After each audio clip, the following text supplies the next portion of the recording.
invaded by Imperial forces. It's a fucking very freeing, very liberating experience. I highly recommend it for everybody. It's one of the best parts about traveling. So yeah. 1 month from now, I'll be on my first ever solo trip in China. I'm going for 2 weeks. Hell yeah.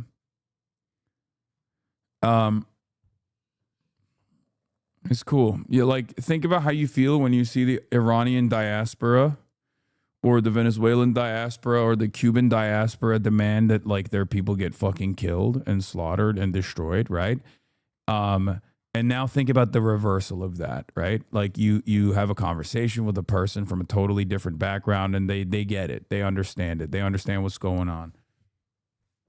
Best part of traveling is watching Guy Fieri in the hotel room. Well, that too, obviously. That's probably one of the best. Yeah.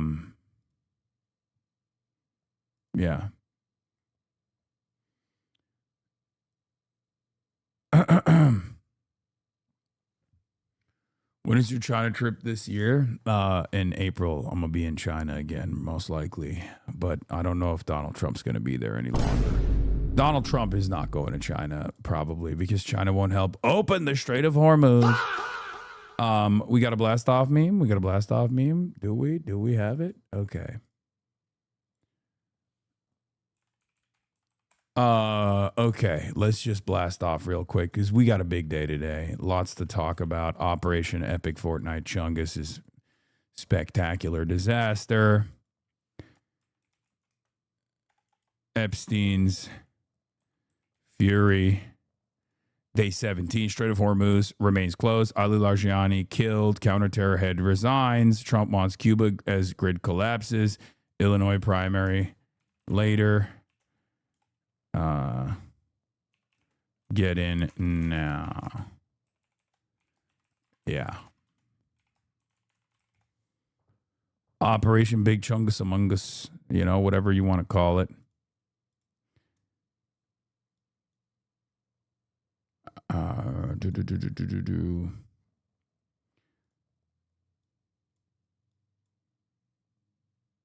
Okay. Funny how it's also day 17 of Gaming Frogs asking for Resident Evil gameplay. That's crazy. I wonder what the significance of 17 days is. Perhaps it's because America has launched World War III, and perhaps America has launched World War III while Resident Evil came out, and I, as a anti-imperialist content creator, perhaps the largest anti-imperialist content creator in North America, feel a sense of feel an obligation, a sense of duty, a sense of purpose to actively use the heightened contradictions as they worsen to get people on board with how damaging American militarism actually is, especially at a moment where we are reaching some success. We're reaching the masses in ways that we never have before. Maybe it's actually because I'm too afraid. Maybe that's the reason. Maybe I'm too afraid of Resident Evil 9. That's what it is, right? Could be either or, okay? Could be either or. Could be either or. Change the camera angle back to normal, man? No. I like this camera angle quite a bit. I think you guys have probably noticed that I like this camera angle quite a bit. So I don't foresee myself I don't foresee myself changing that. All right, well, we'll get started with Irish unification, which will happen in my lifetime. I believe it. I know it. But of course, before we get to Irish unification, let's talk about who is in favor of it and who's not. Zoran, also known as Zogran Masadani, as St. Patrick's Day Parade, Mayor Mamdani says a united Ireland, as someone who believes in the principle of self-determination, I think that we should be something extended, should also be something extended to the Irish. Sounds like he favors a referendum. Indeed, I do, Governor Hochul says when asked if she supports a reunited Ireland. Elaborating on his comments from earlier about Irish solidarity with Palestine, Mamdani says what we've seen time and time again is that it has been the Irish who have been standing up whenever there has been a person or a people oppressed. Okay? Getting outflanked by Kathy Hochul on this issue is so funny, especially because, like, in American history, as far as like the Irish efforts, as far as Irish efforts goes, like, there are American Republican congresspersons that were actively fundraising to get weapons for the IRA. Okay? This is one of the only instances where Americans have been cool and on the correct side of a people's emancipatory movement. Okay? Partially because it's against England and against British Empire, partially because there's a lot of Irish diaspora here in the United States of America. But it is very funny. It is very funny that this was terribly embarrassing to take from Zoran. First of all, it's the most inconsequential one. It's not serious. I'm not being serious at all when I make fun of him for this. Okay? I'm not even in any way, shape, or form being sincere with my criticisms. This is totally just like a joke. However, he's the fucking mayor. No. Because it's an inconsequential thing. It's so inconsequential that Donald Trump is in favor of it, and so is Kathy Hochul. And I believe it was Matt Iglesias who said this is the most right-wing position that a New York mayor has ever taken. Okay? And he's right. Zoran Mamdani's initial point on Irish reunification was technically more right-wing than any prior New York political figure. Yeah, look, it's not even a joke. And it's only because this is the one instance where Americans universally consider this to be a done thing. Like, they're like, yes, liberate Ireland, unite Ireland. There's only one Ireland.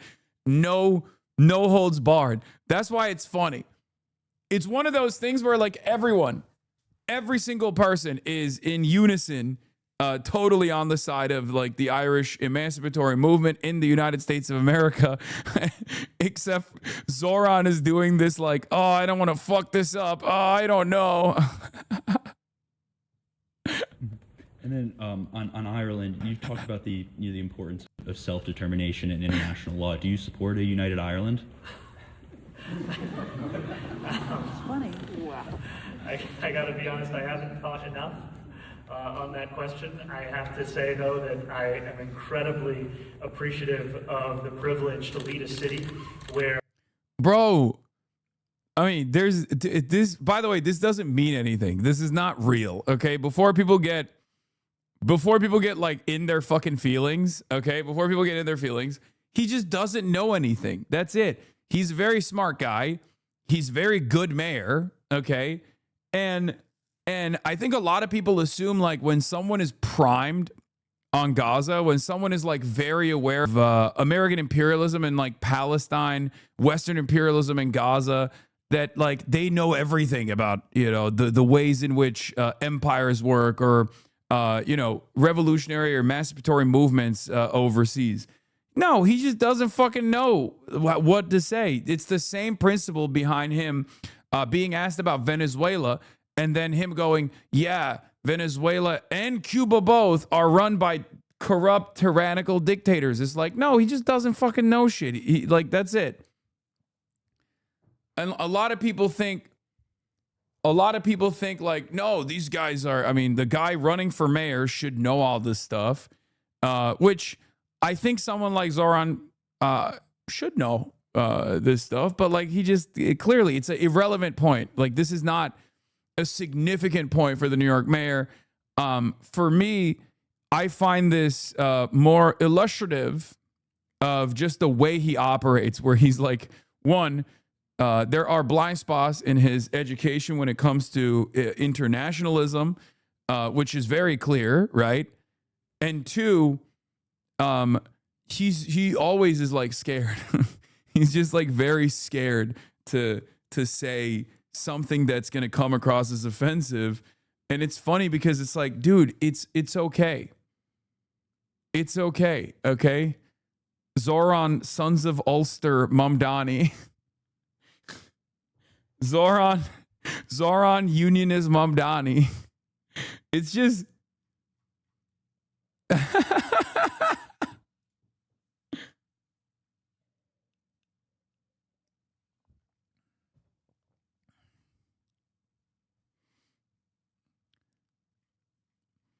like again, it's just for me, it's just not a significant issue at all. It's so inconsequential and so insignificant that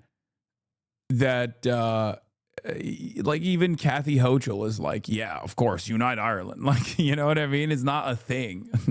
Irish Americans have played such a critical role in this city. We know that when it comes, Dude, he's like, a united Ireland reminds me of a united Ireland reminds me of the initiatives that I've taken place in this beautiful city, the greatest city of all time, New York City, of uniting all of the tenants in their united struggle against bad landlords.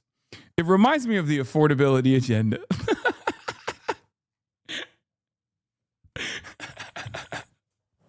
He's just everything goes back to the affordability agenda with this motherfucker, bro. I swear to God. If I can unite the 5 boroughs in fighting for an affordability agenda, I believe Ireland can also be united in fighting against British Empire. The ESA should do better political education for their members. I think like they do all right. They do all right. They have different caucuses. This is like, you know, I think like anti-Zionism has become like a individual thing, and then like anti-war or like internationalism is totally separate. And remember, it's just the average person's knowledge on this stuff is so bad. Yeah, he had 2 follow-ups here. Let's see. The story. Yet? Sorry? Have you had a chance to think more about a united Ireland? There's always more to learn, but I can tell you as someone who believes deeply in the principle of self-determination that I think that should also be extended to the Irish. And I think when it comes, bro, it's like it's like Kat Abu Ghazaleh. Bro, they're gonna cook his ass. The first moment that they ask him about Taiwan, he's going nuclear first strike. It's so over. I swear to God. Oh, buddy. Oh, brother.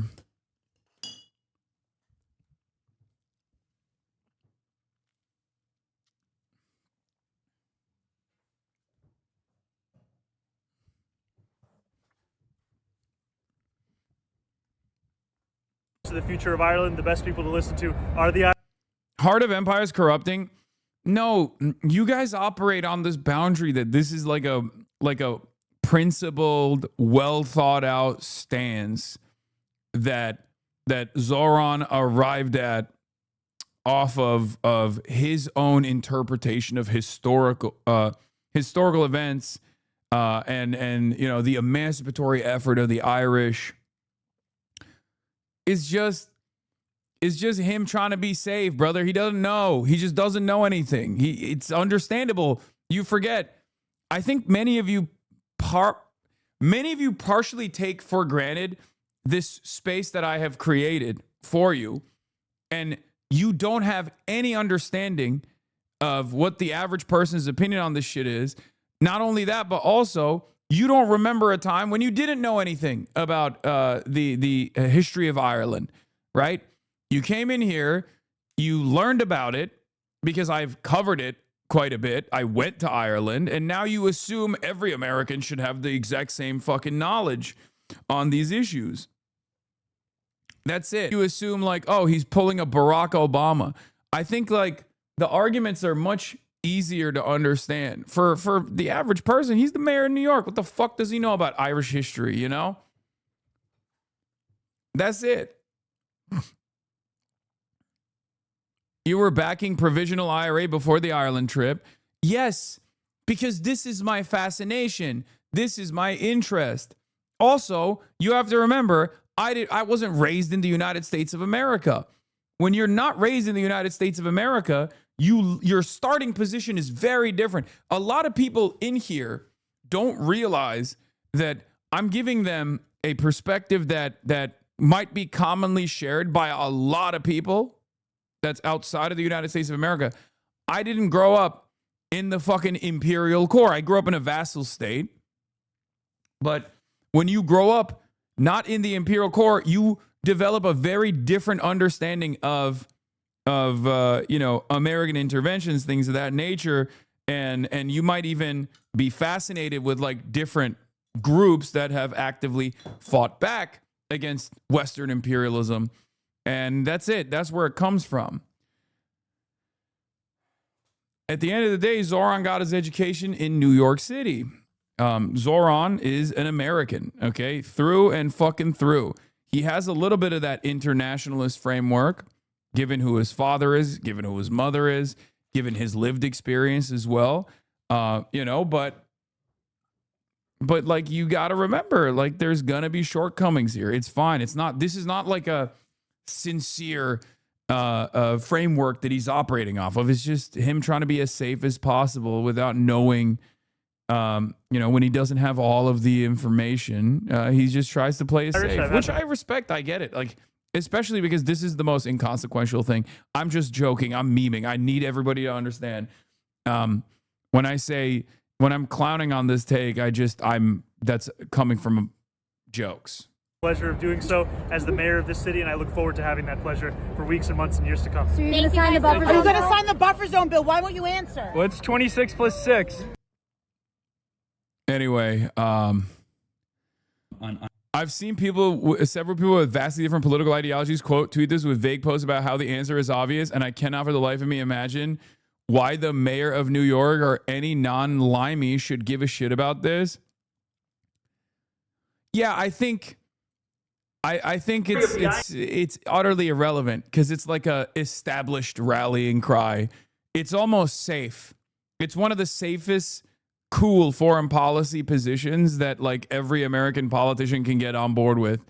I think if any American politician were to come out and just be like, oh, I don't know about a united Ireland, people would be like, get the fuck out. What are you talking about? It's one of those things. It's like, it's a given. Yeah, it'd be silly to assume Hochul and others have a firmly held belief / philosophy behind their support of this. Exactly. Like, that's my point, right? Ostenox popped off on this. The bit where we ask him increasingly unrelated foreign policy questions is really funny, especially because he cannot become U.S. president. I love that. Out here posting like this.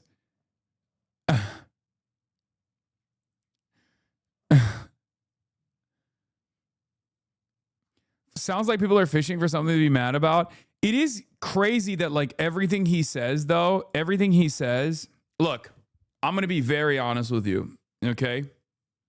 I'm going to be very honest with you. I'm going to reveal something. Zoran very clearly has tremendous international presence. Okay. I think he recognizes that. Right. And because of that, things that he says about American foreign policy are actually very relevant. And I think he recognizes that as well. I worry sometimes about how he considers international policy and an internationalist framework to be somewhat of a distraction. I worry about that quite a bit. And the reason why I say that is because like people do take his word. People do care about his perspective. They see him as the guy, whether he wants to be that guy or not, whether he just wants to fucking keep his head down and be a great mayor or not, it doesn't matter, right?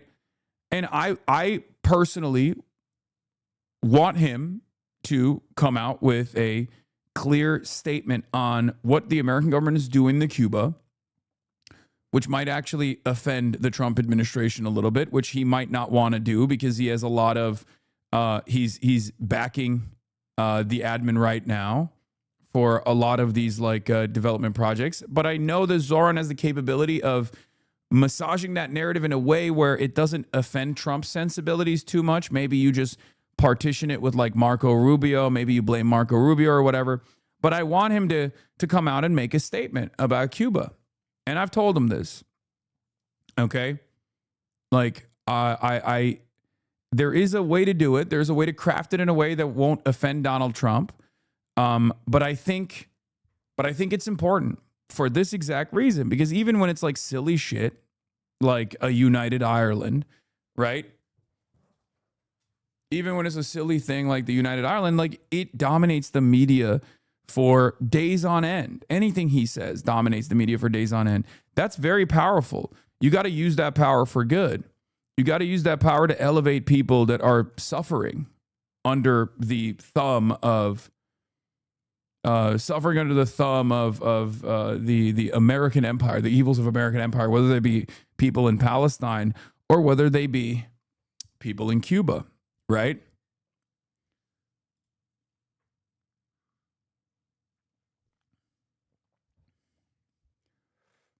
So hopefully he'll, we'll be able to get like AOC and Zoran Mamdani and other prominent figures that are supposed to be the leaders of this progressive movement to come out and release some statements in coordination with the flotilla, especially considering that there are a lot of prominent international, like prominent politicians from Europe that will also be participating in this, because this is something that we've been putting together for quite a while, for a couple months now. And a lot of work went into it. And it's not just like, like from your perspective, it might just look like me, I'm just going with my friends or whatever, but that's not the case. This is like a huge aid mission, right? Code Pink and the Answer Coalition has put together hundreds of thousands of dollars worth of solar panels and other forms of aid, medical aid, food aid, things of that nature.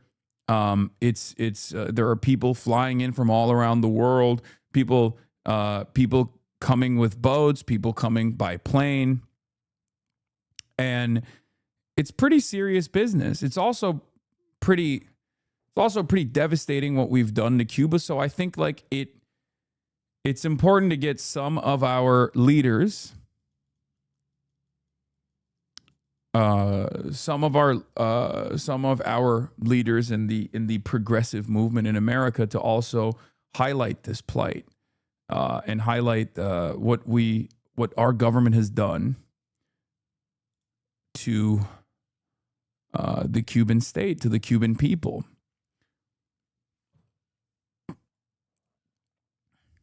So yeah. Is there any way you can get some barrels of oil in there? I wish.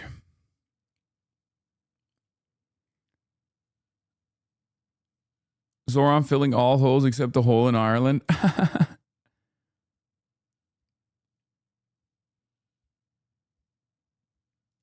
Why is he still working with Trump, a kid eater pedo? Why does he continue to work with Trump after the files, dude?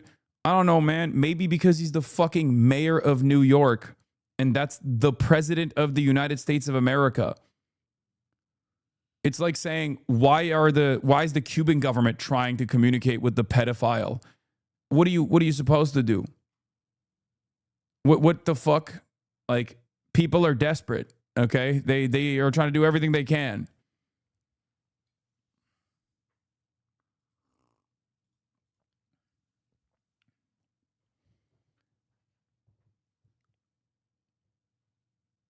Yeah, it's like this is the dumbest version of why are you platforming Trump? He's the fucking mayor of New York, man. He has an obligation to his people. He has projects that need funding. He's going to work with Kathy Hochul, and he's doing a pretty solid job at that so far, even though it's, he has a $12 billion budget shortfall that he has to overcome as the mayor, due to the previous administration's idiotic maneuvering and outright corruption. And you're out here confused about why, things are going the way that they're going. It's ridiculous, right?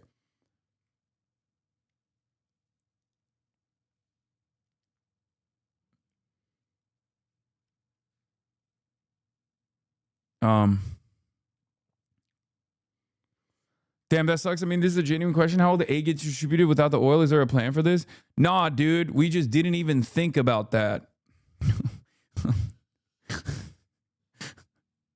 We didn't even think about that. Fuck, we're just going to dump it on the ground when we get there. We're going to be like, here, solar panel. We're just winging it, dude. There's no coordination. I need you guys to understand something. In order to do this, in order to pull off something like this, we have to work with the Treasury. You understand that, right? We got to get OFAC clearance, for example. Like, you have to work with the American government. You have to work with the Cuban government. You can't conduct an aid mission like this, like, randomly. So we're working on it. And, we've been doing all of that. It all has to be above board. It all has to be legal. It all has to work within the complex legal system that the American government has designed in an effort to make it as difficult as humanly possible to fucking help Cuban people. Yeah, right?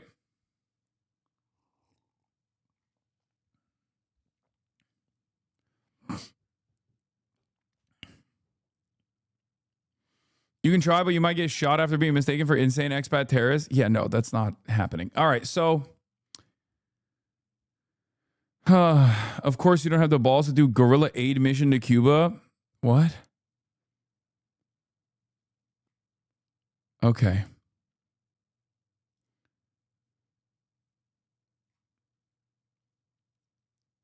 Does that need you need a passport? What? Yeah, I think a lot of people don't understand. Like, you can still fly to Havana right now from Miami if you wanted to. You can fly to Cuba directly right now. Anyway, he tied it back to Gaza a little bit. Mamdani rips genocide in Palestine during St. Patrick's Day event. I say this as over the past few years, as we've witnessed a genocide unfold before our eyes, there has been deafening silence from so many. For those who have long cared about universal human rights and the extension of them to Palestinians, silence, however, is nothing new, for Palestinians are so often left to weep alone. Yet former President Robinson has never been silent. Not when she was president, not when she was High Commissioner for Human Rights, and not in the decades since. As she once said, commemoration is a moral act. Did you Her unfollow solidarity is Zoran many on IG? What? No. things. Unwavering, sincere, and chief among them, Irish. Irish solidarity is no coincidence. Who can better understand those who weep than those who have been made to weep for so long? The story of the Irish, both in Ireland and in New York City, is at one time a story of oppression, of subjugation, and of discrimination. As we know, it was on Irish soil that the British Empire developed their colonial project. So much of the exploitation later imposed elsewhere across the world was first honed in the plantations of Ireland. And yet when I think of the Irish, I do not think first of oppression. I think of resistance. I think of unity. I think of corned beef and 96-minute Troy Parrott goals and the Pogues' fairy tale of New York. Above all, I think of that solidarity.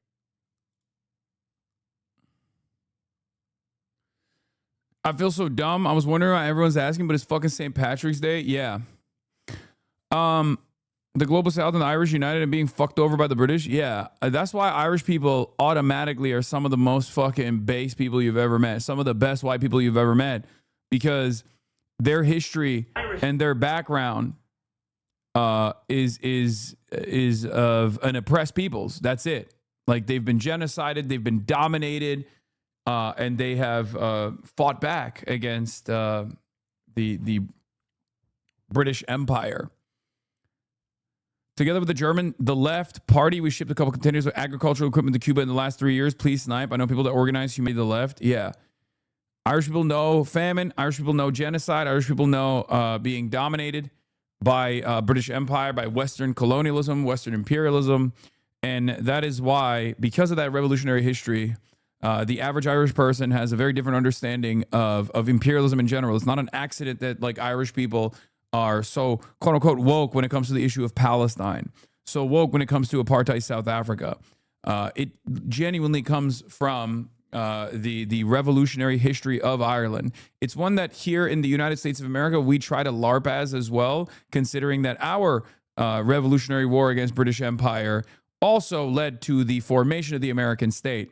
The difference between us and the Irish, however, is that we also did a shit ton of indigenous genocide, the erasure of the indigenous peoples. We also continued to implement and defend chattel slavery We participated in 400 years of colonial rape and plunder of Africa. And that is the reason why Americans have a very different approach to this issue and have become an empire itself rather than continue having anti-imperialist sentiment.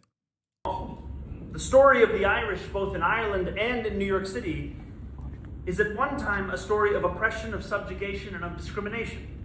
As we know, it was on Irish soil that the British Empire developed their colonial project. So much of the exploitation later imposed elsewhere across the world was first honed in the plantations of Ireland. And yet when I think of the Irish, I do not think first of oppression.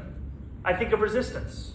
I think of unity. I think of corned beef and 96-minute Troy Parrott goals and the Pogues' fairy tale of New York. Above all, I think of that solidarity. When Irish immigrants arrived in New York City, they were so often barred from employment and from housing.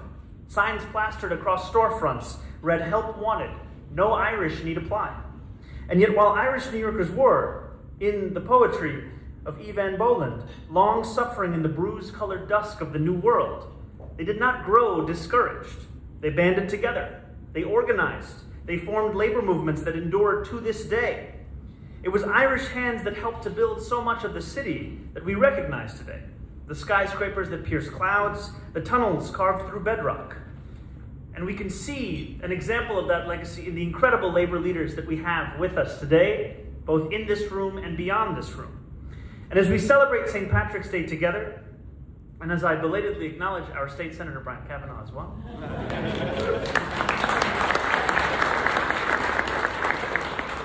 we celebrate not just a day of revelry, but a day of continued obligation to one another, to a better world, to all those who still weep. And I want to thank President Robinson again for joining us. I want to thank the people of Ireland who have taken a past of suffering and used it to fight for a future of justice. And I want to thank every Irish New Yorker for helping make this city into what it is today. Ireland might be even more pro-Palestine than Zohran Mamdani is. I know for a fact that that is the case, yes. Mayor Zohran Mamdani on Tuesday compared the plight of the Irish to the genocide in Palestine as he used the St. Patrick's Day celebration to rip the deafening silence from so many. Ireland might be even more pro-Palestine than Zohran is. I mean, of course. That's without a doubt. Yes, Irish people are more pro-Palestine than the average American, abso-fucking-lutely, without a doubt. That's not even a question. Didn't you go to Belfast Aviv? Wait, what? Belfast Aviv? Listen, there's the Irish people in Dublin, and then there's the Irish people in Belfast, okay? The Irish people in Belfast, up until recently, lived under conditions not dissimilar to the occupation of Palestinians in the West Bank. Sometimes these were forces of empire that worked alongside one another, okay? Whether it be the Black and Tans or the Israeli occupational forces. The idea, I will never allow people to tarnish the good reputation of people of Belfast, okay? Never, not even once. The average person living in the north of Ireland is more radical, has more radicalism in their fucking pinky finger than the most aggressive communist you've ever met in your life living in the United States of America. 100%. 100%. Yeah, the Black and Tans were sent to Palestine in the 1920s. It's the same folks.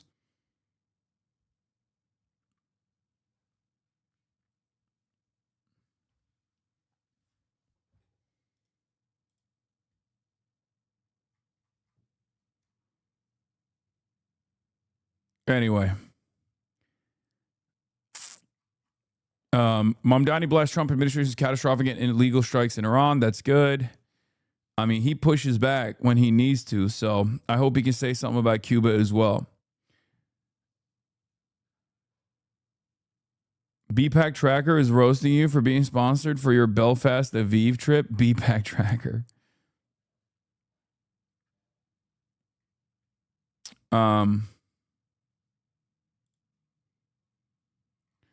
The fact that Mamdani can comfortably just deflect on a question of Irish unification says more about how the Irish vote has just disappeared this century.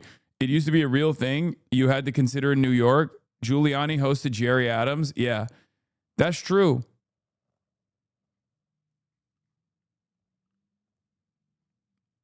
It's true. Irish unity was a non-starter for many Americans, especially American politicians in New York. The fact that like there isn't this isn't like a sincere question from a nationally prominent mayor of New York cuts away at like a lot of generational history of New York politics that made it so that this was like, again, that would be considered an unconscionable mistake in a different generation. Like having a wishy-washy approach to it. That's precisely the reason why all these older politicians that are to the right of Zohran Mamdani outflanked Zohran by saying, yes, of course, Irish unity now. That's the point I was trying to make, including Donald Trump, apparently. Let's take a look. Great job. Deputy First Minister of Northern Ireland, and they get along so well. I saw that. You get along very well together. That's the way it's supposed to be, huh? I don't know if I should be promoting merger. I love mergers, but I didn't know. We're going to get in a little trouble. We're going to get in more trouble with that than the beauty. But Emma, Little, Pengali, thank you very much, Emma. Thank you very much. Steve. Deputy First Minister of Northern Ireland, and you get along so well. I don't know if I should be promoting mergers. I love mergers, but we're going to get in a little trouble. We're going to get in more trouble with that.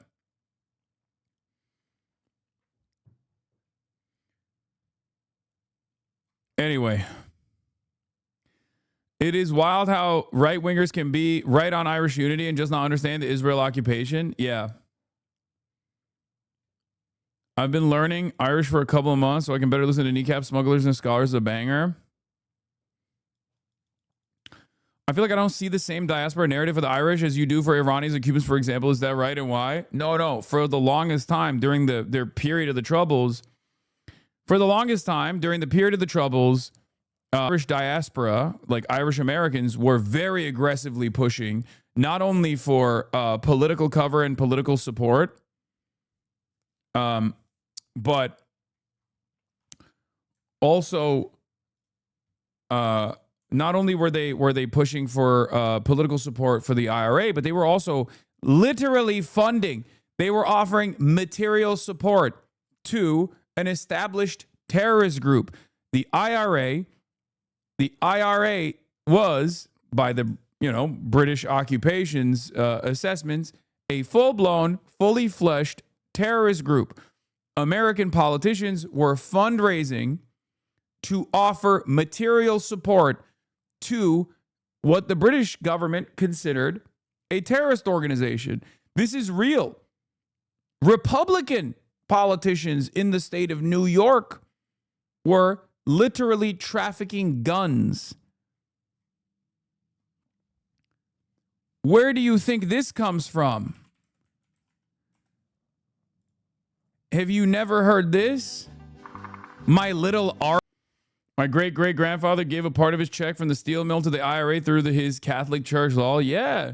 Churches, bars in New York and all around the country where there are, Irish people would literally have straight up tip jars at the bar. They would take the money. And literally purchase weapons and then illegally traffic weapons to Ireland.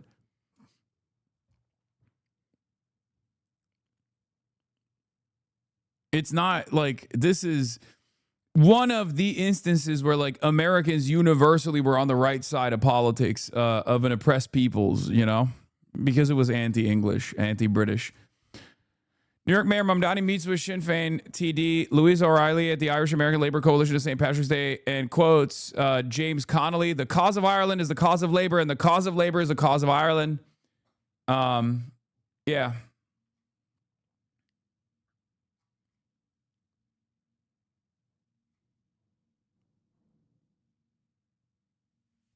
So the IRGC Basij Force Commander Golam Zera Soleimani killed, I know, and Ali Largiani as well. Also, Ro Khanna is mad. Facts, like you using a clip of an anti-Semite in a video you posted, or you applauding a group that is trying to drive pro-Israel Democrats out of politics, or you sitting with a podcast, or you speaking at a conference where they laughed at 10-7. AIPAC is coming after Ro Khanna pretty aggressively, but I think this literally boosts his profile.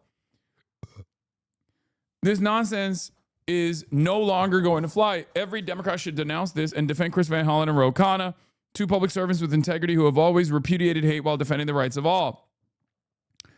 Okay? Facts don't matter to Greenblatt, says Ro Khanna. He is a Trump apologist who attacked Obama's nuclear deal, defends Elon, and is basically a shill for the Trump administration and Netanyahu. Sad to see. He has zero respect among any House Democrats anymore. Okay? To which AIPAC replied with, facts like you using a clip of an anti-Semite in a video you posted, or you applauding a group that is trying to drive pro-Israel Democrats out of politics, or you sitting with a podcast with Zionists or neo-Nazis, that's me. He's talking about me, which is true, by the way. Zionism is Nazism. So yes, sucks to suck, but it's the truth. Or you speaking at a conference where they laughed at 10-7, all the shit, right? They're hitting our boy. Critical support to Ro Khanna, as always. Critical support to anybody that is duking out with AIPAC. I will always stand with them, okay? If AIPAC has made you into their enemy, then you are my friend, okay? AIPAC is my enemy. I will defend you, no matter what.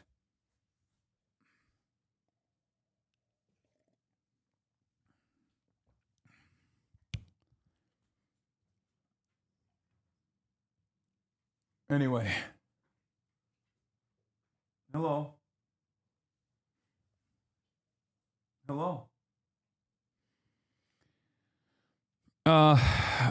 Anyway, you can point out that the I in AIPAC stands for Israel, but that's missing the point. The implicit belief here is that Israel is America, maybe even a super America, more America than the rest, and the offense here is implying that it's a separate nation. Yeah. Avi Meyer, founder of Jerusalem Journal, was criticizing me because I said every top Democrat has an opportunity to let their position be known here. This kind of foreign interference is no longer welcome, right? Because a source close to AIPAC says the group's main goal in Chicago is stopping who it sees as 6 potential squad members: Robert P. Yasmin Ben Cole, Kat Abghazaleh, and Bushra Amawala, right? Kat and Bushra are running in the same race. They're bringing Bushra up because they understand that they are very unpopular and that this will actually create support for Bushra, who unfortunately has no capacity to win this race at this point. And it can't be that Ro Khanna can't be the only person that's like constantly railing against fucking the ADL and AIPAC and shit, right? Like, it's really busted.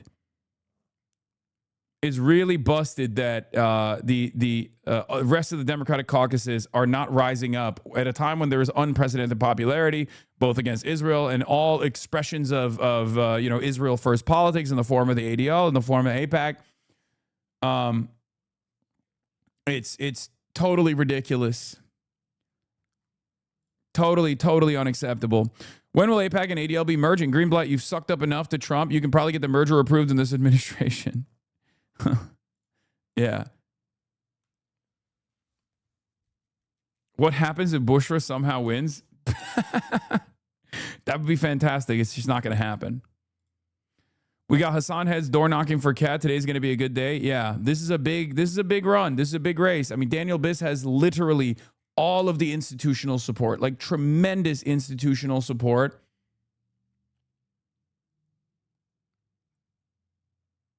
So,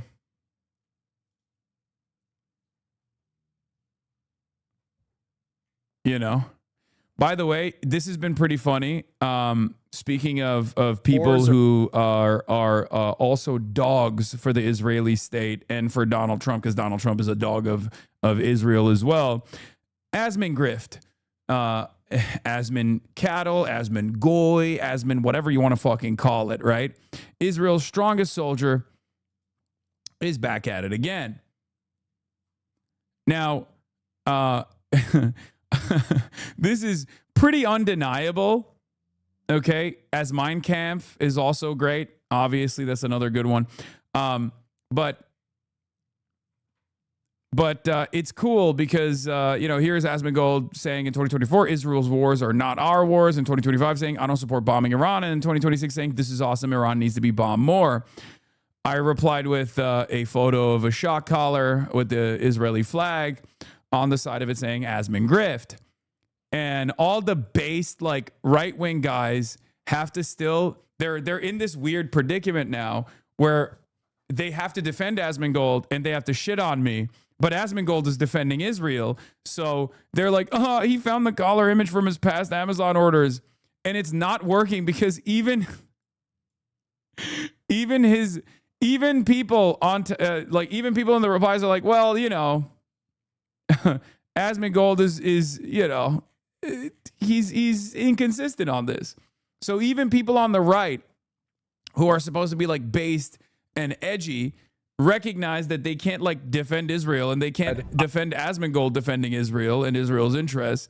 And this is what happens when you are actually consistent and not like an inconsistent fucking grifter. Here's the new rendition of that. What is this? That photo is so awful. Israel's wars are not our wars. True.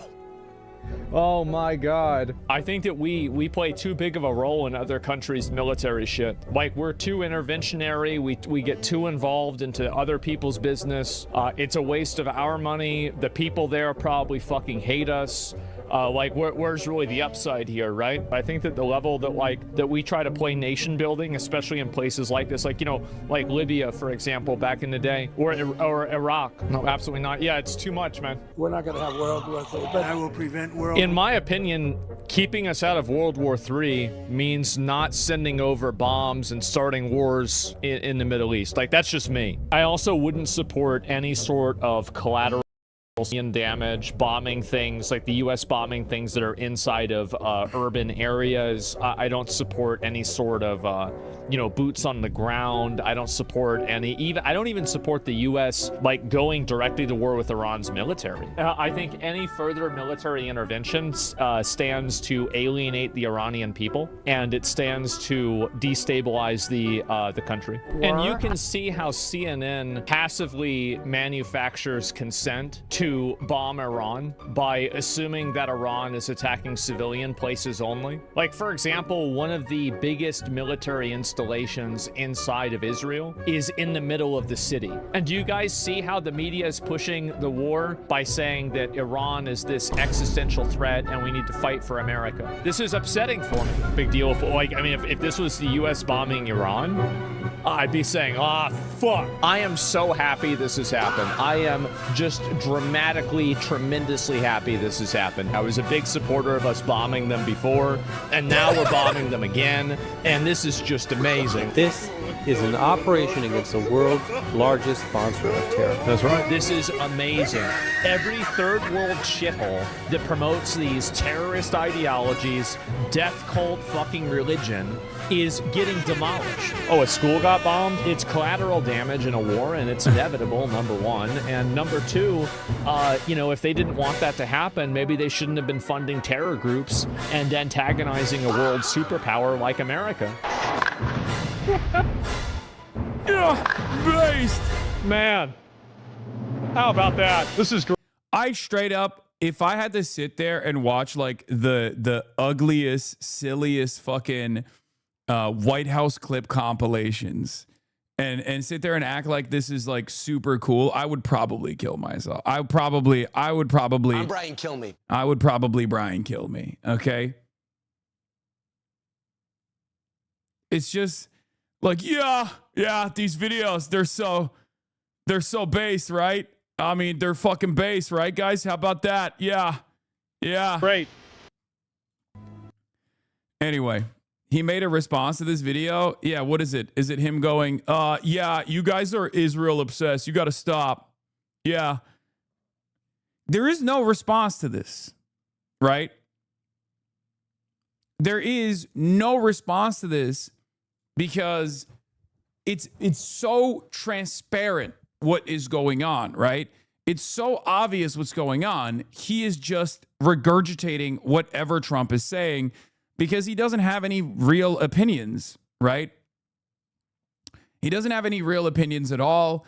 He's just, you know, when Trump is saying no war, just peace. Not war, not war, not war, just peace. When Trump is like that, he's saying the same shit, right?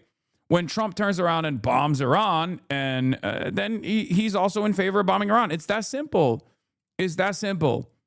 No convictions whatsoever, but also no ability to read the room either, right? Because like there are right-wing content creators and even people in the cabinet, like JD Vance has a better understanding of where things are going. And therefore JD Vance is trying to like avoid being seen as being responsible for this war, right? Like he's already throwing out his frustrations with like going to war with Iran and blah blah blah, all this shit. Like there's already been like Politico coverage on this. Tucker Carlson has dropped the administration on this issue. Megyn Kelly has dropped the administration on this issue. Like there are a lot of people that recognize how unpopular this is going to be. It's already unpopular and it's going to be even more unpopular, right? And Asmongold doesn't realize any of that because he doesn't have the knowledge. He doesn't have the wherewithal. He doesn't have the ability to read the room. He's just responding to the fucking administration and like regurgitating propaganda coming from the admin and trying to appeal to the lowest common denominator. He's just a dumb fucking rat. Exactly. And that's it. If you take him seriously, if you consider him to be like a serious thinker, you're a fucking idiot. You're basically exposing yourself, and I will continue laughing at you forever. But that's it. That's it. Yes, we got the early in-person votes. I know. Kat Al-Ghazali is cooking with the early in-person votes, okay? Cooking. He's really just doing the opposite of what you do. That's his doctrine. No, it's not necessarily the opposite, because there are instances where we find a reason why is because there are certain things that Trump says about like non-interventionism, for example, that almost lean into my side of politics, right? And when Trump is saying he's not an interventionist and Asmongold is saying he's not an interventionist because Trump is saying it, then all of a sudden it comes across like we are in agreement with one another.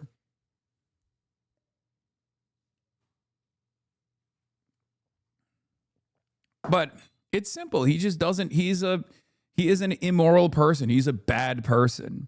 He's not even a contrarian. He's a bad person. He's not very intelligent. And the reality of the matter is the market demands someone who is a stupid little grifter. So that's part of the reason why he still sees a decent amount of success. It's that simple.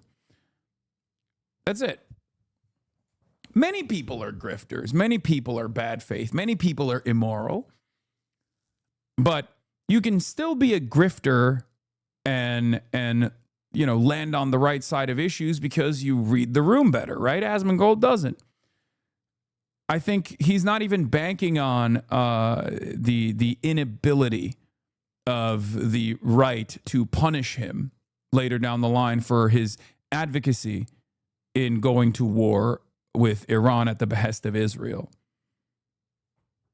Right?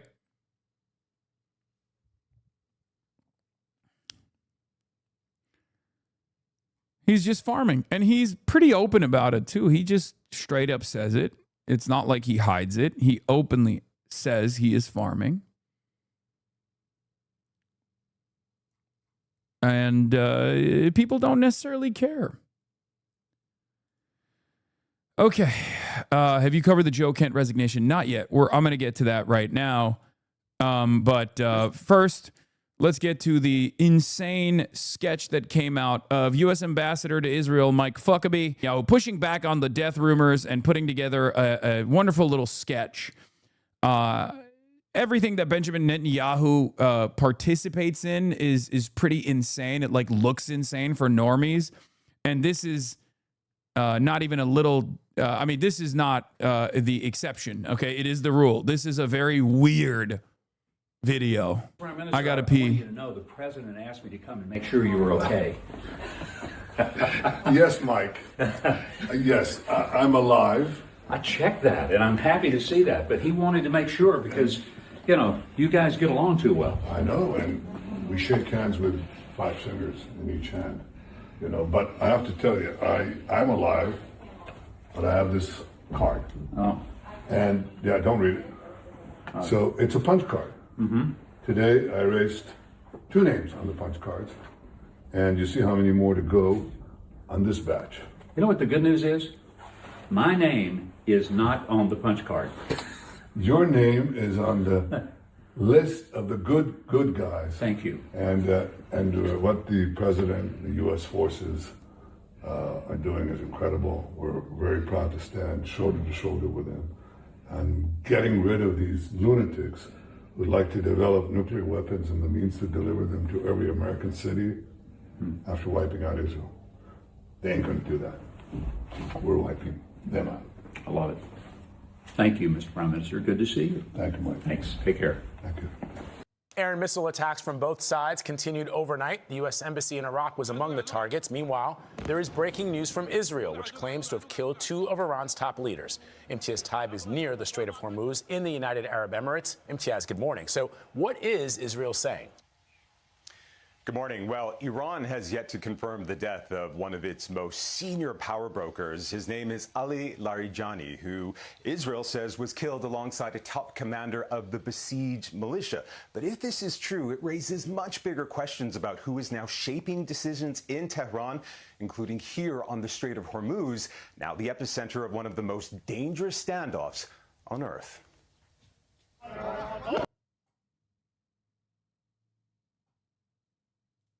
What? Yes, let me glaze over myself and Trump and murder and genocide over such amazing good guys. Yeah, I gotta go. I gotta run this back.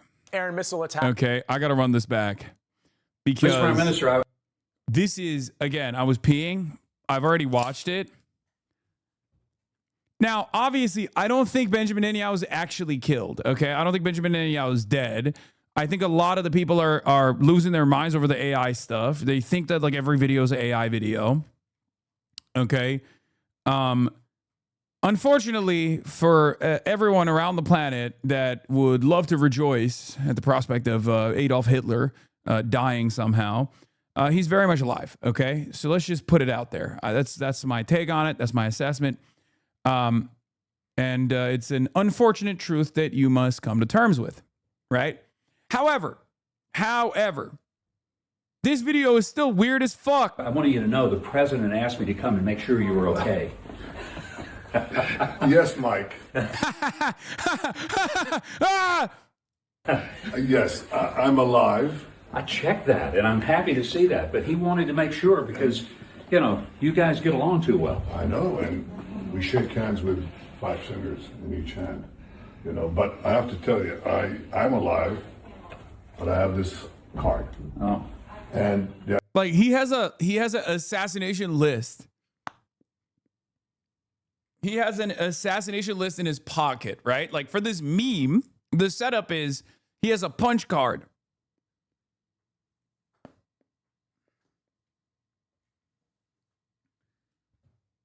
And in this punch card, he has a list of targets that he hasn't killed yet and targets that he has killed. This is also his announcement that he's killed Ali Larijani, and his announcement that he's killed the head of the Basij militia. I don't read it. So it's a punch. Yeah, and he goes, don't read it. I have this card. Oh. And yeah, don't read it. So it's a punch card. Mm-hmm. Today I erased 2 names on the punch cards, and you see how many more to go on this batch. You know what the good news is? My name is not on the punch card. That's a crazy thing to say. Why would you say that? That is so weird, bro. I swear to God, that's just as weird as gifting American politicians like a golden beeper.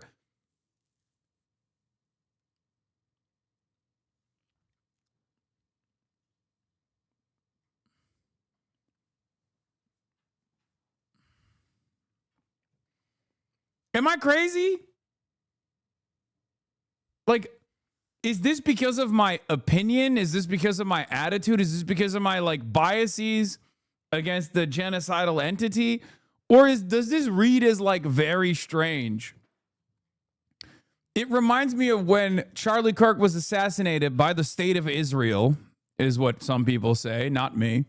Or maybe I lean into it a little bit. Who knows? Fuck it. We're having fun. And he came out 2 seconds after that assassination and was like, Israel didn't kill Charlie Kirk. It's like, why did you say that? That's weird.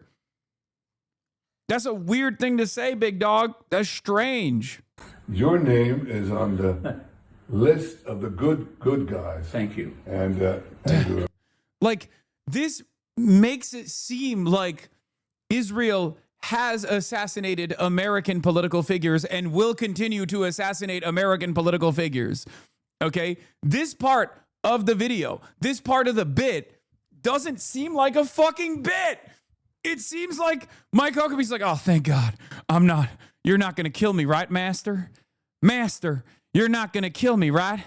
what the president and the U.S. forces are doing is incredible. We're very proud to stand shoulder to shoulder with them. And getting rid of these lunatics who'd like to develop nuclear weapons and the means to deliver them to every American city after wiping out Israel. They ain't going to do that. We're wiping them out. I love it. Thank you, Mr. Prime Minister. Good to see you. Thank you, Mike. Thanks. Take care. Thank you. Air and missile attacks from both sides. Am I crazy? Am I crazy? Like, I don't think this is an AI video. I think it's a real video. But, like, my takeaway from that video is, like, it's a thinly veiled threat. Like,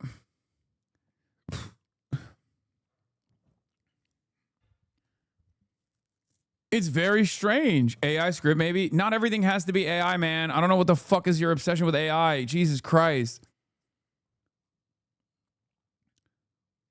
It's AI, go back to the beginning. Oh my God. Chatter being fucking weirdos. Okay, dude.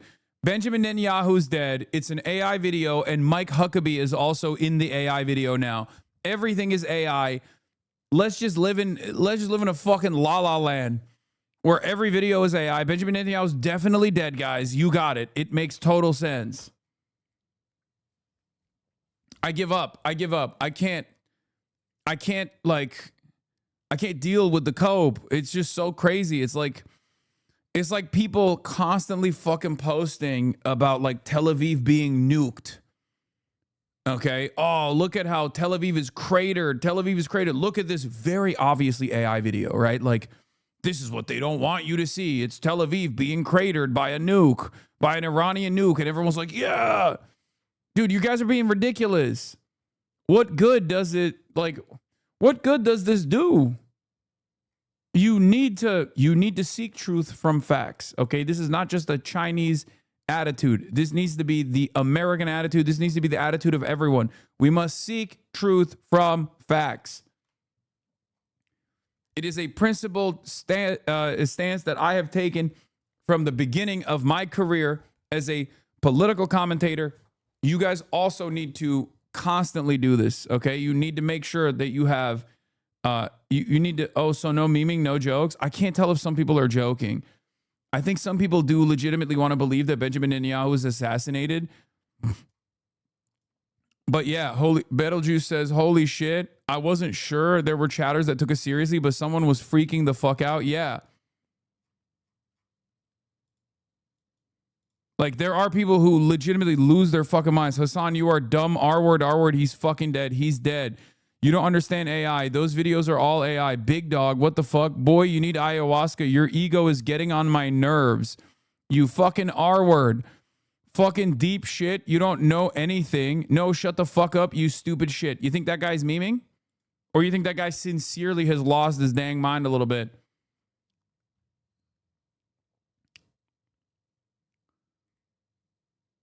It's the same. Like, there are people there are people that just believe that like Pizzagate is real, and they will never ever believe that it's a little ridiculous, right? Like, no, the Pizzagate is real. Like, Jeffrey Epstein's files show that Pizzagate is real. Same with Same with Benjamin Netanyahu's definitely dead. All these videos are AI. You're fucking stupid. You need to take ayahuasca.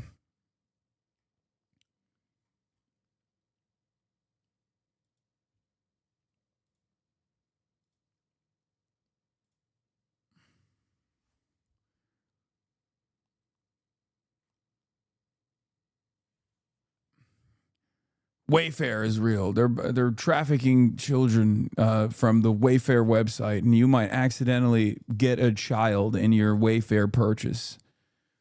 You know, shit like that. I don't know. What is this? Check this one out, though. This is 100% proof of it. The Israeli scientist currently working on Mecha Yahoo Mark 1 just so people online stop saying he's dead.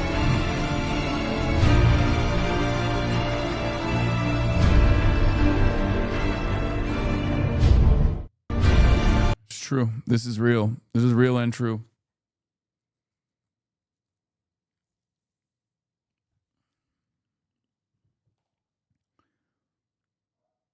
Anyway.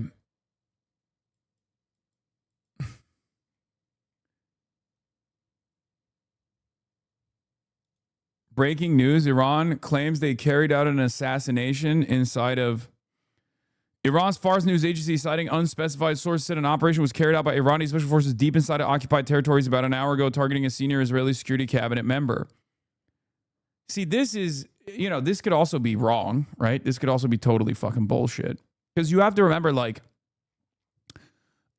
it's not like the Iranian state also doesn't have the capacity to stretch the truth, right?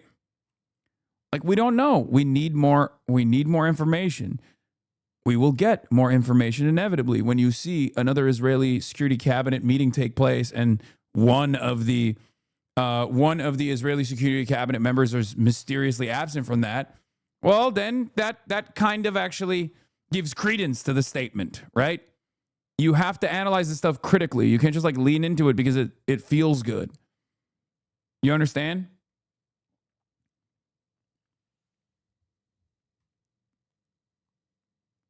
Counterpoint, when have they lied, though? I mean, they've made mistakes, and then they've tried to, like, patch it up. One of the instances I can remember is, like, right now, for example, Iran, of course, exaggerates their striking capabilities because there's an information war going on as well, right? On the one hand, Israel and America are obviously lying when they say they've completely destroyed Iranian strike capabilities. That's bullshit. We know that that's bullshit, right? The Strait of Hormuz is not open.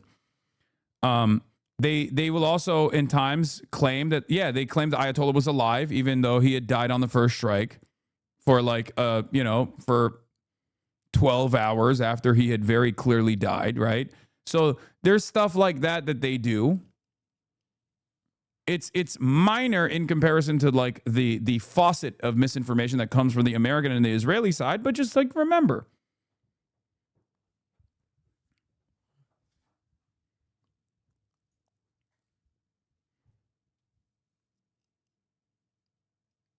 They claimed that 500 U.S. soldiers had been killed, right? They claimed initially that 500 U.S. soldiers had been killed. That was also not correct. The real number is still, like, the number of casualties is still much higher than the way that the American government initially reported it, where they were like, oh, just 6, maybe 10, maybe 20 soldiers have been killed so far. Like, the number is higher, right? And the casualty numbers are at 200 that we know of. So it's probably higher now. But the first day, they had claimed that there were 500 casualties. Right? Casualties imply wounded in action and killed in action, for the record, for those of you who don't know. So everyone plays this game, but you have to be a little bit more critical. You have to be critical, especially, what do I always tell you? If you see a narrative that is so perfectly in line with your beliefs, if you see something that is too good to be true, sometimes it might not be true. Okay, that should cause a little bit more critical thinking in your mind. No, casualties doesn't mean death. Casualties mean that or killed in combat. Okay, killed in action, wounded in action.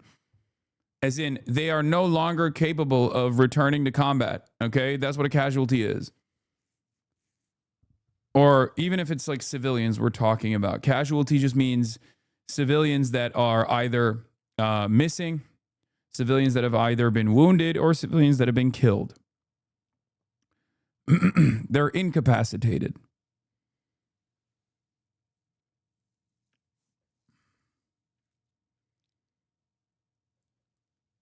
Having said that, however, as far as like offering weight to the statements coming from the IRGC or the Iranian side as opposed to the Israeli or American side, yes, I think the IRGC side, while they also embellish some facts from time to time, their statements are oftentimes on the closer to the side of the truth, right?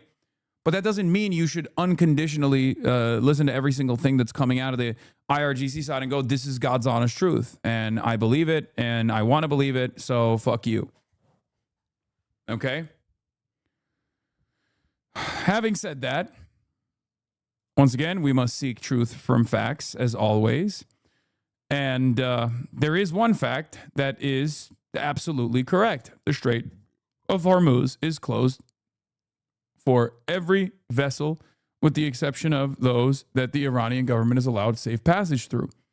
This means that the Iranian government still very much controls the Strait of Hormuz. Okay? That's it. Israel now is saying that they've killed 2 senior Iranian leaders as strikes continue. Now, with the Israeli side lies about everything all the time. The American side lies about everything all the time, except for one thing, and that is high-profile assassinations, okay? They were right about the Ayatollah. The Iranian side said that the Ayatollah was not killed, right, for the first, 12 hours or so. And there is a high likelihood that this is correct. Let's take a look at this story now. Overnight, the U.S. Embassy in Iraq was among the targets. Meanwhile, there is breaking news from Israel, which claims to have killed 2 of Iran's top leaders. Imtiaz Taib is near the Strait of Hormuz in the United Arab Emirates. Imtiaz, good morning. So what is Israel saying? Good morning. Well, Iran has yet to confirm the death of one of its most senior power brokers. His name is Ali Larijani, who Israel says was killed alongside a top commander of the besieged militia. But if this is true, it would... The funny aspect of this is that Larijani is a bad motherfucker, okay? He was largely seen as a hardliner in comparison to the previous administration.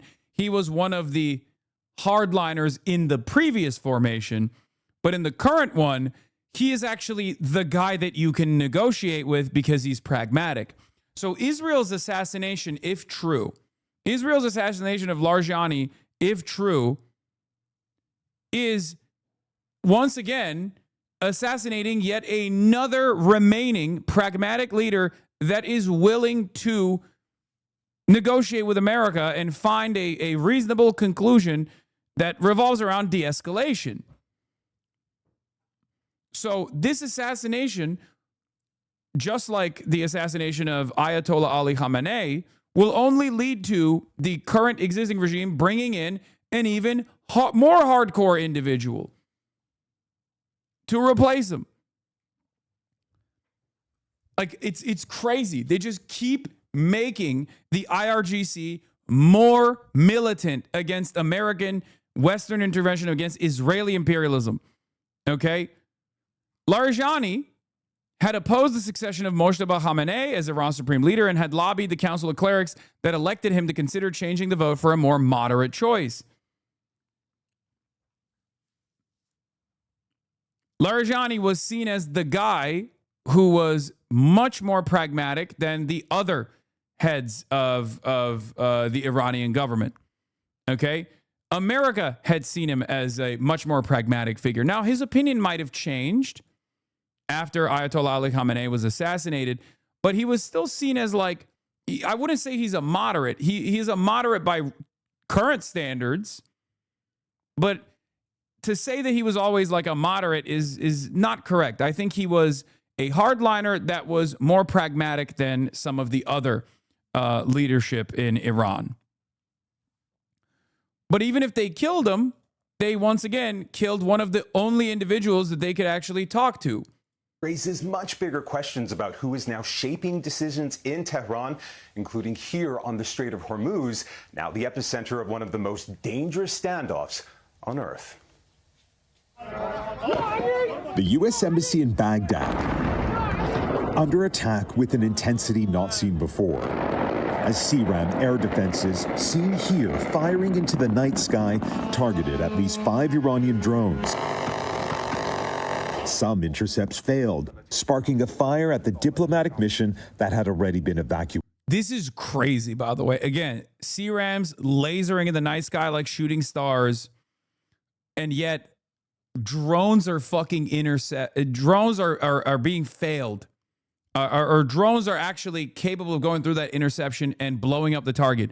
Do you understand how fucking scary that is for, once again, the American capabilities?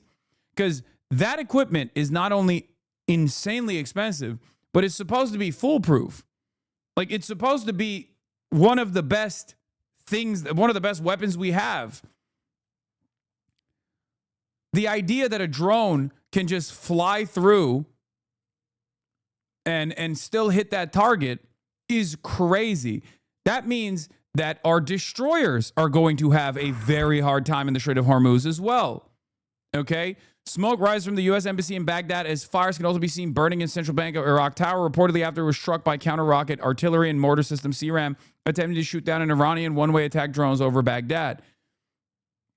We are using a weapon that costs $2,025 a second. Okay? $2,025 a second.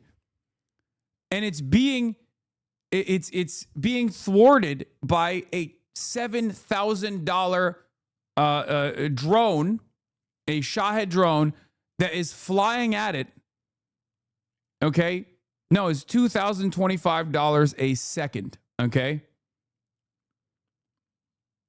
It's a fucking flying lawnmower. There is no world. Shaheds are like 50K. That's cope. You're out of your fucking mind. The initial estimate was that they were 20 grand. And then the new estimate that was that they're actually closer to 10 grand. The real number is 7 grand. Okay? They are not $50,000 a pop. The American version of it is $50,000 a pop. Or 30, I think.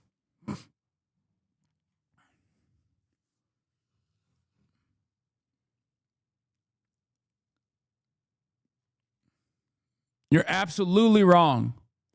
The ROI isn't bad, though. 2 to 5 seconds of firing isn't that far off for shooting at those drones. Yeah, they're not just doing 2 to 5 seconds of firing, though. They're firing continuously. You're just seeing like a couple rounds every now and then.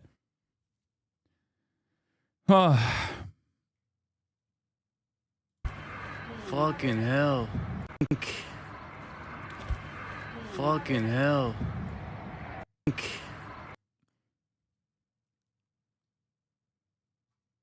So that's yet another massive defeat for America's capabilities. Once again, they also now have FPV drones all over Iraq as well that they're utilizing, which is going to be devastating for American propaganda. Because once you start seeing American troops or American assets get lasered by the Shia militias utilizing FPV drones in real time, and the clip compilations keep coming out, that shit's gonna be really bad for the war effort. Okay? But let's continue. No casualties were reported. But it's here in the Gulf that continues to be hit the hardest. This Iranian strike on a fuel tank at Dubai's airport has disrupted flights for a second day at one of the world's busiest airports. And this major hit on a large oil storage facility in the UAE's Fujairah saw it burn out of control. As U.S. and Israeli forces continue to pound targets across Iran, they say at least 15,000 so far. And where day turned to night after a strike on a police headquarters in western Hamadan province. Israel is also continuing its other war on Iran's most important proxy. The Israeli military has begun, quote, limited and targeted ground operations against Hezbollah in southern Lebanon. According to Lebanese authorities, since fighting began 2 weeks ago, at least 886 people, including over 100 children, have been killed and 1 million more displaced. And the casualties keep climbing. According to U.S. Central Command, over 200 U.S. service members have been injured across 7 countries since the start of the war. 13 have been killed in Israel, and 14 civilians have lost their lives, while the death toll has passed 1,300, according to aid agencies, with no end to the fighting in sight. Back to you. MTS Taya from near the Strait of Hormuz. Thank you. It's a great thing. My son and my family, we have a great golf complex in Ireland, one of the best in the world, called Doonbeg. It's in Doonbeg, and it's been amazing. And Rory McIlroy loves it. They all love it. Great golfers. You have a tremendous golf tradition, and it was chosen for the Irish Open, which is a big deal. That's a big event. Absolutely, looking forward to it. Everybody wants me to be there. You just said, I hope you're going to go. I did. And we're going to try. We are going to try, but it will be an honor. But it was a great honor to be chosen. They only choose the best courses in the world for the, for the big opens. It's one of the big ones, the Irish Open. It's really become one of the most important tournaments in the world. It's going to do. I hear it's going to be a fantastic success. A great success. Yeah. It's a very hard. It's a very hard course. What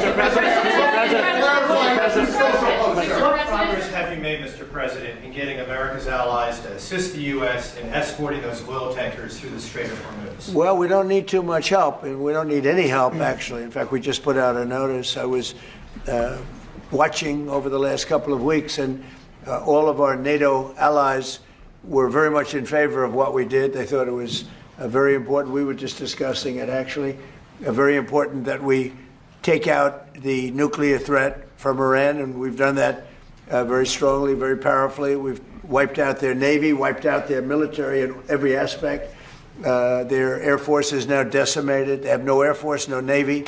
They have no radar. Their radar is entirely gone. Their anti-aircraft machinery is gone. Everything is gone. Their leaders are gone. I guess one of their top person was, they say, a lot of people say their actual top was killed yesterday, along with somebody else who was responsible for the killing. The man that was responsible for the killing of 32,000 people over the last 2 weeks, he was in Chesters.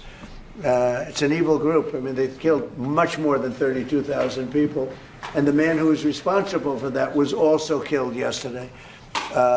And all of the NATO allies agreed with us, but they don't want to, despite the fact that we help them so much. We have thousands of soldiers in different countries all over the world, and they don't want to help us, which is amazing. I mean, amazing. And I didn't do a full court press because I think if I did, they probably would be. But we don't need help. That war has been long prosecuted, as far as I'm concerned, almost from day one. We knocked out many of these things. We knocked out the Navy essentially in a couple of days. But I was surprised to see that NATO, while they agreed that it was a very important thing to do, they agree fully. Nobody said, oh, you shouldn't do it. They would have had a nuclear weapon within 1 month of when we had the B-2 bombers bomb the nuclear potential. I call it the nuclear dust. So I think NATO's making a very foolish mistake. And I've long said that, I wonder whether or not NATO would ever be there for us. So this was a great test, because we don't need them, but they should have been there. The other thing is, he's like a baby. He's like a child. He's mad like a child. First, the Omani foreign minister came out and revealed that there was a deal on the table that met Trump's demands but that he instead chose war. And now it is revealed that the British National Security Advisor was also part of the talks, and he too attests to the fact that A, there was no imminent threat from Iran, B, Trump could have gotten a surprisingly good deal if he stuck to diplomacy, but the perhaps most damning quote in the story comes at the end, attributed to an unnamed diplomat. We regarded Witkoff and Kushner as Israeli assets that dragged the president into a war he wants to get out of.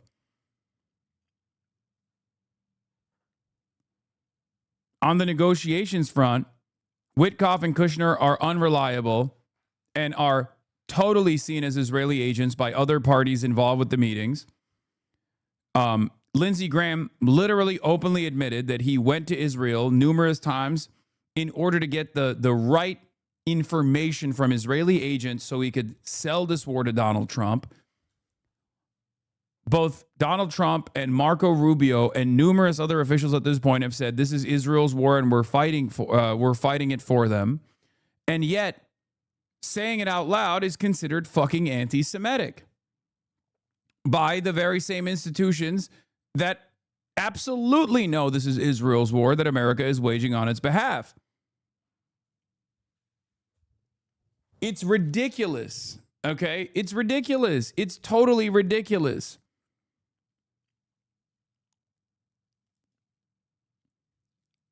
If you say we went to war for Israel and that's good, there's no problem. If you say we went to war for Israel and that's bad, you're a bigot. Yeah.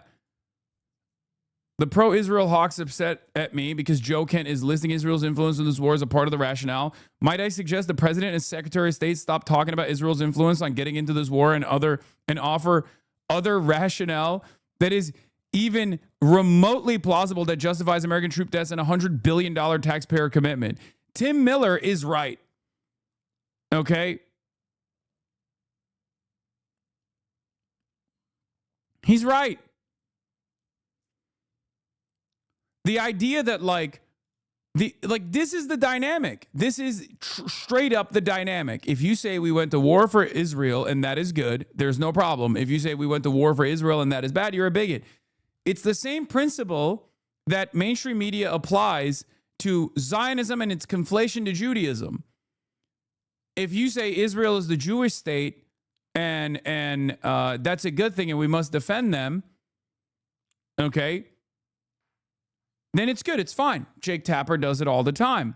If you say Israel is the Jewish state and that's a bad thing and we can't defend them, then you're a fucking anti-Semite. And the truth is, it is anti-Semitic to just be like, no, this is actually being done for Judaism. But it's crazy. Americans oftentimes have a hard time grasping nuance. But this situation, like this design, this double standard is so silly that the average American looks at it and goes, nah, this is fucked up. I don't like it. That's it. Yeah, Jake Tapper is retweeting that Kent is an anti-Semite.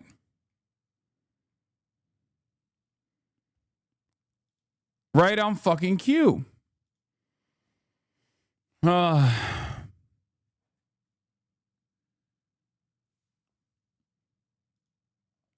Now, let's talk about why Israel killed Ali Larijani if he's actually dead. There's a high likelihood that he is. Like I said, Israel oftentimes lies about everything, but the one thing that they don't lie about is usually high-profile assassinations, right?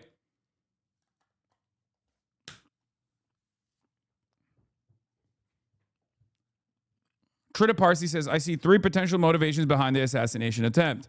One, Israel is trying to literally kill off Trump's off-ramps. Larijani was not only a key figure within the regime who had emerged as the chief consensus builder, but also to kill off Trump's off-ramps, literally someone whose favorite talks to the U.S. and who could build consensus within the system for an Iranian off-ramp at some point. He also favored de-escalation with the GCC states and supported Pezeshkian's message on that point, though not the apology. There had been some efforts by Larijani to speak directly with senior Trump officials in December, for instance, to prevent the war. The Israelis want the war to continue to degrade Iran's military capabilities further, to shift the balance in the region in Israel's favor for years to come. They have fought for more than 2 decades to get the U.S. to go to full war with Iran. And having finally achieved that goal, they do not want Trump to cut the war short. Without figures like Larijani and the Iranian system, Trump's pathways to ending the war just got narrower. Number 2, the U.S.-Israeli strategy may be shifting back to regime decapitation. The reason for this is that it's becoming increasingly clear that reopening the Straits of Hormuz militarily is simply too risky, and there is no international coalition willing to support Trump. But the Straits must be reopened from Trump's perspective because of the impact on energy markets, which eventually will impact gas and food prices in the U.S. and push Trump's own base to turn against this war. But if he cannot open it militarily, then the original idea of regime implosion may prove another path. As such, the killing of Larijani may have been seen as a second bite at the apple. The first bite, the assassination of Khamenei, did not yield results. But a few more assassinations of key figures may, the thinking would go. Now, there is no proof that this is successful. As a matter of fact, there's proof that this has been unsuccessful, right? I mean, they closed the Strait of Hormuz after Khamenei was killed. And they have a decentralized mosaic structure in their defenses anyway. And that's precisely the reason why they've been actively pummeling the Gulf states and Israel as well, and destroying American assets in the region and killing American troops in the region since the decapitation strike took place. So the idea that like Larijani's assassination would do anything but piss off Iran further and cause them to continue their war efforts is ridiculous. But once again, it ties back to Israel's ambitions of destabilizing Iran. Number 3, opportunity. The assassination may have also simply occurred because the opportunity presented itself rather than having been motivated by either a shift in strategy or a sabotage effort by the Israelis to kill off Trump's off-ramps. Either way, while this undoubtedly is a significant tactical blow to the Islamic Republic, it is difficult to envision it considerably impacting Tehran's war execution. Plans for these eventualities had already been established during the June War. Moreover, when relatively moderate voices have been killed by Israel, they have more often than not been replaced by a younger generation of more hawkish voices who oppose Iran's policy of strategic patience, who oppose the June ceasefire, and who currently oppose any de-escalation or ceasefire. Whether this was Israel's intent or not, the most likely outcome, nevertheless, is the destruction of potential off-ramps for Trump.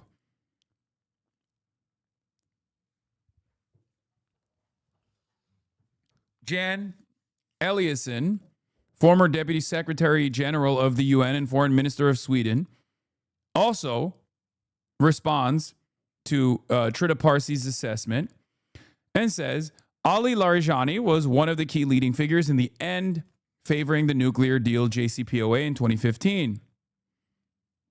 I had long and constructive talks in Tehran with him as the Speaker of the Mejlis at the time. Are off-ramps people to negotiate with? Off-ramps as in the people on the Iranian government side that are willing and interested in having talks with the Americans. Okay? Ali Larijani is one of those people. While he is seen as a unification figure inside of Iran due to his interest in holding the more moderate forces together alongside the IRGC, he's still more of a hardliner than, Khamenei was. However, in the current administration officials that remain in Iran, he was one of the only that has actually talked to the American side in the past. So killing him basically kills the opportunity to come to the table and engage in a sincere ceasefire effort.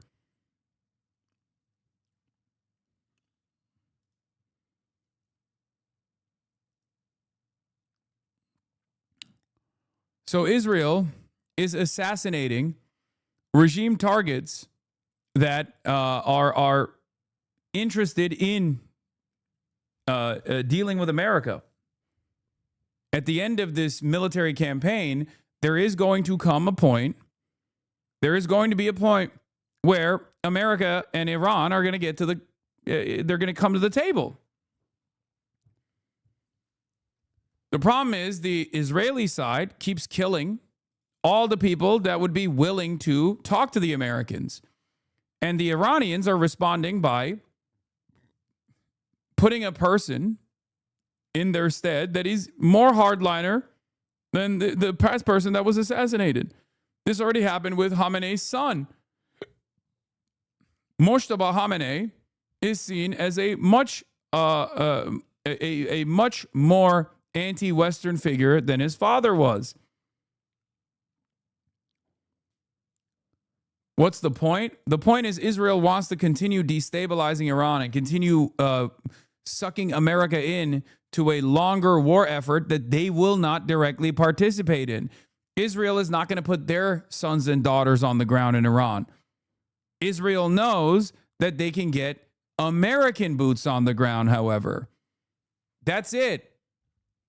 And if they invade Iran militarily, this might actually devastate the American economy. It might collapse what remains of like confidence that people have in America being a stabilizing figure in the world.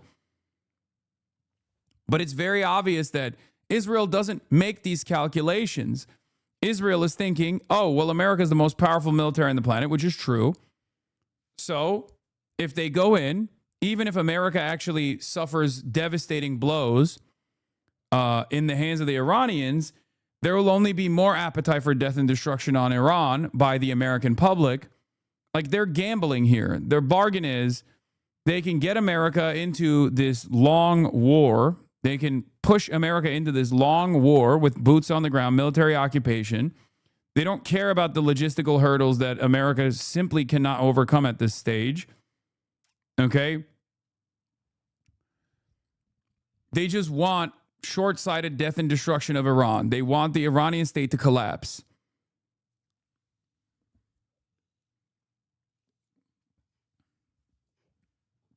Why, though, Israel doesn't care about their troops dying? They absolutely do. What are you talking?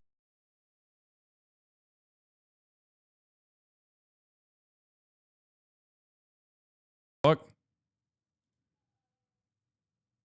That was crazy. It's back. It's back. M is real high. M is real high. M is real high. M is real high. M Israel high. Okay? I don't know what happened there. Apologies to the beautiful nation state of Israel. Greatest country in the world. More American troops should be thrown into the meat grinder in an effort to preserve Israel's strategic interests by diminishing the Gulf states and also destroying Iran entirely. A source familiar with private plans and discussions tells me Ali Larijani was, for the U.S. and Israel, the most favored transitional candidate as of September 2025, but became a target early February 2026. Vote blue or Netanyahu? Yeah. The source said Larijani became a target when he pushed for crackdown on protesters, took front seat in lashing out against U.S. and Israel, assumed key role in strategizing the IRGC kinetic actions, in particular against the Gulf states.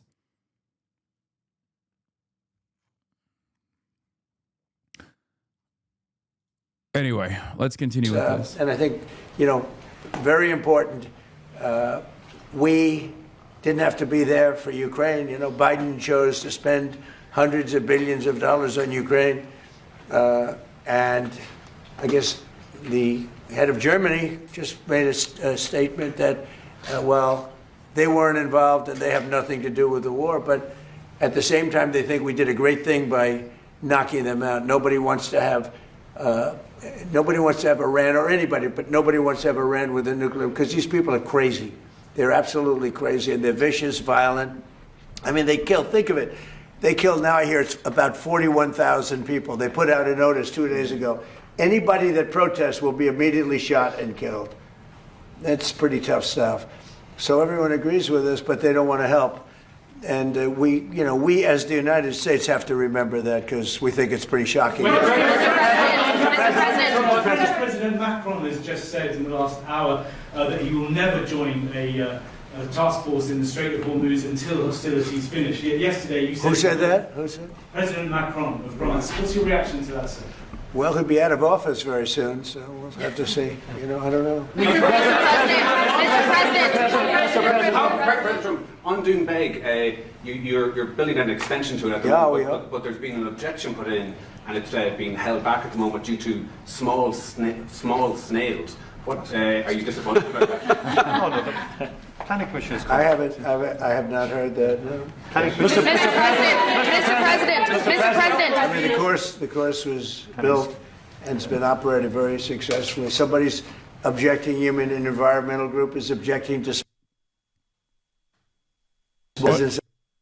What the fuck? Mr. President. Okay, I'm not alone. I guess they're having issues too, huh? At least. Qatar has been great. UAE has been absolutely been great. Saudi Arabia has been terrific. Bahrain has been very good. The Middle Eastern countries have been very strong in their support. And of course, Israel has been our partner. Israel's been very, very strong along with our. What the fuck? That's not on my end. Against Iran. If you look back ago, I talked about Iran was a big threat to this country, to this world of ours, and turned out to be, I was right. In fact, I said you have to attack Karg Island. You have to attack them years ago when they were acting up. They've been acting up for 37, 47, I guess now 48 years. For 48 years, they've been bad players, vicious players, and you can't let them have a nuclear weapon. If they got a nuclear weapon, I would say they would have used it within 24 hours after having it. And they would have had it if we didn't bomb them out from that great raid with the. Yeah, if they had a nuclear weapon, Israel and America wouldn't be doing what they're doing currently, just so you understand. You know, just so we're clear. If they had nukes, there would be regional stability. B-2 bombers 8 months ago or so, you would have had a nuclear war in the Middle East and maybe beyond. I think it would have hit Europe.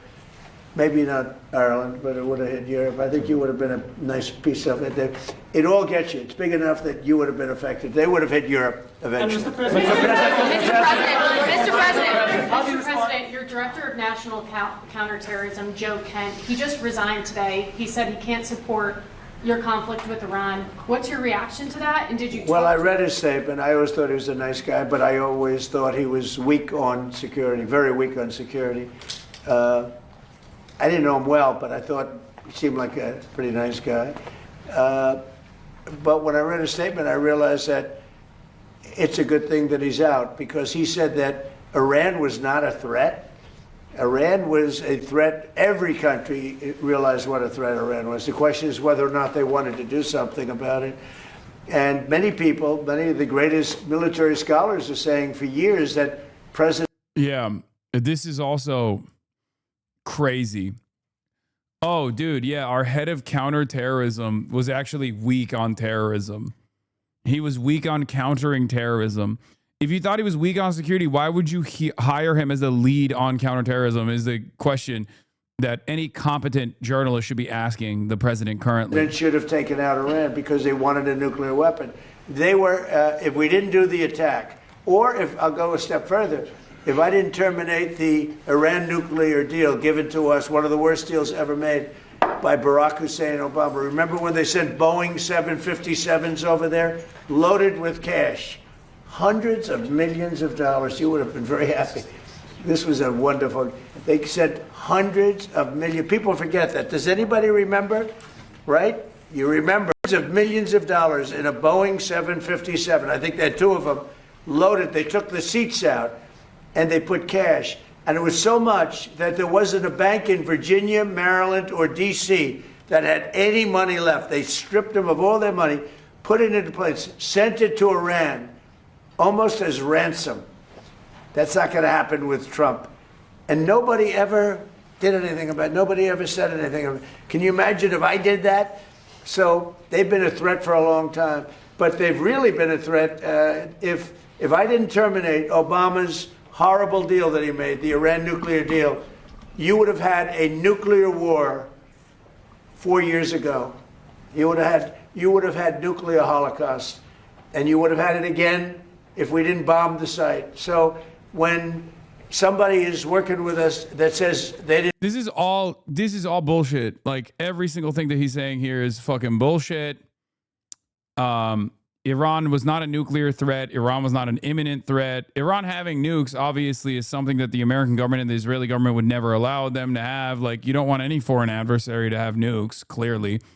But if we're pulling ourselves out, like, because you're not the American government, I'm not the American government, you're an ordinary American citizen. If you're like looking at this seriously, of course, Iran and every other foreign adversary or any other nation in the periphery having nukes objectively leads to them being able to develop in the ways that they want to. It allows them to have sovereignty. So that's just facts, okay? If Iran had nukes, the region would be more stable because Israel would not be able to behave in the belligerent ways that it is behaving currently. Obama has literally been out of office for a decade, but this old man refused to let his petty grievances go. Yes, Obama was the last effort. Obama was the last effort. The JCPOA was an objectively good deal for American interests. That was dealing with Iran through sanctions relief and dealing with Iran through diplomacy, something that they were very clearly interested in doing, especially because Ali Khamenei had a fatwa on no nuclear weapons regardless, right? And all of the the uranium enrichment that they were engaging in after Donald Trump came in and destroyed the JCPOA was simply so they can have an upper hand and leverage in the negotiations. Agree 90%, but they didn't allow inspection of certain sites. That's not true. No. Iran was faithfully following through on the JCPOA agreements through and through. That's just not correct. Because the JCPOA was not just a bilateral commitment between the United States of America and Iran. The JCPOA is a multilateral agreement that actually brought in China, Russia, and the European Union as collaborative partners. The International Atomic Energy Agency had literal round-the-clock surveillance inside of Iranian facilities, and I believe they still do for many of the facilities that haven't been destroyed or whatever. So the idea, they had cameras on the enrichment sites. So the idea that Iran was sneakily still developing a nuclear weapon is incorrect. At least during I remember reading something like that in 2018. I wasn't fully aware. Yes, that was a lie. You got duped by Israeli pro-Israel media. Okay? As a matter of fact, I will go so far as to say that not only was Iran abiding by their commitments to the JCPOA, they continue to do so after Trump openly said, we're throwing the JCPOA in the pile. It's over. It's done. I'm ripping it apart. Iran still continued abiding by it. Iran was still continuing to abide by the agreements. Okay? Like the agreements outlined in the JCPOA. And not only were they continuing to follow in good faith the negotiations and the limits that were placed, they even allowed European investigators access into the sites after Donald Trump said that he was throwing this deal in the pile. Okay. It was only after Donald Trump added secondary sanctions to the IRGC and secondary sanctions to Iran did they say, all right, fuck it, we're going back to nuclear grade uranium enrichment.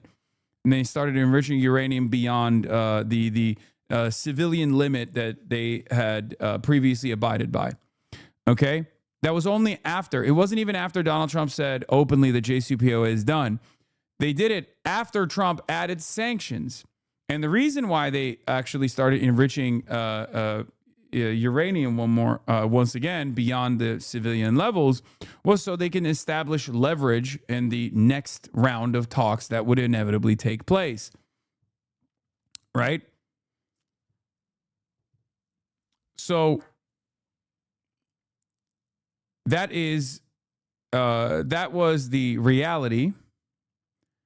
And there was literally, yeah, here in 2018, just like with the Iraq WMD situation, just like with the Iraq WMD lie, when there were international investigators that actually said, no, America is lying.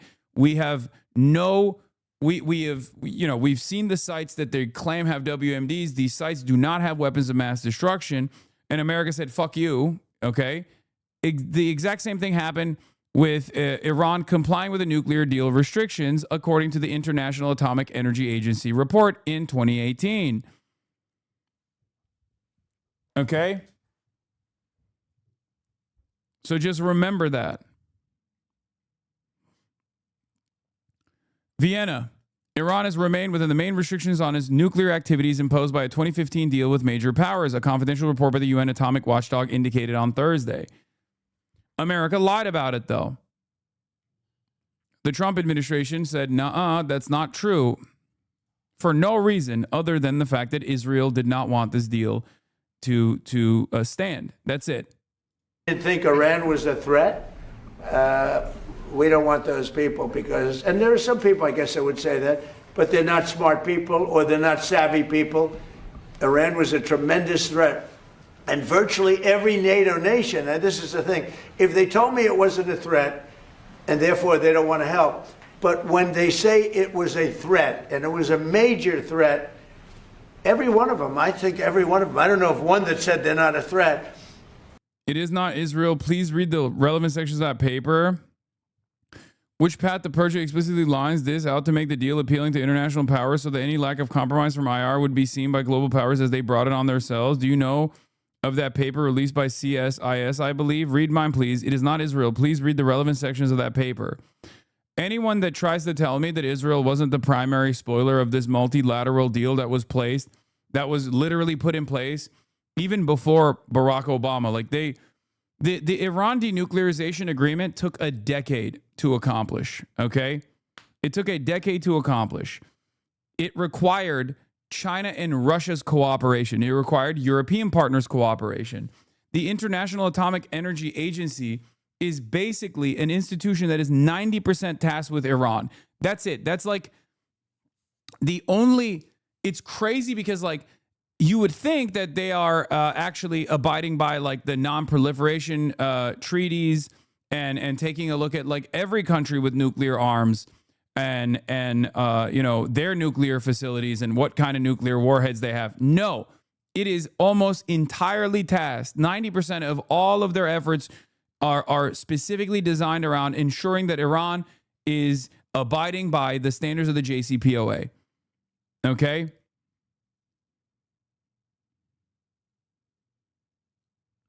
Straight up, Israel was the only spoiling party in the JCPOA. They hated it.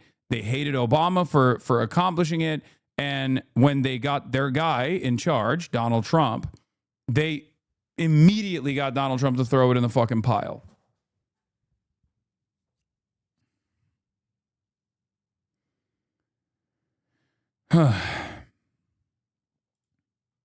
What is this statement?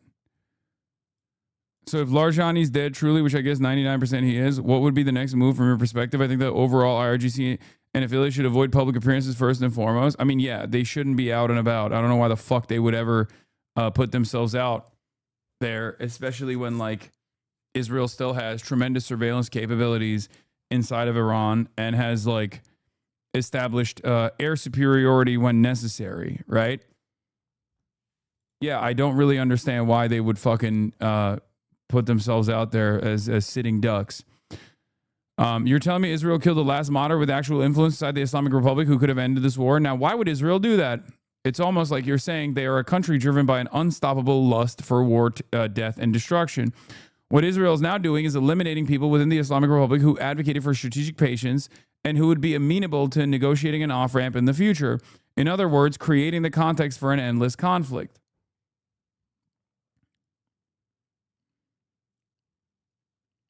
Yeah. Going back to the 2015 JCPOA deal, though, that Donald Trump ripped apart, even after Donald Trump said that the Iranian government was not abiding by the agreement, European partners actually counteracted that. They said, no, that's not the case. Iran is actually following the negotiations in good faith, just so you understand. And yet, of course, American media fucking lied about it at the time. I covered it, but no one really gives a shit. Let's be real.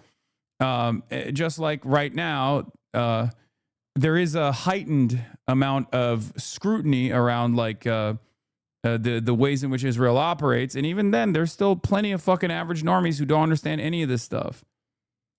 But when they say it was a threat, but we're not going to help, I think they're very foolish. You know, it's interesting. It's interesting because I could say this, that what's happening in Ukraine, we're probably in there for $400 billion. We don't spend any money anymore. They buy it from us and they pay full price. But Biden gave them between $350 and $400 billion of equipment. What a joke. He wasn't a fucking moderate. He was responsible for forced concessions from people. No. That's why I said he's not. He's a moderate in comparison to the current leadership of Iran. Okay? You have to understand, Ali Larijani was considered not a moderate, but pragmatic. Okay? He was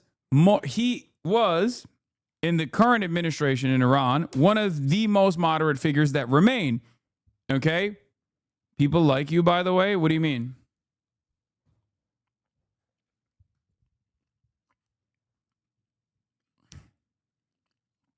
Oh, you're saying yes. He engaged in tremendous repression against Mossadegists and communists. Yeah, I know, dude. Shut the fuck up. It doesn't matter. Okay? It's so stupid. Yeah, you think I don't fucking know that? What are you talking about? I'm very aware of that. I'm not. Oh my God, these guys. It is utterly irrelevant now, don't you think? No, he's not wrong. He's trying to do the classic thing where it's like, oh, the IRGC forces were tremendously repressive towards communist Iranians and Iranians that align with your framework, with your perspective. You think I don't fucking know that? I do know that. Yes.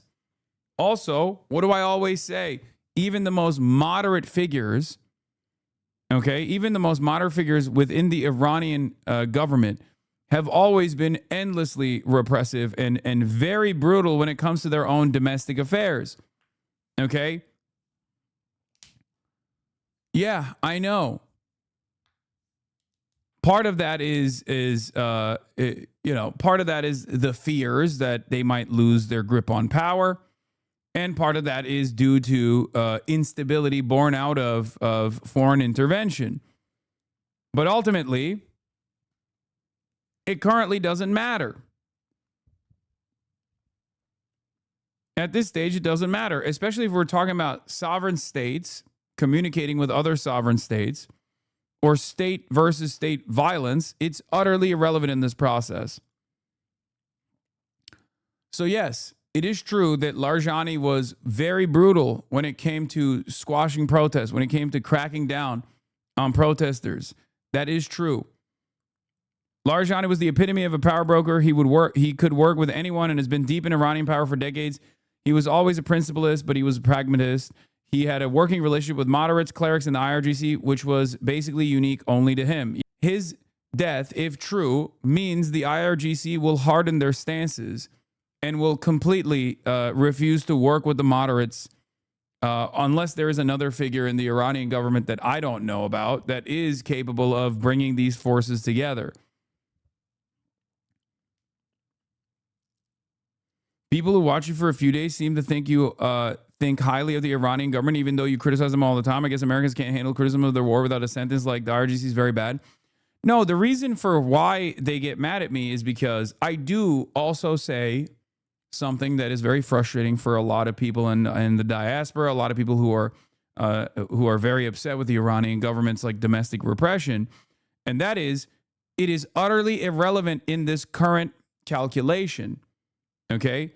The Iranian government's crackdowns are utterly irrelevant in this calculation. Israel and America has shown that they have no interest in like liberating the Iranian population. I never believed that anyway. I never lent it any credence whatsoever.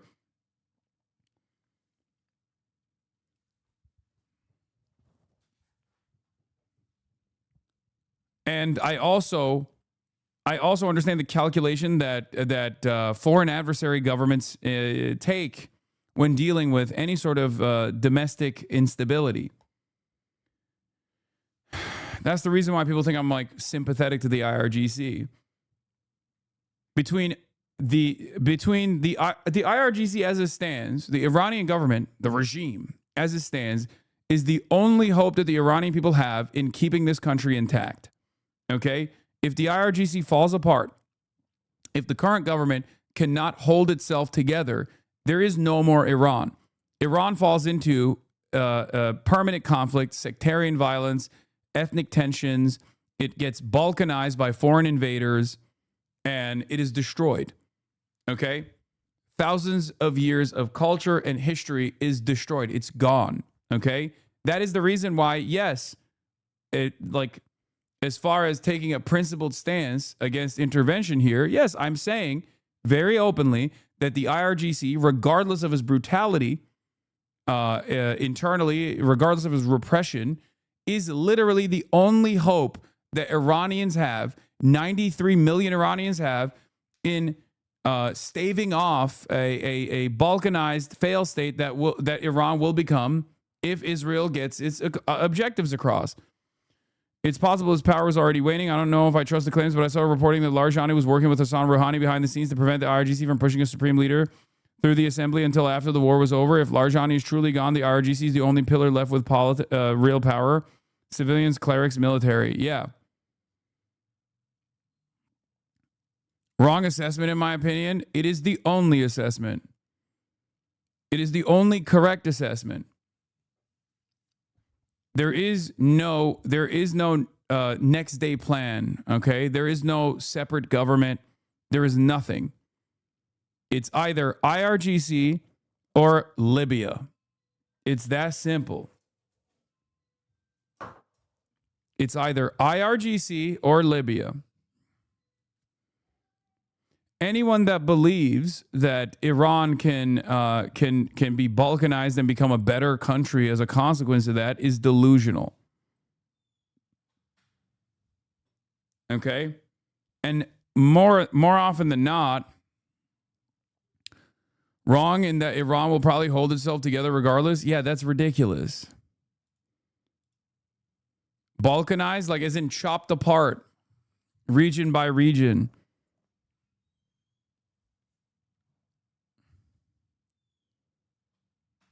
What?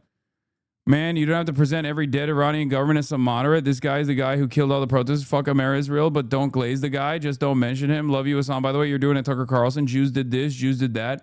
A sober assessment of Larijani and the role that he could possibly play in the negotiations that you hear not only from me, but from literally like you hear from previous heads of state is not me glazing Iran or glazing Larijani.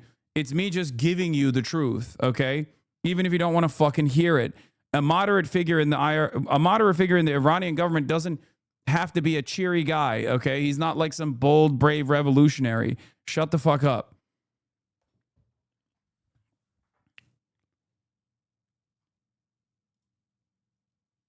It's so ridiculous. Also, I don't know what Jews have to do with this at all.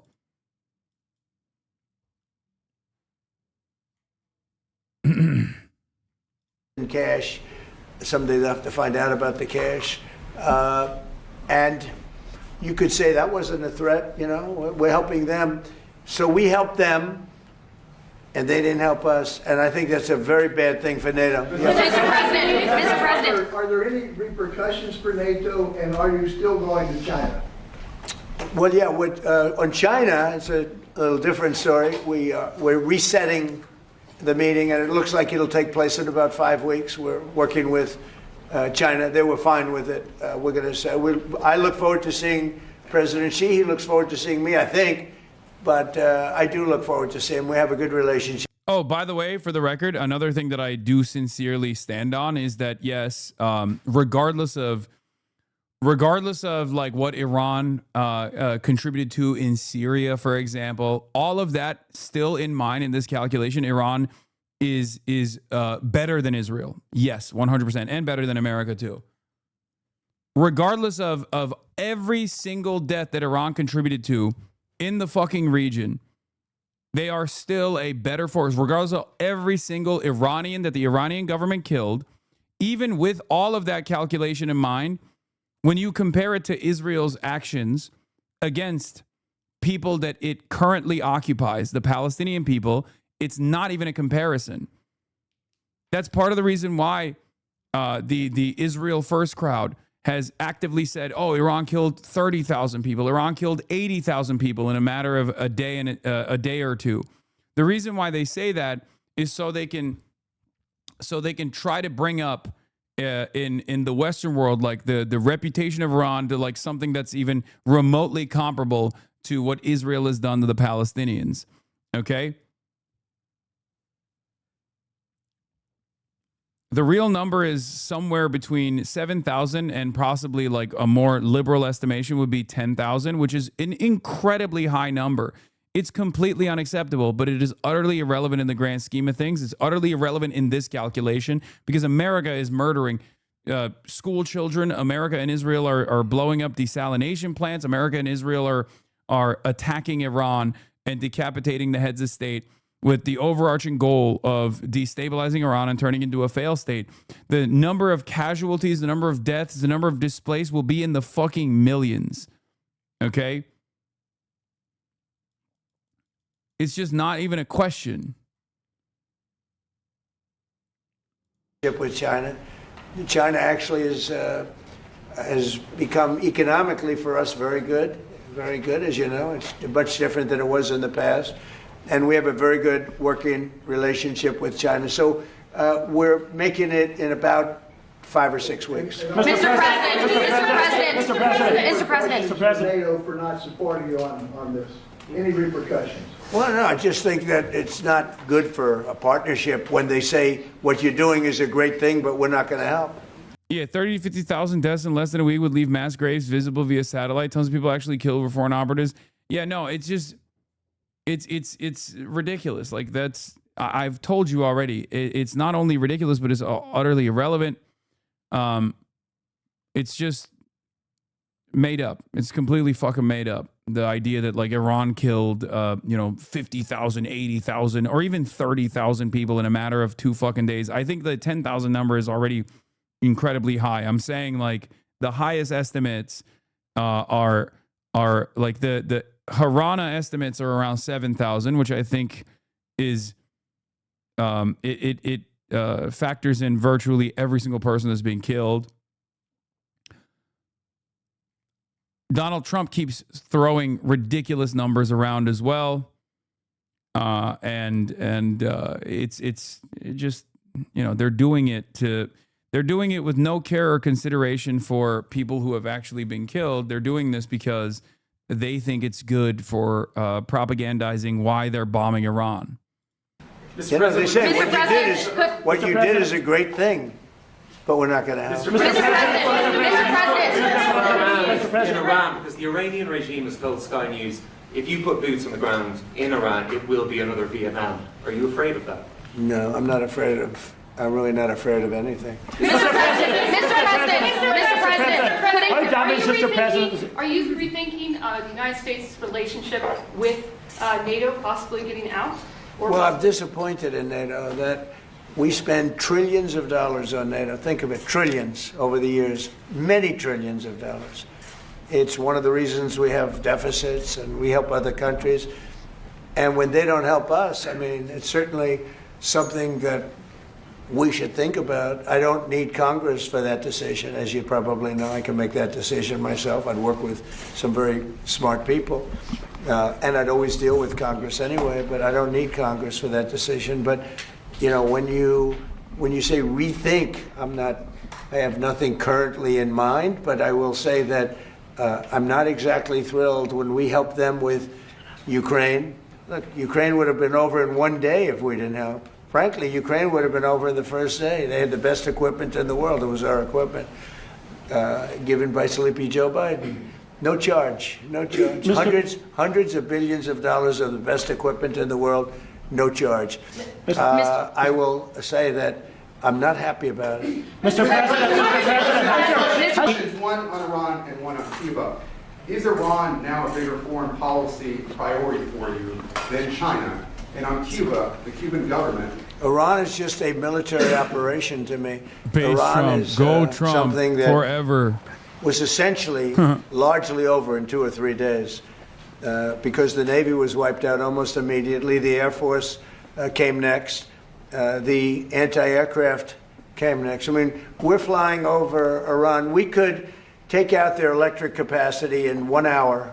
We have all the, there's nothing they can do right now because everything is knocked out. They have no radar, no anti-aircraft. They have nothing.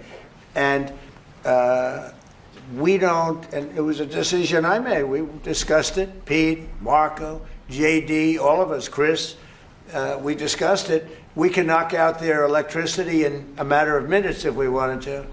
There's nothing they can do about it. We can knock out their oil in Carg Island. The only thing we didn't take down was their oil because if we knock out, I call them the pipes, very complex.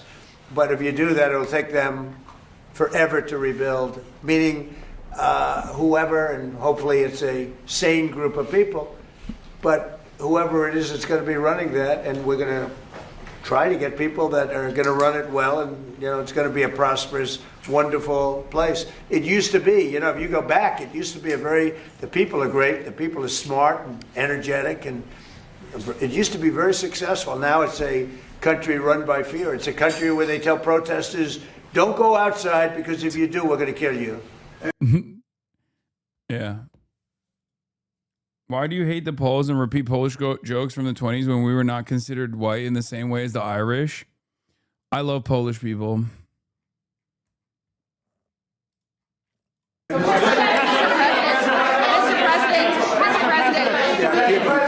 Mr. President. Well, Cuba right now is Notice how you had to go back to the 1920s, by the way? We live in 2026. Poland just surpassed Switzerland with its economy. I think you're doing fine,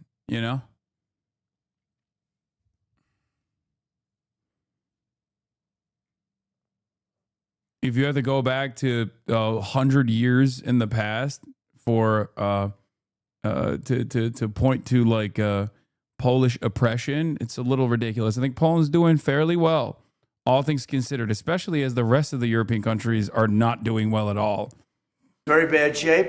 They're talking to Marco, and we'll be doing something with Cuba very soon. We're really focused on this, but we're dealing with Cuba. Marco, do you want to say a couple of words about it? Yeah, I mean, Cuba has an economy that doesn't work and a political and governmental system they can't fix. It's not dramatic enough. It's not going to fix it.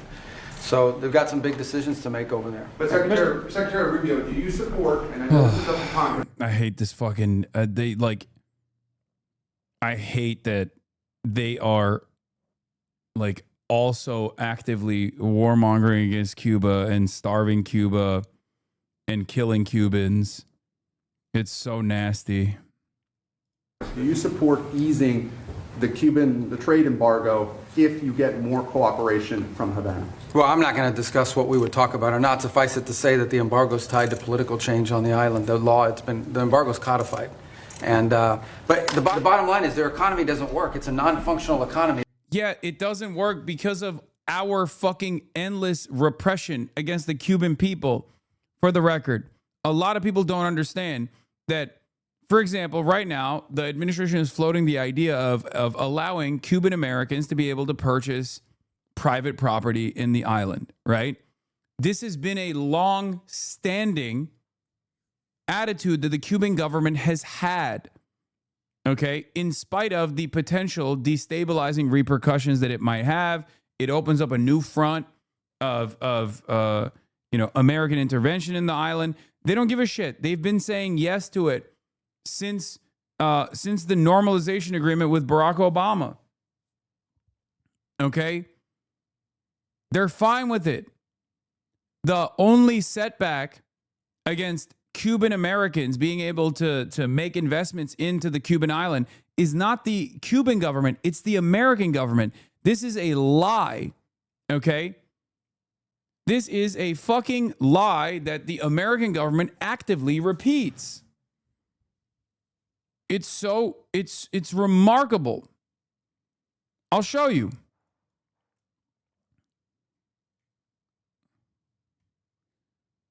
Here is a professor of political science, Orlando J. Perez. Okay? Before you rush to invest in Cuba, it's good to know what U.S. law actually allows. The Cuban Assets Control Regulations, CACR 31 CFR Part 515, prohibits U.S. persons from engaging in virtually any transaction in which Cuba or a Cuban national has an interest, including investments without a specific OFAC license. I also know this from our dealings with even sending humanitarian aid to Cuba. We had to work with the Treasury to be able to get clearances and OFAC, specifically OFAC clearances, so that we can send even one fucking solar panel to the Cuban population. You understand? It's absurd the amount of restrictions that the American government has placed on anyone that wants to help with aid to the Cuban population or anyone that wants to engage in any sort of investment opportunity in Cuba literally needs to deal with the American government. No current general license covers what Havana just announced. This is the Cuban embassy in the U.S. that to facilitate the participation of Cubans living abroad in the country's economy, announced by Deputy Prime Minister Poliva Oscar. Allow Cubans living abroad without actual residency in Cuba to participate in or own private businesses in Cuba. We lie and we lie and we say like, oh, Cuba has no private markets whatsoever. Cuba has no small businesses. All of this shit is a lie. Okay, they do. Not only do they have, is this presented as like a black market when it's not. It's like the government allows small businesses to operate, but also outside of that, the government has been saying since the Obama administration that they're perfectly fine with foreign Cubans, okay, Cuban Americans investing in businesses inside of Cuba.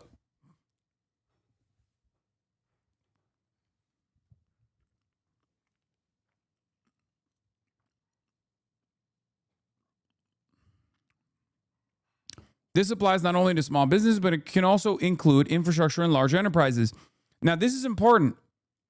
The reason why this literally is something the Cuban government is allowing, but the American government will not allow, is because, as Orlando J. Perez correctly points to, the State Department's Cuba restricted list, reinstated by Secretary Rubio in February 2025, 237 entities, prohibits direct financial transactions with the Cuban military, intelligence, and security-linked enterprises. GAESA alone controls an estimated 60% of the Cuban economy. Any large infrastructure investment runs straight through it. So they say, the Cuban government's like, you can make investments into infrastructure companies if you would like to. The American government says you can't do that because there is still Cuban government ownership, and the Cuban government is considered a state sponsor of terror. Okay, it's ridiculous that this is a consideration, but unfortunately, that is the reason why you can't make any investments into Cuba at all. The Central Bank of Cuba is a government institution. U.S. persons opening accounts there triggers CACR prohibitions. And since NSPM 5 was reissued in June 2025, even U-turn payment channels are being rolled back. Western Union stopped processing Cuban transfers in February 2025.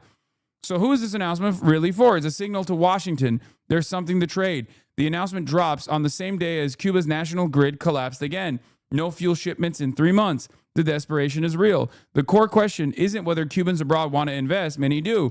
It's whether Washington will adjust OFAC rules to allow it, under what conditions, with what verification mechanisms, and whether any opening actually reaches private entrepreneurs or gets captured by the same gatekeepers who control Cuba's economy. This person is not like pro the Cuban government or ideologically a communist, by the way. He's just telling you exactly what's currently the real setback against Cuban Americans making any investment decisions on the island. Okay? It's fucking insane. So much of our ambitions in foreign countries is kept together by abject lies, okay? What do you think about the reporting that the U.S. is working with the Cuban military to take over the state? Apparently, Rubio has been talking to the military rather than civilian leaders. The Cuban military has also, over the years, taken over more commercial activities from the state. Do you think that's realistic or just meant to cause distrust within Cuba? No, I think that both the military and the current Cuban government, regardless of who's in charge, is still run by communists. So I don't know what the decision is. And not only are they like hardliners, they unironically are hardliners about having a completely centrally planned, completely centrally controlled economy. They're such hardliners that even China is confused. According to the Foreign Times article that I was reading, even China has been confused at times to see why they won't do any revisionism, any reforms whatsoever. Except that's not the full story. They are open to revisionism. It's just that the American government doesn't allow them to actually follow through on any sort of revisions. Cuba is also not like Venezuela in the sense that the Venezuelan government has popular support, right? Or had popular support. Maduro had popular support from the base of Chavistas, even though his popular support was diminishing. In Cuba, there are obviously people who hate the government, right? There's like, not every single one of them are agents of the American state. There are people who are frustrated and falsely attribute their pain and their struggle to the Cuban government, and don't see the Cuban government's decision making as a triage out of necessity, because they just simply don't have the goods to be able to offer all the services to every single person all the fucking time, because they're objectively kept poor after decades of American restrictions. But what is this? What are you talking about? Venezuela's government has zero support. Yeah, you're a fucking idiot. The Chavistas, albeit diminished, were still the base of support for the fucking Venezuelan government. Like, they had, I don't know what the exact percentage is, but you're objectively wrong. So wrong that even Trump recognized that when push came to shove, and that's the reason why Delcy Rodriguez is still in charge. There was no popular support, or at least popular enough support that wouldn't completely fucking destabilize the country, which would make it impossible to extract oil, if Maria Machado was placed in charge. If the numbers were correct, Maria Machado's representative was supposed to get 70% of the votes, right? That's bullshit. That's not correct. If that was the case, then America could have easily engaged in a bloodless coup where they could have just brought Maria Machado into the state.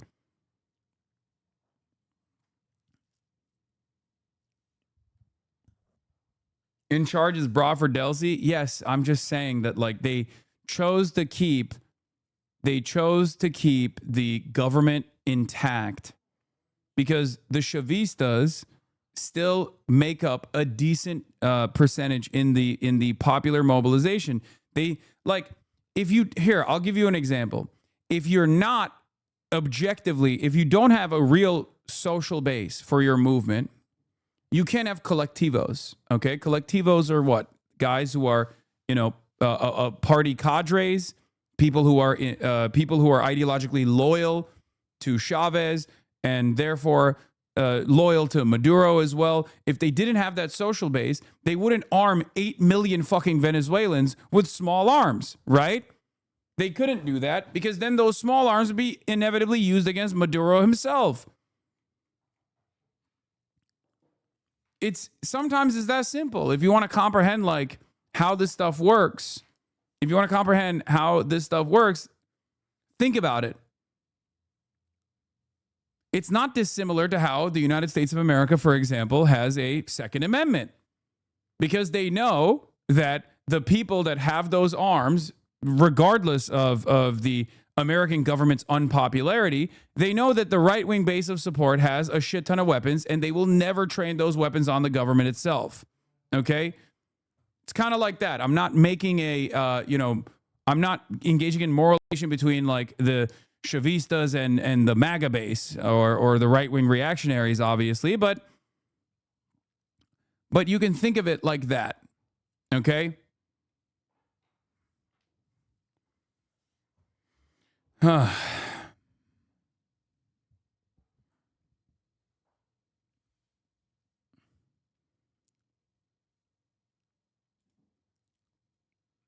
sugar daddies, the Havemeyer Sugar Trust, to Alan Dulles, to Jeffrey Epstein, the mega billionaire Fangel family are the welfare barons of all time.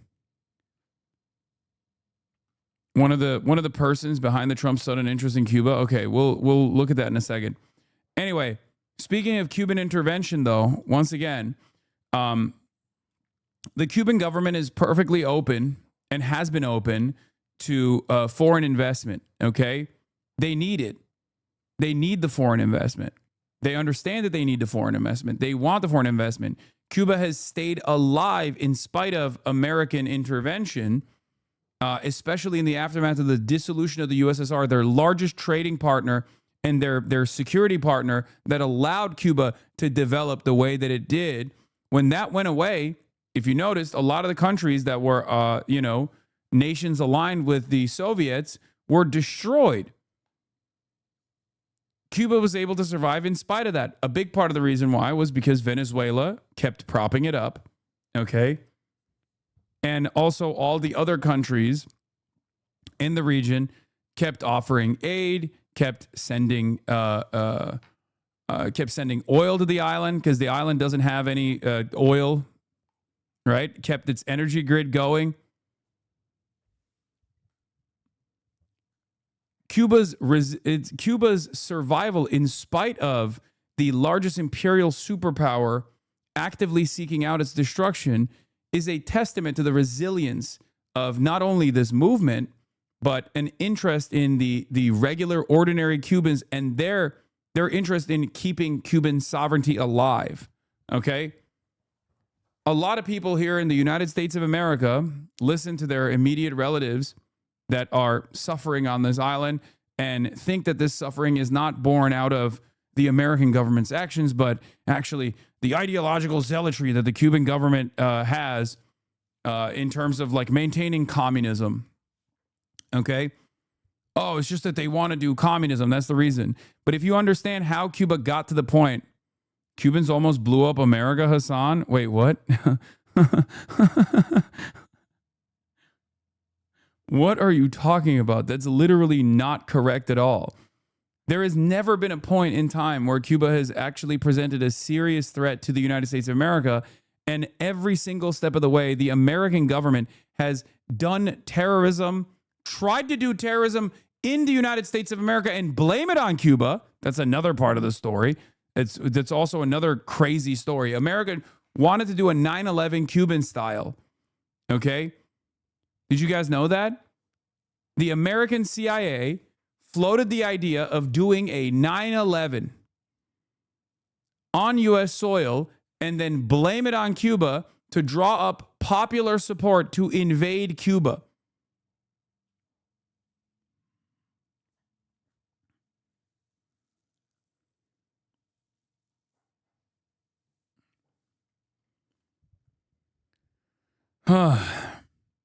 America kept routinely engaging in acts of terrorism over the Cuban airspace by sending sending airplanes over the Cuban airspace. Again, it's 90 miles off the coastline of America. America has never stopped doing acts of terrorism on Cuban soil. Many of you are completely oblivious to this. Okay? We have sent airplane after airplane to bomb Cuban crops. We have engaged in an act of terrorism when Cuba finally realized that they have to arm up against American invasion. When the Cuban government set a deal forward with the Belgian government to get arms.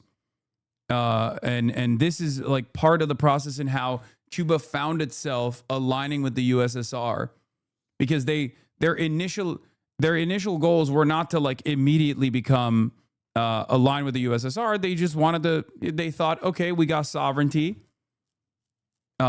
We were able to overthrow the American-backed puppet dictator, Batista, who was unimaginably ruthless, unimaginably cruel, far more violent than even the Cuban Revolution was, for the record, just so you know. And they got a weapons transfer from the Belgian government. America blew up the weapons on Cuban ports. Okay? They literally killed a bunch of Cubans. They sabotaged the weapons transfer and blew it up. And then they stopped the investigations from being conducted. To this day, we don't know exactly who was responsible for the Belgian weapons transfer exploding in the Havana ports.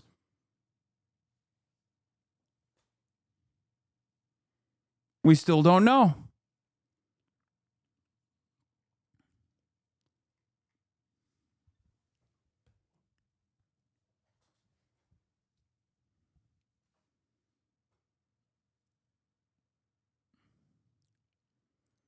There was years and years of biological warfare against the Cuban people. There were years and years of terrorism against the Cuban population. And not only, Operation Mongoose, the Cuban project, also known as Operation Mongoose, was an extensive campaign of terrorist attacks against civilians and covert operations carried out by the U.S. Central Intelligence Agency in Cuba. It was officially authorized on November 30th, 1961, by U.S. President John F. Kennedy. The name Operation Mongoose was agreed to at a White House meeting on November 4th, 1961. The operation was led by the U.S. Air Force, General Edward Lansdale on the military side, and William King Harvey at the CIA, and went into effect after the failed Bay of Pigs invasion. And then the planned attacks against Miami was Operation Northwoods. Operation Northwoods was a proposed false flag operation which originated within the Department of Defense in the U.S. government in 1962. Okay? Yeah. This is the memorial service, the famous photos from. But anyway, La Cobra explosion at the harbor in Havana was on 4th of March, 1960, where it was unloading 76 tons of grenades and munitions. 75 to 100 people were killed and many were injured. Fidel Castro alleged it was an act of sabotage on part of the United States, which denied any involvement. It's bullshit. They did do it. Okay?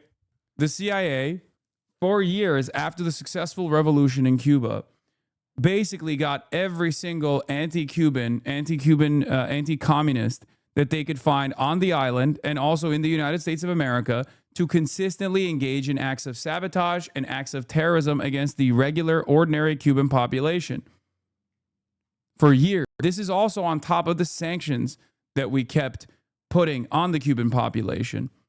Part of the reason for the sanctions on the American side was because Cuba engaged in land reform. Okay? Cuba engaged in land reform as an act of sovereignty in an effort to develop their country in the way that they wanted to, in a way that was more egalitarian under communist principles. Okay? There was a lot of mafia, a lot of labor unions by way of mafia, and a lot of American investment in Cuba at the time that was forcibly stripped away from foreign invaders and given back to the Cuban people. This not only frustrated a lot of the extremely wealthy Cubans that were aligned with the Batista regime at the time, who now had to give up some of their land, right?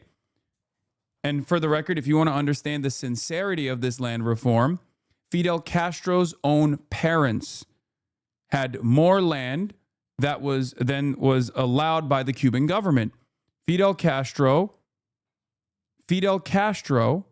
literally made his own parents give up parts of their land in the expropriation process. Okay?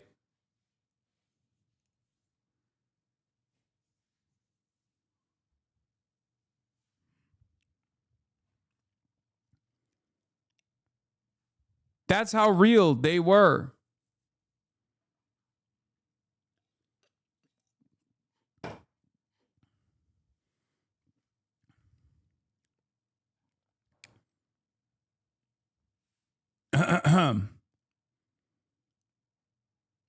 There's a chance that when you arrive in Cuba, there won't be any internet or electricity at all, almost anywhere. How will you be able to stream? I have my own methods. I'm bringing a full kit that I will be leaving behind in Cuba as well for the Cubans. But I have solar panels. I have a battery bank with a solar panel. My operation is designed in a way where I can literally go to an area where there is no electricity and basically no internet and still be able to stream. We'll see. We'll see.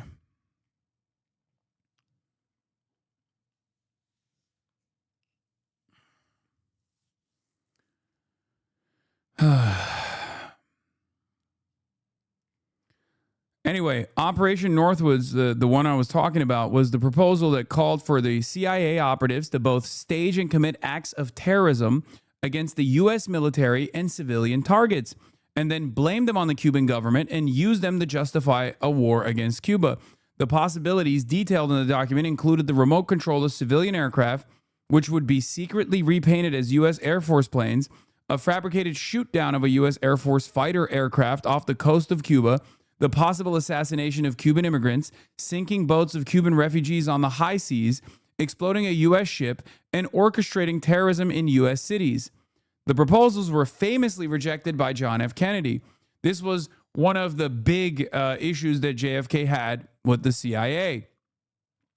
JFK said, look, I'm fine with interference in Cuban affairs. Obviously, they're communists. They're terrifying. JFK was an anti-communist as well. For those of you who don't know, he wasn't this like woke hero that people present him as. But he was like, this is a bridge too far. I believe it was after Operation Northwood that JFK famously said, I want to rip the CIA apart piece by piece, if I'm not mistaken.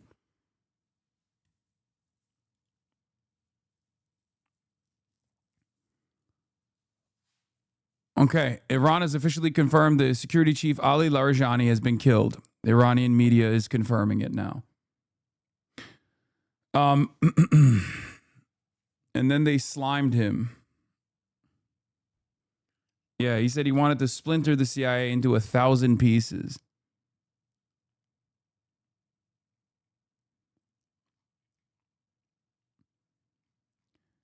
Anyway, we obviously got into the Cuban part. I'm running ahead of my own commentary here, but I'm not done with the situation monitoring in Iran, especially coming up. But we're not ready to leave yet, but we'll be leaving in the near future. We'll be leaving in pretty much the very near future. But right now they've been decimated from every standpoint. And again, we've had great support from countries in the Middle East, great support, but we've had no support from, essentially, no support from NATO. Mr. President, what about your relationship, Mr. President? What about your relationship with London? Has it been damaged by the fact that Keir Starmer isn't supporting you in this war? And has your opinion of Keir Starmer changed because of this? Well, he hasn't been supporting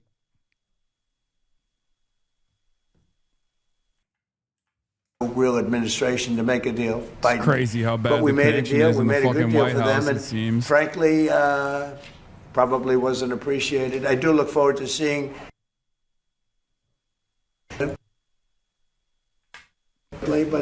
But no, I was disappointed because Keir was willing to send 2 aircraft carriers after we won, because essentially there's no threat for the aircraft carriers right now.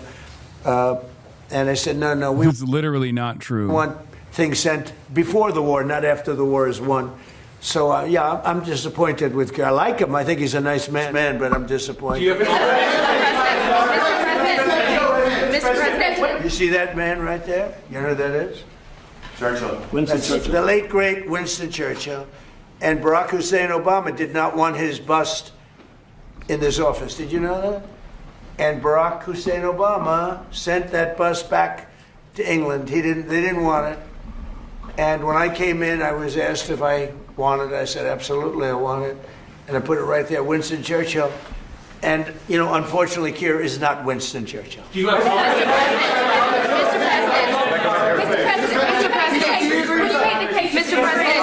President, it pissed on me. No, hold it. Right. Just hold it.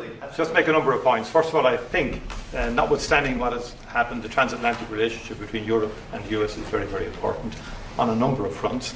And I think we've had issues over the last year or two. These leaders engage a review, particularly on trade initially. Remember all the fuss last year, but we got a landing zone between Europe and the US, and I think we can get a landing zone again. And I think I just met with Keir Starmer last week. The British-Irish relationship is a very important one.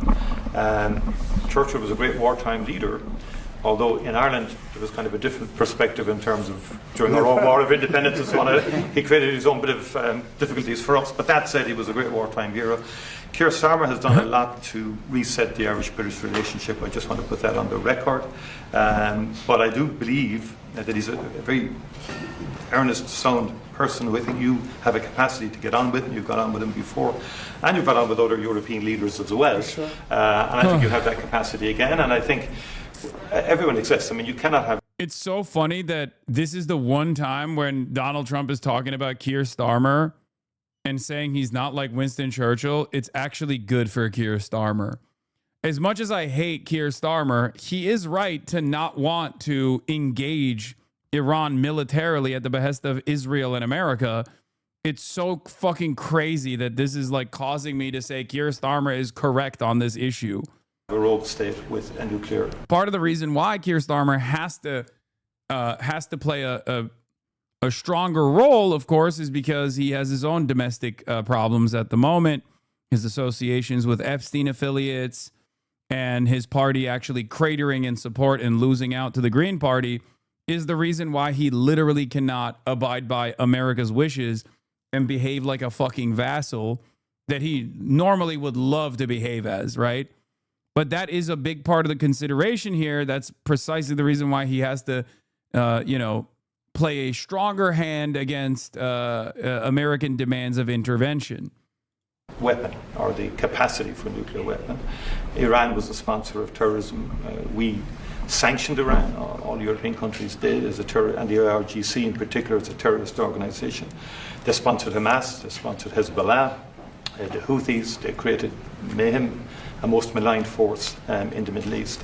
The Irish position has always been ultimately, can we resolve this can we get peace? And obviously there's preconditions before you get to that situation. We had our own conflict, which went on for 30 years, and we learned a lot from that in terms of how to try and bring about peace. And I think I've listened to you in terms of, you're correct. I mean, our hearts go to the Michael Martin, dog of the Imperial Sierra, West Brit cook. Iranian people West Brit, who have been repressed and suppressed for so many years. I saw a piece about Starmer being against the Iraq war, so he might just dislike wars. Bitch, he loved the Israeli genocide of Palestinians, okay? No. It has nothing to do with him being an anti-interventionist. He's not. Keir Starmer is not a real human, okay? He's not like a human being with goals, dreams. He is basically a mouthpiece for American and Israeli interests and capitalist interests in the country. The only reason why he has to take a different stance right now and not be a cum rag for America and Israel is because, like I said, he has tremendous domestic considerations at play. Okay? Are you an Iranian or a Turkish dog, by the way? I am a dog for the working class, no matter where they are. Okay? I don't make these sorts of like state considerations. Years, culminating in that savage murder of thousands and thousands of Iranians some months ago. No one was in a position to do anything about that. I care about ordinary people. Sometimes a state's interests might align with the ordinary people's.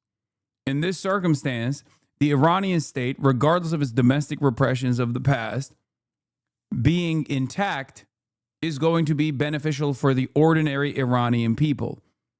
Okay? That's it. I think, and likewise with Ukraine, I mean, the Russians did invade Ukraine, have attacked civilian infrastructure and so on like that. And for the people of Ukraine who just want peace and an opportunity to live, I think we have to continue to work to see, can we bring peace, different regime to Iran where Iranians can live in peace again, and the people in the Middle East can live in peace, and you're doing your bit there in terms of the work in Gaza and so on like that. And I think that's what we want, is a peaceful resolution of conflict. That's where we come from as a small nation. Right. We've been peacekeepers all our lives. And we're the longest serving nation in terms of provision of peacekeeping forces in the world, as it turns out. But we think ultimately all conflicts come to an end, and I think we have to try and work towards that end. And I'm sure European leaders and the US administration will engage, and hopefully we can get a landing zone. So. I mean, the only thing, and I agree with everything you said, but we helped with Ukraine. Yes. And they don't help with Iran. And they all acknowledge that Iran can't have a nuclear weapon. You yourself say it. You know, these are horrendous people.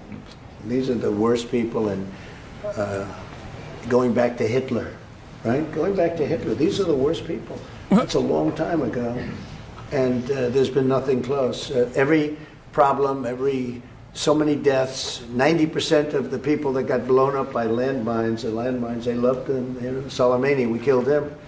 If we didn't, it might be a different story, because he was a horrible person, but he was a very powerful person and leader, smart. But we killed him. If we didn't, I think you'd have it. I did. But I think it would have maybe a different situation. It wouldn't have been so easy as it has been, because it has been very easy. You know, it's all of their military is out, but you can always have somebody drop a mine in the water. It's like terrorism. Yep. And then you have the people that own the billion-dollar ship saying, well, let's not move that ship yet because we want. So we thought that Europe would help that because they do have some minesweepers. But it's amazing that... No, the real reason why they want an international coalition of the willing is clear. It's because they think they can apply more pressure to the Iranian state to stop if they make it seem as though there is more support for this military campaign beyond America and Israel, regardless of how fucking unpopular it might be in those countries. And it is very unpopular. Okay? That's the reason. It's mostly just symbolic. It's like to basically say the entire world is against Iran. There is a little bit of PR interest here. Okay? That's it. And so far, the European leadership has not budged. They've said, no, we're not doing that, which is good.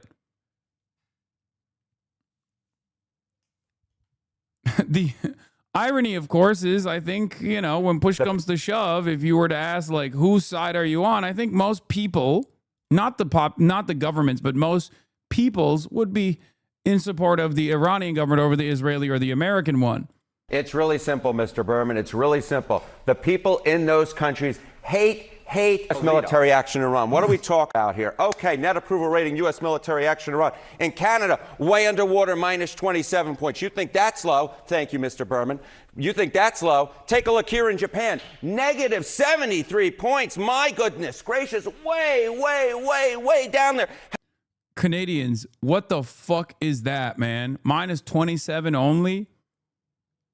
What level of cuckening is this, bro? How about in the UK? We're talking about 34 points underwater.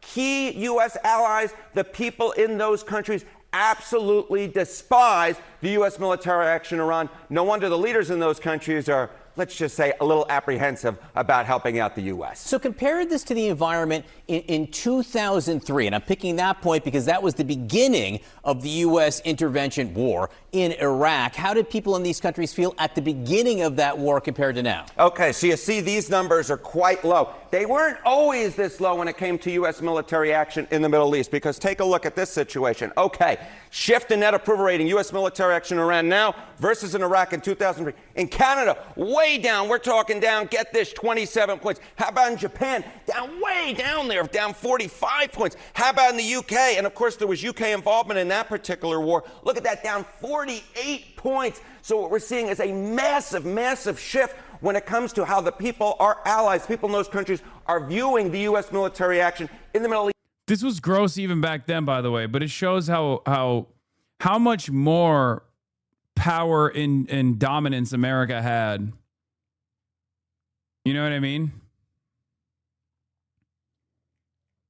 It's far less popular this time around. No wonder the leaders in those countries want pretty much absolutely nothing to do. But this also is a reflection of America's capabilities diminishing as far as manufacturing consent, even at the domestic home front, right? Even at the domestic level, right? Toronto Persians give LA Persians a run for their money. Yeah, I've seen it. I've seen the ones that are, I've seen the insanity. Didn't they literally kill like a Shah, a Shah monarchist, like 2 Shah monarchists killed another Shah supporter for not being like sufficiently in support of the Shah or something recently in Canada? Some fucking crazy shit. Is in Vancouver. Yeah, Canadian diaspora Persians are fucking wild.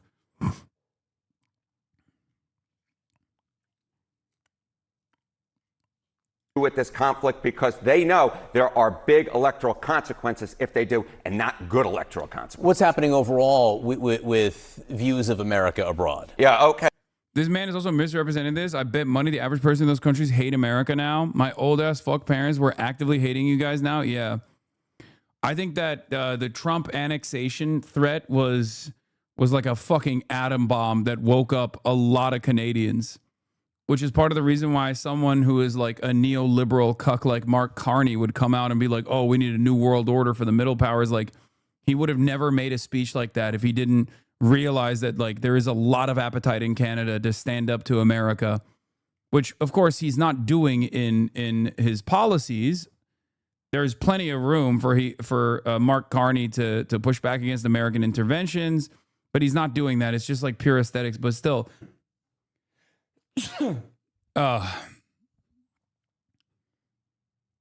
It's too early to tell, but I saw someone compare this adventure by the U.S. and the UK to France's attempts during the Suez Crisis, the moment that a global superpower was no longer able to project its power to achieve a major geopolitical objective and proved it was over. I don't think it's too early to tell. I think America's capabilities have diminished dramatically. I think the confidence that people had in America as like the hegemonic superpower is gone.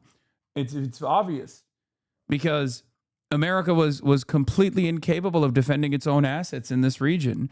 It showed the world that an American security contract means nothing, right? It means nothing. It is a pure exposure as far as the paper tiger goes.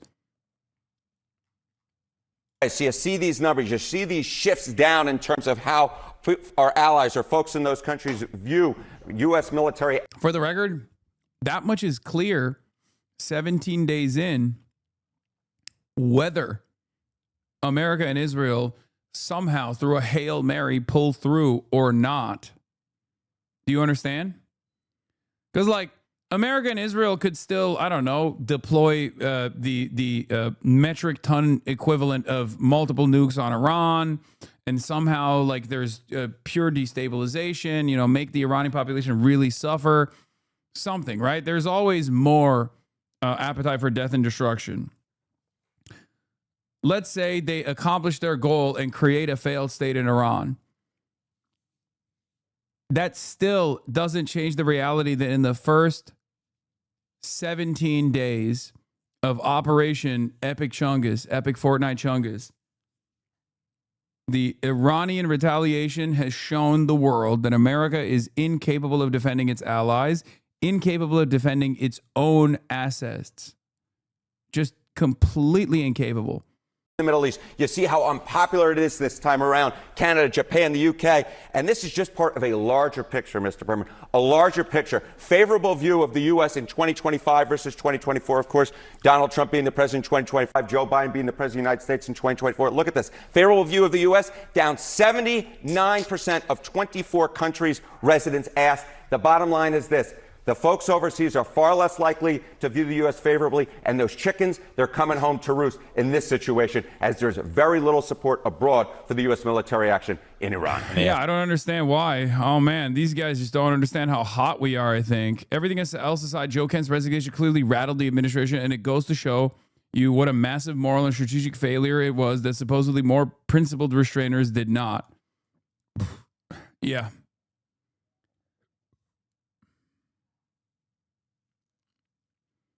Hard quote. Lies written in ink cannot disguise facts written in blood. America makes every bullet for the federal government in one site. They make every artillery shell on another single site, which is actually just the other side of the same building. We can make like 50 Tomahawks a year, and those are built in one building. We do base and are now shocked that we can't fight for more than like a week. Yeah. Hasan, when are you gay?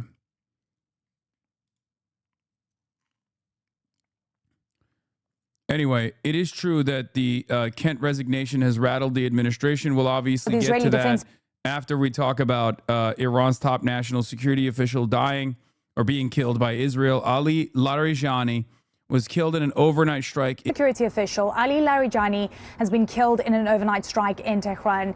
He was the secretary of Iran's Supreme National Security Council. We've got CNN's Aaron Lieberman joining us from Tel Aviv. Ali Larijani was very important after the killing of the Ayatollah Ali Khamenei. Now we've heard news and confirmation from the Israelis that he has been killed in that strike in Tehran. How does this degrade Iran's decision makers and the ability to, keep on making the decisions that we've been seeing and frankly keep the regime intact? Ali Larijani was considered one of the most key decision makers, if not the primary decision maker in Iran right now, crucially on security issues, but on other issues as well. He was also one of the most vocal and visible members of Iran's leadership, and that put him not only right at the top of the decision-making power in the country, but also right at the top of Israel's target list. We saw that when we learned a short time ago that Israel had targeted Ali Larijani in a strike in Tehran on Monday night. And now we see the statement from Defense Minister Israel Katz that Larijani has been killed in that strike, according to an Israeli assessment. We haven't yet seen an announcement or confirmation from Iran at this point, but we have already in the past, over the course of the first 2.5 weeks of this war, seen Israel get ahead of the Iranians in announcing who they have successfully targeted and assassinated when it comes to Iran's leadership. It wasn't just Larijani that was targeted overnight. The Israeli military said they also targeted the head of Iran's Basij paramilitary forces a short time ago. So Israel going after the top of the security leadership, and that will continue. Defense Minister Israel Katz, in announcing that Larijani had been killed, made clear that the effort to target Iran's leadership would not stop here. In a short statement, he said, "The Prime Minister and I have instructed the IDF to continue hunting the leadership of the terror and repression regime in Iran." So Katz making it clear at this point that Israel's continued goal as it goes after the Iranian regime's military forces, its space forces, its ballistic missile program, is to keep hunting down and killing the leadership of Iran's security forces and its political leadership. Anybody who is a decision maker in Iran, it's quite clear at this point, Israel considers a legitimate target that they will continue to go after here. Yeah, a really good point. What we have seen also, even with the killing of the Ayatollah and other key leadership, dismantling the leadership. Actions like this made me think Big Yahoo's dead. No, it's not that Big Yahoo's dead. The reason why they're doing this is because Israel realizes that the war effort is not going the way they thought it would. So they're just actively trying to hit the same big red assassinate heads of state button over and over again. Okay? That's it. That's it. That's literally it. That's the only reason why they're doing it. They want to destroy any opportunity that America might have in the future. Like, they're worried that if America gets cold feet, if America realizes that, like, they're not getting the international aid that they feel they need to put pressure on the Iranian government to, like, stand down, right? They're not getting the leverage. The war is too unpopular, both in the United States of America and all around the globe. The energy markets are exploding, and then the capitalists are making boss calls to America. Israel wants to make sure that they can continue with the war effort because there's no other option, or that the Iranian government will be less invested in any sort of negotiation because they're killing the people that are more pragmatic than the rest. Latest video from Al Jazeera. Iran confirms just breaking his death. into that story to announce that the Iranian state TV have now confirmed that Ali Larijani has been killed. The government's issued a statement saying Ali Larijani, the Secretary of the Supreme National Security Council, received the reward for his struggles for the revolution and for Iran and attained, as they say, the exalted rank of martyrdom, in confirming that Ali Larijani has been killed. For decades, Larijani, well, he was the calm and the pragmatic face, if you like, of the Iranian establishment. He was very much at the heart of negotiations and a very well recognized face, not only in Iran, but internationally too. He was a man with high intellect. He wrote books on the 18th century German philosopher Immanuel Kant and negotiated nuclear deals with the West. He appeared on state TV just 24 hours after the US-Israeli airstrikes killed the supreme leader, Ayatollah Ali Khamenei, and the Iranian Revolutionary Guard Corps commander. And he delivered a message to the Americans which said America and the Zionist regime, by which he means Israel, have set the heart of the Iranian nation ablaze. He said, we will burn their hearts, we will make the Zionist criminals and shameless Americans regret their actions. That's what Larijani said. And he accused US President Donald Trump of falling into an Israeli trap and is now at the center of Tehran's response to its biggest crisis since 1979. He's expected, he was thought he was going to have an important role alongside the three-man transitional council, which ran Iran after Khamenei's death. So now it has been announced by Iranian state TV that Ali Larijani has been confirmed. We also heard earlier that the chief of the Basij, the internal security force, was also assassinated. If there wasn't already enough proof, there should be no doubt for anyone that Israel's trying to prevent the U.S. from engaging in any off-ramps. Yeah, I mean, there's been plenty of proof, but I think most people don't care about it. So peace talks are hopeless, right? Do they think they're going to target Arakshi? I mean, they might, but Arakshi is the foreign minister. He's just like, he's a mouthpiece for the state. He doesn't, like, technically, I guess they have a three-party coalition when the Ayatollah is not alive, but he doesn't have like a lot of power.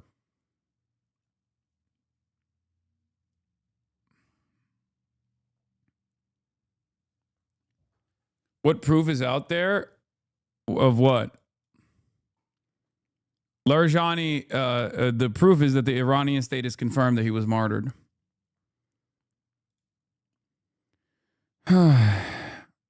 Is this the guy who was appearing in Western interviews a lot? No, that's Arakshi. He's still alive. He's the foreign minister. You have the president, who is like, again, another like moderate figure, but functionally powerless. And Arakshi, who's the foreign minister.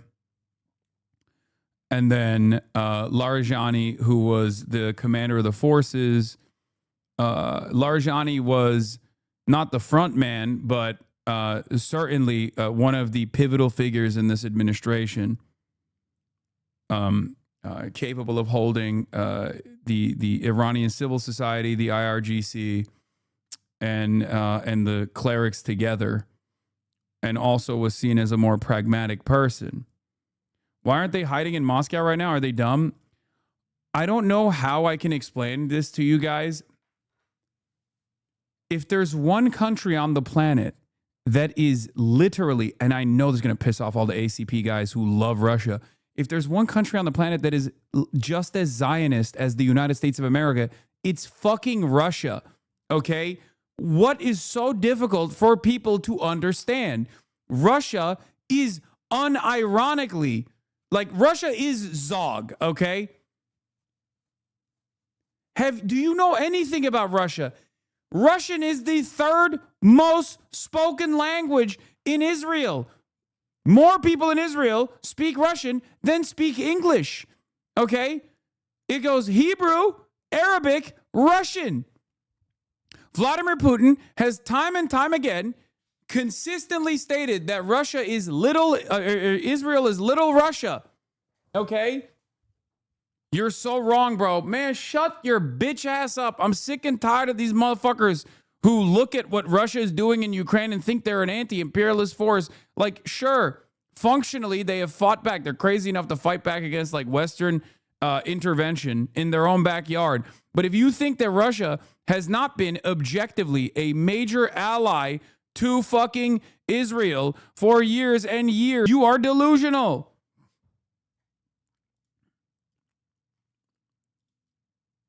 Oh my God. It's so funny. Vladimir Putin is an Omega Zionist, man. Oh, but you don't understand, dude. In Syria, they were defending Assad. No, the fuck they weren't. Okay? No, the fuck they weren't. They were not. They have regional ambitions. Okay? They have regional ambitions. They have their own interests as far as like remaining a sovereign state. They have security concerns, things like that. But at the end of the day, they also are absolutely consistently playing ball with Israel. You need to check your facts, bro. You're so wrong, bro. So wrong. You need to check your facts, bro. Okay, dude.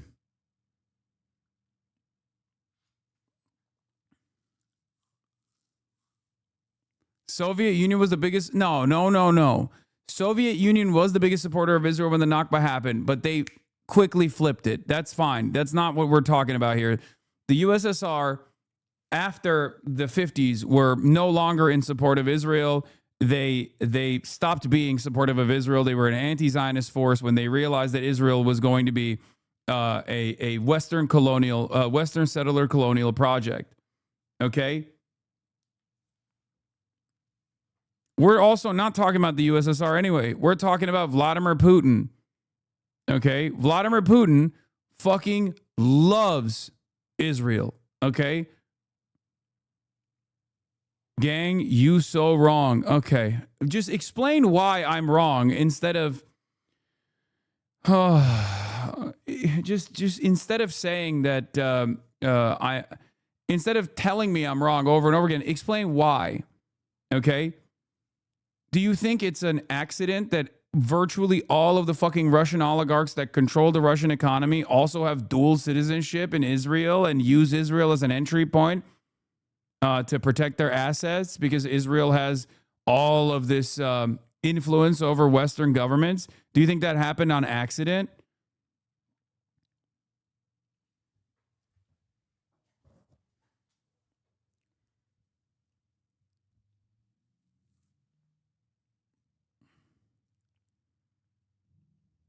It's like thinking that Turkey is actually an enemy of Israel or something, okay? It's not. It's not. Almost half of the energy that Israel uses goes through pipelines that literally go from Azerbaijan to Georgia to Turkey and get put on ships at Turkish ports to make their way to fucking Israel, okay? If Turkey really had that dog in them, they could shut off the entire Israeli energy grid. Hasan is a reactionary socialist. I'm a reactionary socialist. Okay.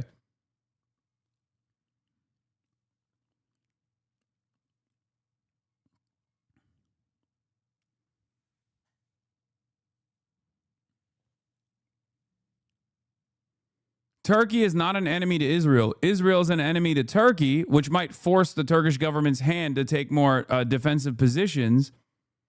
But both Turkey and Israel are American assets in the region. Russia plays both sides, but even in its like defensive Syria, they put insane limitations on what the Syrian air defenses could technically defend, what they were able to shoot at and what they were not able to shoot at.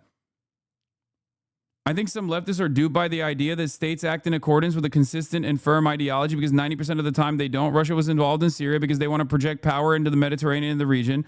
That's why they instantly switched sides to keep their bases under al-Sharaa. Just like why they support Israel despite condemning U.S. hegemony. It's just realpolitik. Exactly. Exactly.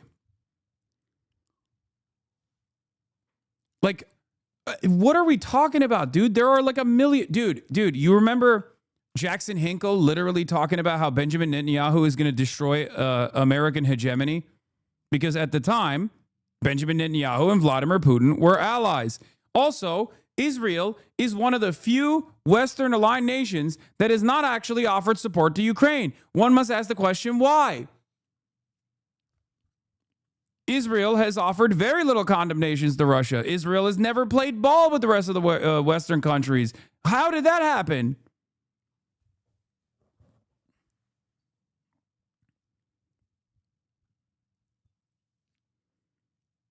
Both Ukraine and Russia are still very much pro-Israel, okay?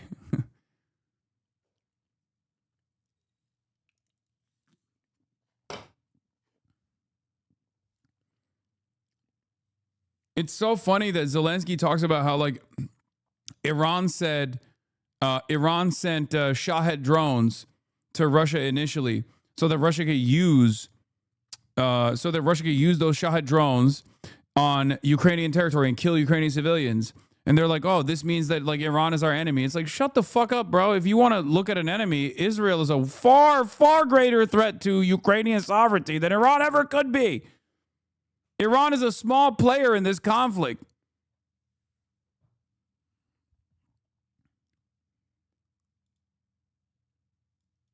You wrong. All RU opposition goes to Israel. Oh, my God.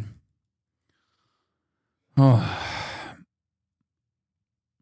A year ago, someone told me you're a campus, and only these days I can clearly see what they were talking about. Bro, one question. Have you ever said, I apologize, I was wrong? About what? Especially on this day, like in this day, what the fuck would I apologize for as far as like my convictions becoming the convictions of the majority, whether it be on Israel or whether it be on anything else, on American imperialism.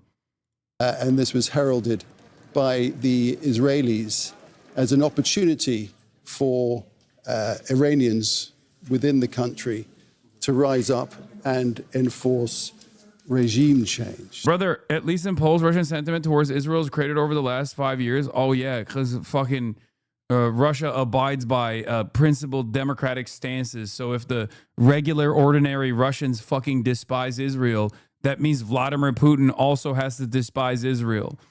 Wake up, man. None of these fucking countries are democratic. They don't give a fuck about public pressure beyond rebellion, okay? That's it. It's in a way, it's no different than the way that the Chinese government operates. I would say that Chinese government has more democratic outcomes than the Russian government in reality. But especially as it pertains to foreign policy, it is inconsequential in the United States of America, a country that is supposed to have a functioning, robust democratic process. So what makes you think it's going to fucking matter in places like Russia? It does not fucking matter. It does not matter. The public's opinion does not matter unless it literally turns into a major issue where people are saying, fuck it, like we're gonna foment rebellion. They're not gonna give a shit. Even China, one of the largest remaining communist states, has no real sense of international solidarity and is still buddy-buddy with Israel, quashes Marxist groups in the Philippines and Myanmar, and just acts in a national interest. Very few states ever take a risk for an ideological goal. You got Khrushchev in the 60s, Olaf Palme, Cuba, and like maybe Pedro Sanchez. Come on. You can't compare current Pedro Sanchez to fucking Khrushchev in the 60s, Olaf Palme, or Cuba. That's crazy. Pedro Sanchez is just doing an aesthetic posture because he realizes that, you know, the punishments that he will incur are inconsequential. He's not doing anything beyond what China is doing. China does stern condemnations all the fucking time. Pedro Sanchez is just picking it up. There's a difference between people who have literally died for it, like Olaf Palme, versus people that are just aesthetically taking a stance.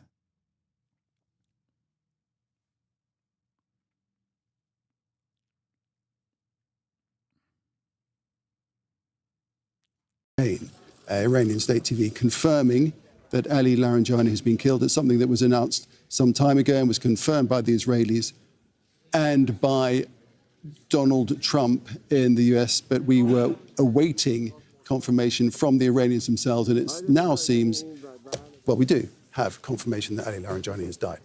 So, once again, Iranian state media have announced in the last few minutes that the country's Security Chief Ali Larijani is dead. That's hours after the Israeli military said he was killed in a dawn strike on Tuesday. Also killed. Yes, Cuba literally helped African countries fight. Yes, yes. Cuba is literally as close as you can get to a truly morally righteous country, okay? Nothing comes near it. I don't have rose-colored glasses on this shit. I'm just simply an observer of history. There is no country on the planet that you can literally point to with like an infallible, close to an infallible track record other than motherfucking Cuba, okay? One of the best nation states on the planet. Nothing comes near it, okay? With how little they had and how much they sacrificed and continue to do so. It is unbearable what we've done to Cuba and what we continue to do to Cuba. In the same strike, as I just mentioned, was Ghulam Reza Soleimani, the commander of the Internal Security Force, known as a Basij. Russell Serda now takes a look back at Larijani's climb to Iran's top political and security circles. Anyway. Structure has been difficult because you're seeing people replaced really quickly. Ali Larijani appeared on TV 24 hours after the assassination of the Ayatollah. What is the sense in terms of the amount of people that are available to replace the likes of Ali Larijani and other key decision makers in terms of, making the prospect? Olof Palme was literally anti-communist? Yeah, of course he was. But Olof Palme, like, there is not a figure like Olof Palme in the world right now. You understand? In the Western world. Who could you point to? Like, Olof Palme is the real lion of social democracy, okay? If there's one figure that you can present as, like, being principled, yes, he was, of course, anti-communist. Yes, of course. That was the true beacon of social democracy, and look what happened, okay?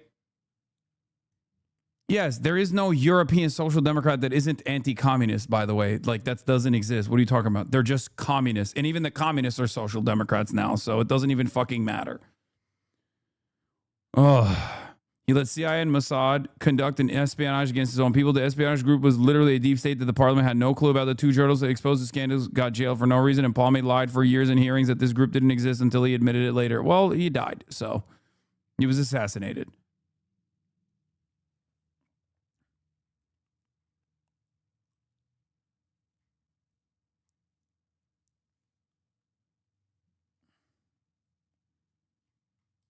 Of regime change possible in these circumstances?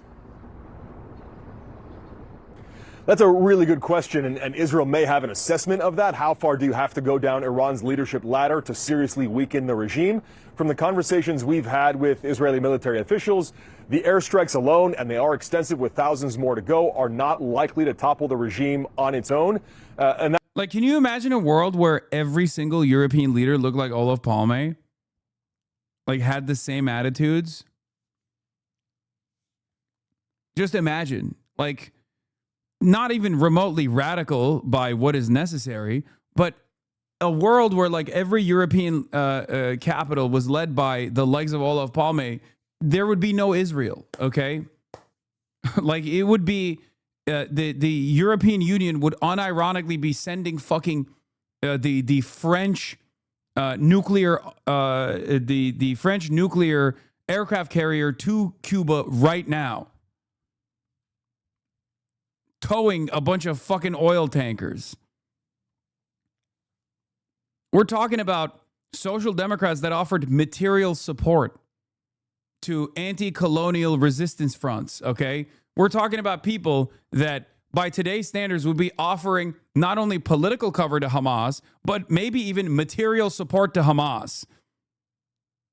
Yeah, Palme sent military aid to a designated terrorist organization to the West, the ANC, during apartheid. It's not even a comparison. Pedro Sanchez does not meet that standard at all. Can you imagine a world where Pedro Sanchez is literally fucking sending military aid to Hamas and Hezbollah? No, you can't.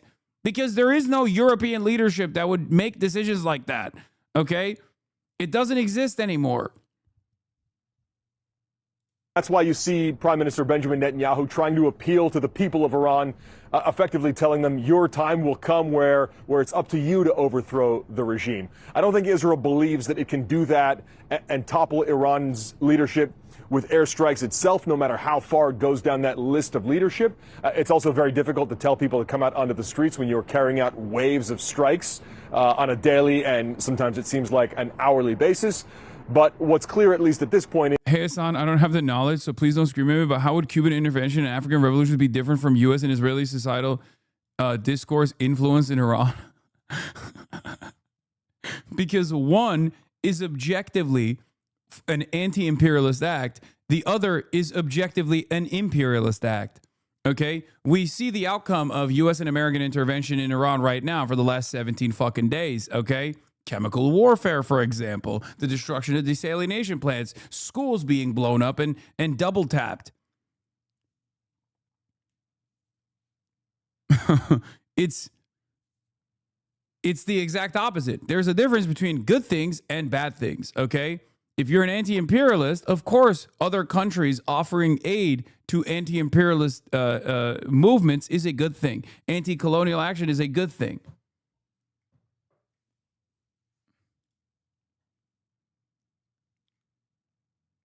Is Israel will keep working its way down that leadership list in terms of targeted killings and assassinations. And the moment Iran names a replacement for Larijani, that person too will be on Israel's list. With us now, CNN senior military analyst, retired Admiral. Also, don't get mad at that chatter. He's just trying to learn. There's no problem. There's no issue with that. Well, James Stavridis, Admiral, thank you so much for being with us. The news that we are waking up to is Israel is claiming they have killed this man. Yeah, the chatter is missing that the West had already intervened there and Cuba was aiding those fighting the Western intervention. Exactly. It would be, again, it would be the equivalent of like if there was a Cuba-style country out there, okay, who's wild enough right now, they would literally be sending military aid to the Palestinian resistance. They would be sending military aid to the Lebanese resistance. They would be sending military aid, maybe even to Iran. Okay?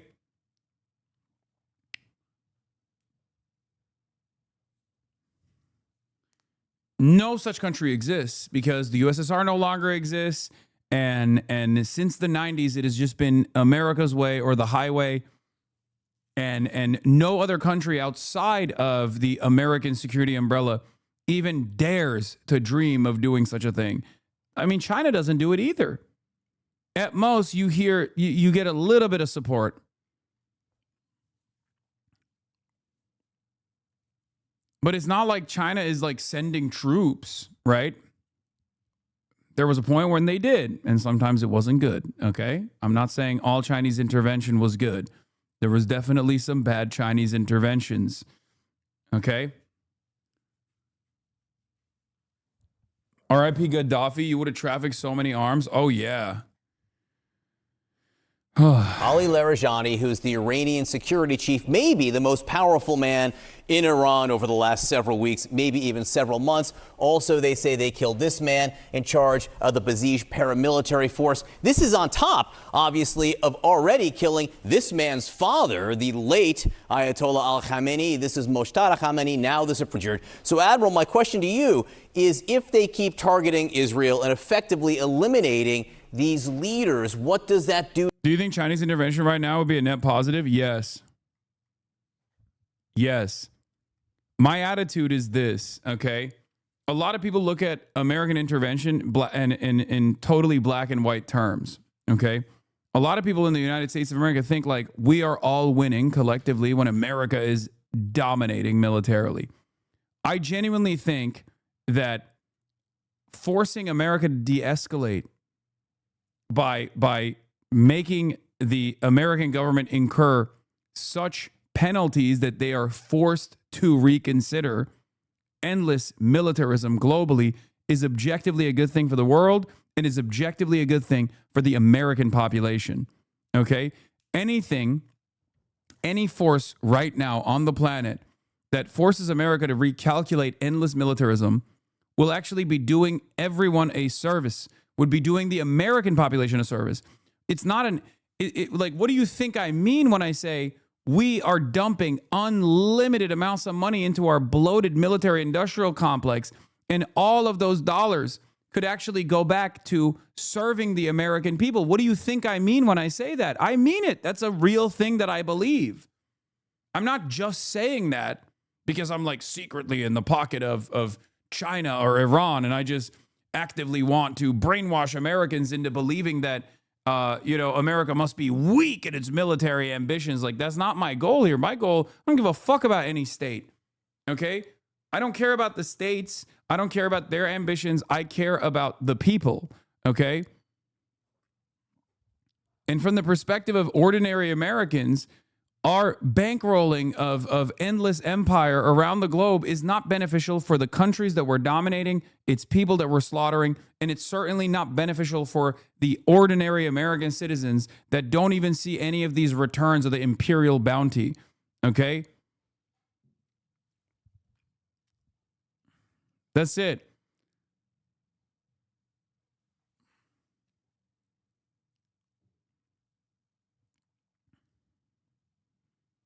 A broader escalation between two nuclear powers is not beneficial for humanity. No, this is leading from a place of fear, okay? It's leading from a place of fear. Everyone is worried that if there is any sort of like material penalty here for America to retreat, then it's going to be bad overall. It's going to be chaos and instability. I think that avoids recognizing the ongoing reality, which is that America as the hegemonic superpower has devastated countries over and over again. Okay, we've devastated countries economically. We've devastated countries militarily. We are killing people all the fucking time, all around the world. It has.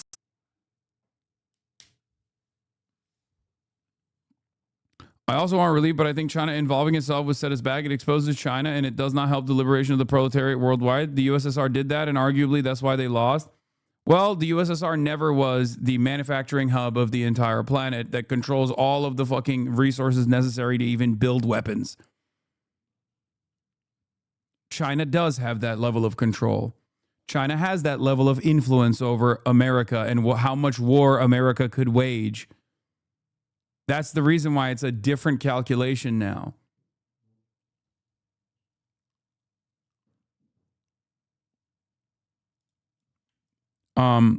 But what would you say to the argument that China is still becoming stronger and stronger every year and U.S. is getting weaker and weaker, so it's still beneficial to wait? The problem is America sees that as well. That's why Trump is doing all the shit that he's doing currently. He's just kind of failing. He's flubbing. But if he was a little bit more competent, I think that they would set back, a new world order by decades, and a lot of people would die in the process, and maybe even do the unthinkable and nuclear first strike a country with no nuclear arms and completely change the calculation.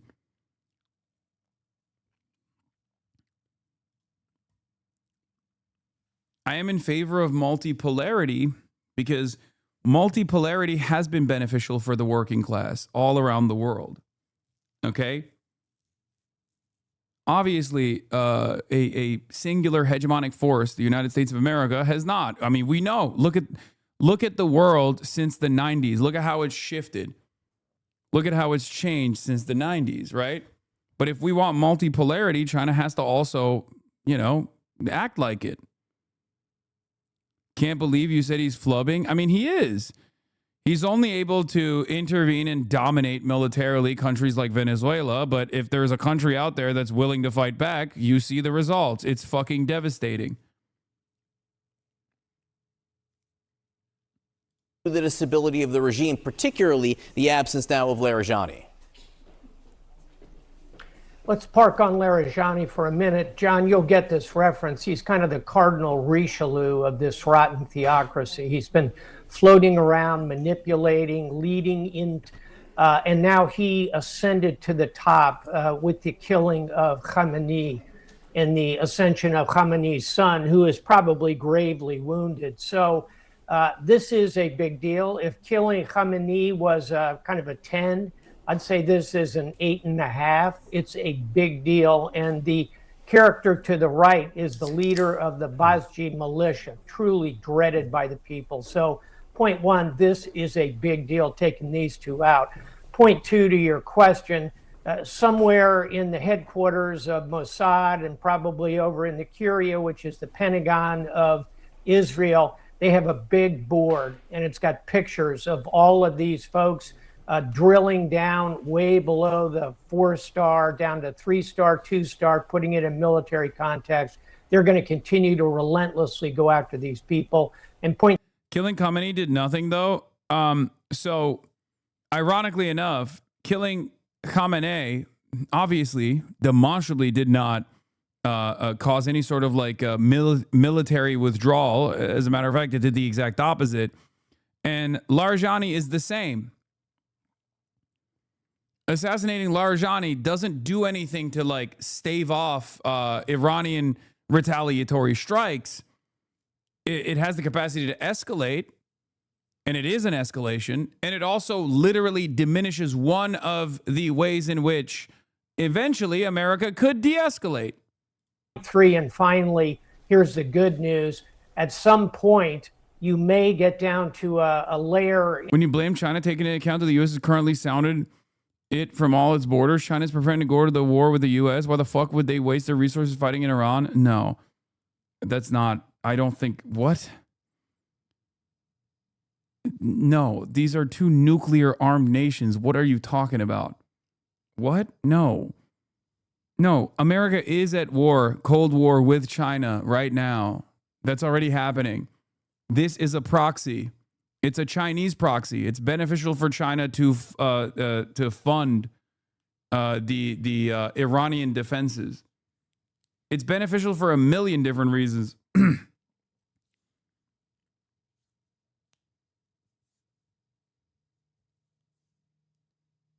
I don't think that China is going to go to a hot war. I don't even think America is crazy enough to go into a hot war with China. That's nuclear warfare. What are you talking about?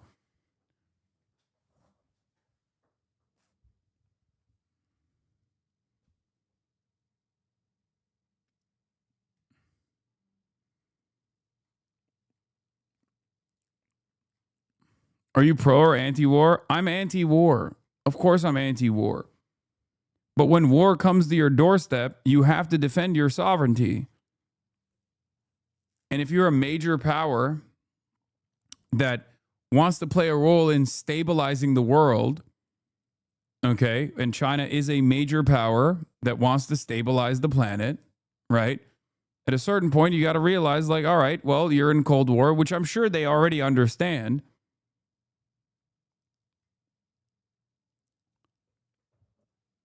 But the Chinese attitude is we're far away from all this stuff. We don't want to intervene at all is, it's eventually going to have to change, right? Have to change when the battle lines are hardened. Because right now they're like, we don't care if Iran is in American hands, just like with Iraq. They still send oil from Iraq to China, right? If Iran is in American hands and they still send oil to China, then China is happy with this. They don't care. But that's the upper hand that America now has to shut off oil if they choose to do so. And as long as China maintains export controls as a weapon to wield against America, as a very important part of China's advantage against the United States, because the United States can't make anything. They can't make any missiles if China literally says, no more. We're doing export controls. You're not getting magnets. You're not getting the rare earth minerals necessary for production of your missiles, of your defense industry. Then what the fuck's America going to do? They don't have a contingency plan set up. This is, once again, a shortcoming of capitalism in the interest of national security. If America wanted to think about this from a national security perspective, they would have to find an alternative market. Right now, you have Australia, and it's not even remotely competitive, and half of the Australian extraction is also dominated by China as well. Yes, they do, bro. Oh my God, is this the same guy? You don't think the Chinese manufacturing facilities wouldn't be bombed in a war with the U.S.? There is no war between China and the U.S. What are you talking about? There's only a Cold War between China and the U.S. These are two nuclear armed nations. Is this the same guy? The same guy who said they have contingencies and never explained what they were.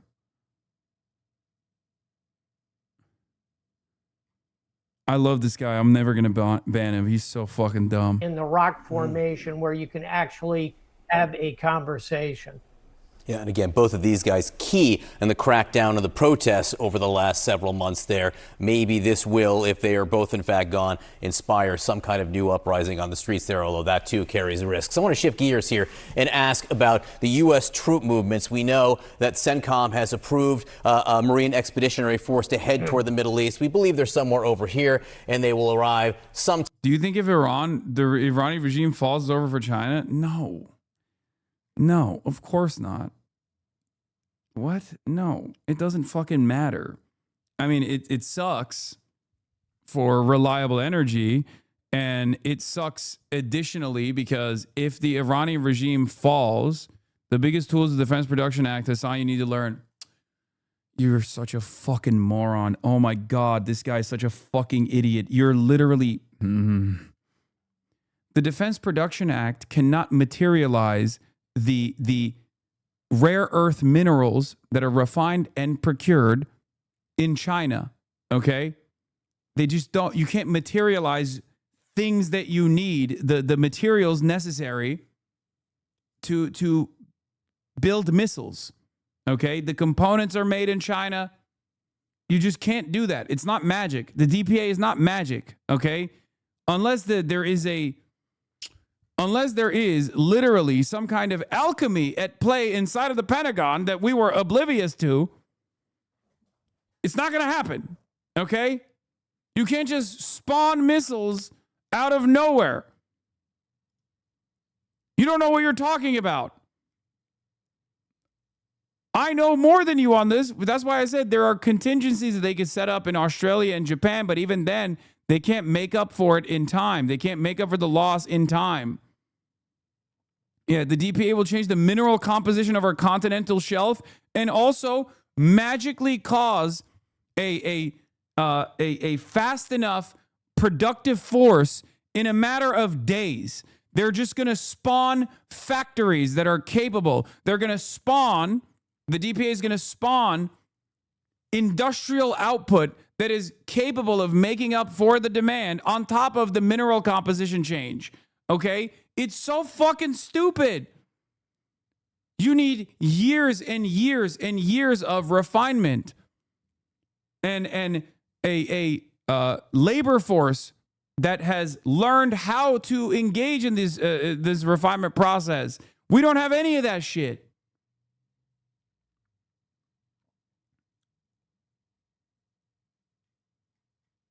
Bro thinks DPA just magically flips a switch and everyone that's like working in the existing factories are capable of learning how to do this in time. Time in the next week or so, maybe a little bit after that. Admiral, what do you think these 2,500 Marines or so will be doing? I think there are three options kind of floating around out there. The first and most brooded about. Yeah, bro thinks DPA's God mode. Like he thinks like it's a cheat, unlimited ammunition cheat. Is the idea of seizing Karg Island. Karg Island is the center of the Iranian oil, gas production facility. It's their transshipment point for 90%. You're circling it now.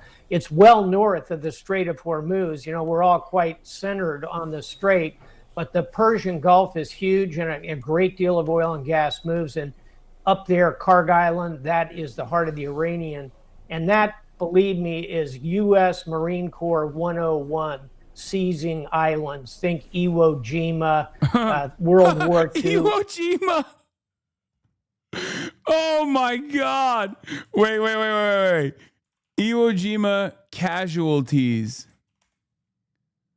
The Battle of Iwo Jima from February 19th to March 26, 1949. 26,000 American casualties, including nearly 7,000 killed. making it one of the bloodiest in Pacific history. The Japanese garrison of roughly 21,000 defenders was almost completely wiped out.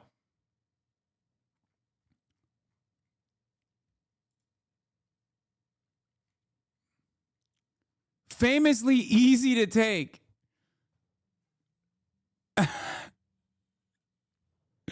Oh my Lord. What a fantastic example of a resounding success. Yeah, I'm not even going to get into Okinawa, which of course is far worse. But it's just so funny that he's just like, come on, the same number of people, like half the number of people that died in the entire global war on terror just for this one fucking island.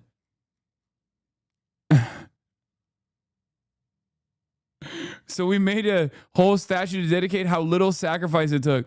Yeah, when I'm thinking of like famous military conquests that are very easy, okay? I'm thinking of Iwo Jima. That's fucking awesome. Okinawa, they're very good at this. It's a relative. By the way, this also, once again, is so idiotic because let's say you take it, okay? You can't keep it. You take it, but you can't hold it.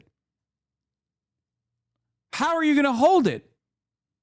And even if you take it and you hold it for a short period of time, how is this going to change the 2-mile area that oil tankers can pass through in the Strait of Hormuz?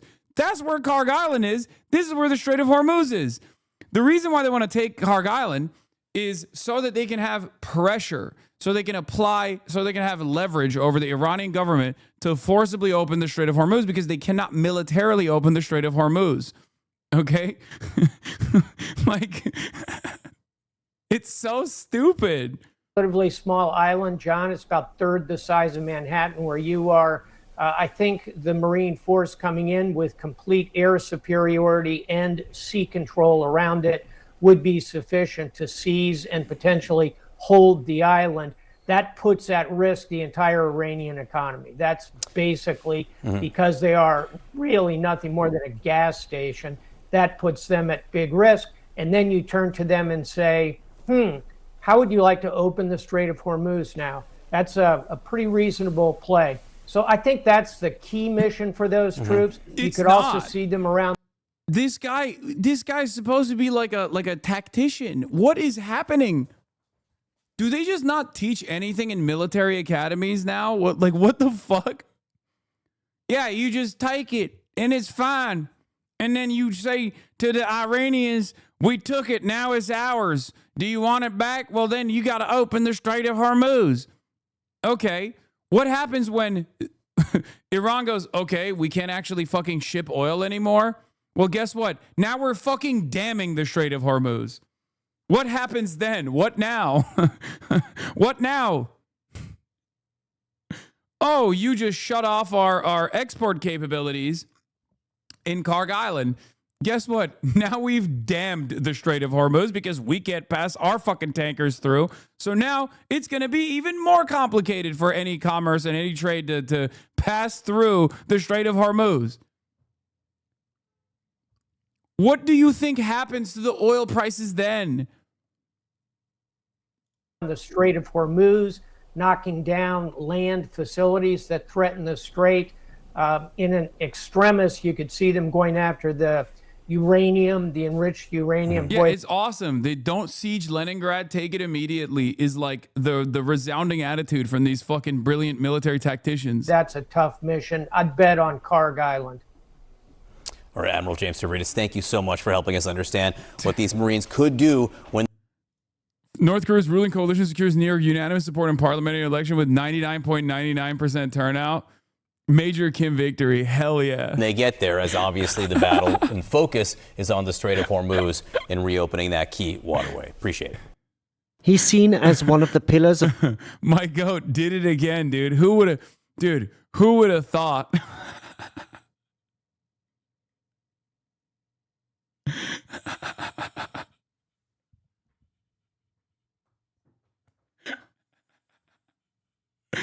You know, there was a point where people were really worried. Okay, I was really worried. He was gonna have some serious opposition. Oh man, that's funny. Tough race, but Kim pulled through. My goat. Despite the overwhelming odds, he did it. The Islamic Republic, and yet he works mainly from the shadows. Ali Larijani is Iran's top national security official and quickly became the late Ayatollah Ali Khamenei's right-hand man. According to the New York Times, the country's former supreme leader tasked him with running the country in the event of war. The move effectively sidelines the sitting president as Larijani exerts control over Iran's nuclear and diplomatic affairs. Since the start, we've been convinced that war will not resolve the disagreements between our two countries. Regional conflicts between Iran and the West must be resolved by dialogue. Others have been mistaken in thinking that these problems can be solved by force. This attitude has been detrimental to progress. A few weeks after the 12-day war with Israel last June, Larijani was named head of the National Security Council, returning to a position he held 20 years prior. Son of a dignitary close to Ayatollah Khamenei, Larijani started his career within the Revolutionary Guard before becoming the director of Iran's national broadcaster in 1994. Between 2005 and 2007, he was the lead nuclear negotiator and was a key figure between the 2015 JCPOA agreement. He ran for president several times but was rejected by the Guardian Council. Resolving the issue of U.S. sanctions in order to open up the economic space will be one of my diplomatic priorities. Ali Larijani is one of the officials sanctioned by Washington for the bloody crackdown against protesters in January, a crisis he blames on American and Israeli interference. The death of Ali Larijani has sent shockwaves across the Iranian capital here. Quite literally, some of us felt the impact of massive explosions in the early hours this morning, which were presumably the bombs, possibly bunker-busting bombs that assassinated him. Now, he was a very high-level target. He was Holy hell, one they of hit the the first airport. officials to Bombs come out in Dubai. and confirm the death of the supreme leader Ali Khamenei. He was a negotiator going back decades. He was the Speaker of the Parliament, and he was one of the sort of most senior security officials most recently. It's fair to say that few officials really understood how the Iranian state operated as well as Ali Larijani. So he is a big loss to the Iranians, and the Israelis will say, therefore, it was worth taking him out. And they will say it will hasten the end of the Iranian regime, as they call it, which is one of their war aims. Having said that, the Iranians have built into their institutions of government resilience, and every person who's killed is replaced by a successor who's previously appointed, and then they're replaced by another one, and so on. And so he's not irreplaceable. The other point to make about Ali Larijani is if there was anybody who could help the West and the Iranians negotiate a way out of this crisis, no efforts towards that end yet. But if there was, then it would be Ali Larijani. He's somebody who's negotiated with the Gulf, he's negotiated with the West during the nuclear discussions years ago. Americans could do business with. Bro said, if you're in a hotel or close to one, go there. Hotels are the only civilian buildings they hit. Go inside any other building and you should be safe. Do not stay at a hotel if you're in the Gulf. Do not stay at a hotel if you're in the Gulf. Leave the hotels ASAP. It's so crazy because like I talked about this, remember when I was in Qatar, when there was like a American military guy staying in the hotel and he had his full uniform on, and I was like, bro, what the fuck is this shit? I literally told you guys, like, I had a conversation with my dad, and my dad was like, wow, what's the problem? I was like, do you not understand what the problem is? Like, we're agitating a war with Iran and you got American troops staying in the fucking hotel.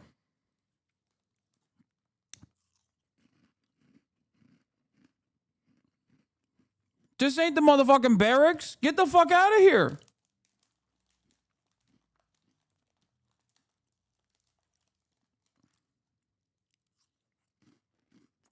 Yeah, motherfuckers about to turn us into human shields. Iran. The president is moving about 2,500 Marines to the region. Are you okay with putting those troops on the ground? actually spoke to some media last night, and I indicated that I believe that what these 2,500 Marines of the Marine Expeditionary Force would be to probably secure the island.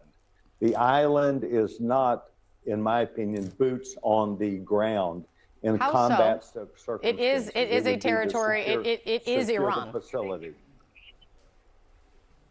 Well, I'm not going to argue that point. As a matter of fact, you're right. But what I would say is the president has chosen not to obliterate the ability that to get oil, and I think he wants to go secure that to make sure the Iranians don't do themselves in. So I think it's probably wisdom. Is that boots on the ground? No, not like inside Iran where they're in the cities, to where we go through circumstances that we've had in the past of large areas of population. I love that it's always, this time is different. Combatants against us, and it is a mess. I am against what I call the mess, moving people, Marines, snipers into population areas. But dude, the creativity that these guys deploy when dancing around the issue of boots on the ground while demanding boots on the ground is incredible.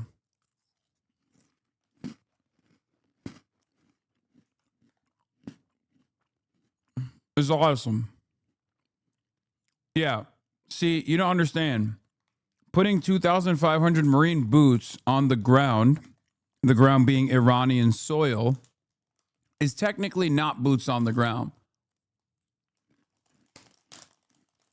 It's different because the ground implies soil that is connected to the Iranian mainland. And this, on the other hand, is not the Iranian mainland. It's an island. Simple mistake.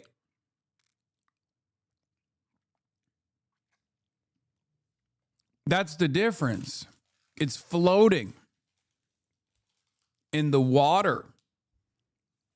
And therefore, it's a different kind of land, so it doesn't count as boots on the ground.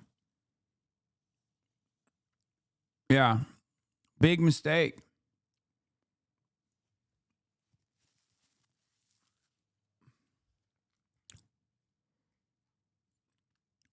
Great stuff, man. Thank you. This is Democracy Now! I'm Amy Goodman with Juan Gonzalez. We begin today's show in Iran, as Israel's military says it's assassinated Iran's security chief, Ali Larijani, one of the most powerful figures in the Islamic Republic.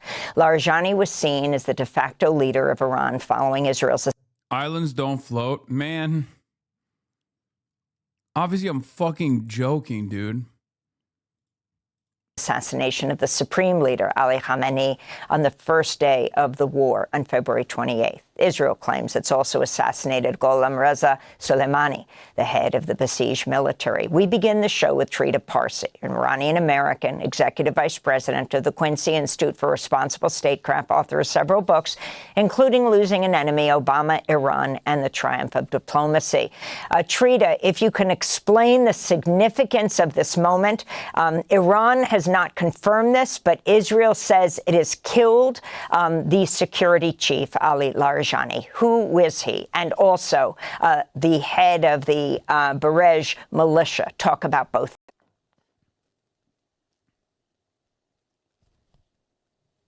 The fuck? Have your audio up.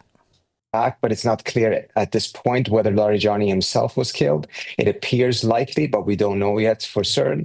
And it would be a very significant development, almost on par with the killing of the supreme leader. In the past couple of months, he had emerged as a critical person within the Iranian theocracy. He was not so much a decision maker as he was the person who was creating consensus, the consensus maker within that system. But also someone that was seen as much more open to the idea of reaching a diplomatic solution. In fact, there had been some diplomatic outreach between him and a very key person in the White House prior to this war, back in December. So he was definitely seen as someone who the United States potentially at some point could deal with, whether the Israelis deliberately targeted him because they just had the opportunity, because it was an effort to kill any potential off-ramp for Trump by eliminating those who could engage in diplomacy with him, or whether this is something that has more to do with the fact that perhaps the strategy now is shifting back towards regime decapitation after it's become clear that reopening the straits militarily is going to be extremely difficult. And as a result, the U.S. and Israel are shifting back towards what they started off this war with. How does this exactly fix the world's oil problem? I feel like it doesn't. It doesn't. We take Karg Island. We can't even hold it. We can't even take it, but let's say we take it, okay? Let's say we take it. We can't really hold it. But let's say we take it and we hold it, okay? Now we're in the doubly unlikely territory, okay? What does that do? Karg Island is far removed from the Strait of Hormuz. The reason why the American government would even float the idea of taking Karg Island is because they want to use it as leverage against the Iranian government. You take a strategic position that is important for Iranian oil exports, and then you say, hey, we'll give this back to you, but you have to come to the table and engage in a ceasefire and open the Strait of Hormuz. Because they can't militarily open the Strait of Hormuz. But if you can't militarily open the Strait of Hormuz, you can't really militarily take Karg Island either. Obviously, defending the Strait of Hormuz is much easier than defending Karg Island because Karg Island is mostly just civil infrastructure. They have some barracks. There's 8,000 people that live on it. There's some cultural landmarks on it as well. But Karg Island is an island that's primarily filled with civilians. There's some military surface-to-air missiles there as well. But if the Iranian government decides, fuck it, you took Karg Island, we're going to blow it up. Like we're not going to care about our own facilities on there, right? Because there's like oil depots, things like that. Then what are the Americans going to do? Like if they decide that they can just rebuild the facilities there later down the line, and right now it's just war, Karg Island would turn into a kill box for the Marines that are deployed on there. And then also on top of that, because we're going up the escalation ladder, Iran would take a much, much stronger stance against the production in the Gulf. Okay. And even permanently shut off the Strait of Hormuz by mining it. If they could decapitate the regime and cause regime implosion. I don't find that very likely. This is definitely a huge tactical blow to the Iranians, but the system already has preparedness for eventualities of this kind. We saw that after the killing of the supreme leader, and the same thing will happen with the head of the Basij that has now also been killed. And Trita, in a recent article you wrote, I'm wondering your sense of where this war is heading. You wrote, one of the main mistakes on the American side is they believe the Iranians feared war more than surrender. In reality, they fear surrender far more than they fear war. Can you expound on that?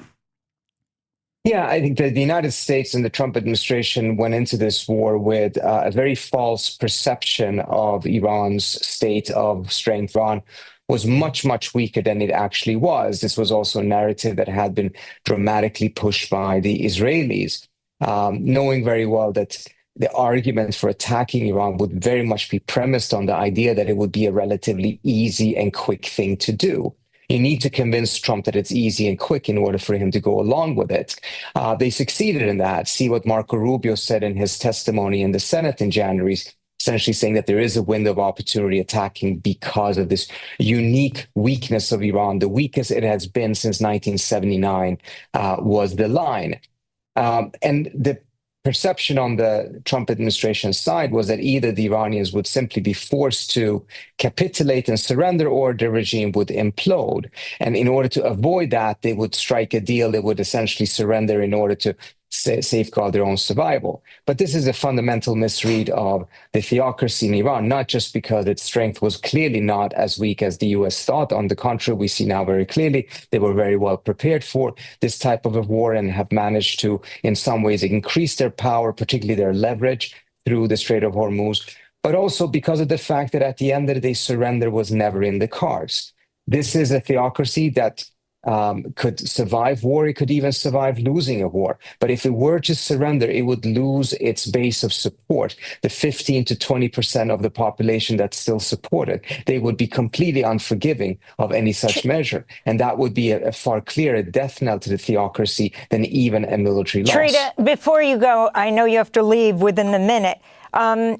What do you say to the analysts who are now saying with Larijani, if in fact he is dead, killed by Israel, that Israel recognized him as a negotiator behind the scenes, whether it's with Russia or the United States, and that they don't want these negotiations to take place? No, from the Israeli standpoint, it's absolutely clear they want this war to continue as long as the U.S. is in the war and actively bombing Iran. They're very fearful of Trump declaring victory and just ending the war. They have still achieved quite a lot because the Iranian military has been significantly degraded in several different aspects. However, the Israelis have fought so hard to get the United States to go into a full-scale war with Iran. For more than 20 years, they have tried to do this. So now when that has finally been achieved, it is... Yes, anti-war, anti-Semitism is still anti-Semitism. I know. We have a new version of anti-Semitism that just dropped, which is when you repeat basically what Marco Rubio and Donald Trump has said. Okay, it's no longer allowed. As I said earlier today, reiterating the point that someone else was making, is if you say we're going to war for Israel, we're going to war with Iran for Israel, and that's good, not anti-Semitism. If you say we're going to war with Iran for Israel, and that's bad, that's anti-Semitism. Anti-Semitism of the highest order. Okay. It's a new update. Maybe you guys didn't get the patch notes. Anti-Semitism has been updated. Okay? That's what it is. If you're actually anti-Semitic, that's, negligible. I need to know what your opinion is on Israel and America waging Israel's wars. If that's, that's what I need to know to make up my mind on whether you're being anti-Semitic or how anti-Semitic you're being. In their interest to prolong this war as long as they can. Is Miss Rachel against the war? Well, she's against child murder, which is, again, maximalist anti-Semitism. It's probably the highest version of anti-Semitism that you can achieve when you say no children should be slaughtered. Because Miss Rachel rarely ever says, like, Israel is bad. She just says, you shouldn't murder children. And then every defender of Israel, for some weird reason, immediately goes, blood libel. This is blood libel. You're doing blood libel. You hate the Jews. You want every Jewish person to be genocided. It's very strange. It's very strange behavior. Nobody ever thinks about how this reflects upon Jewish people in general that did not ask for this, that want nothing to do with Israel. And yet, according to the ADL, this is one of the most dangerous versions of anti-Semitism that you can engage in.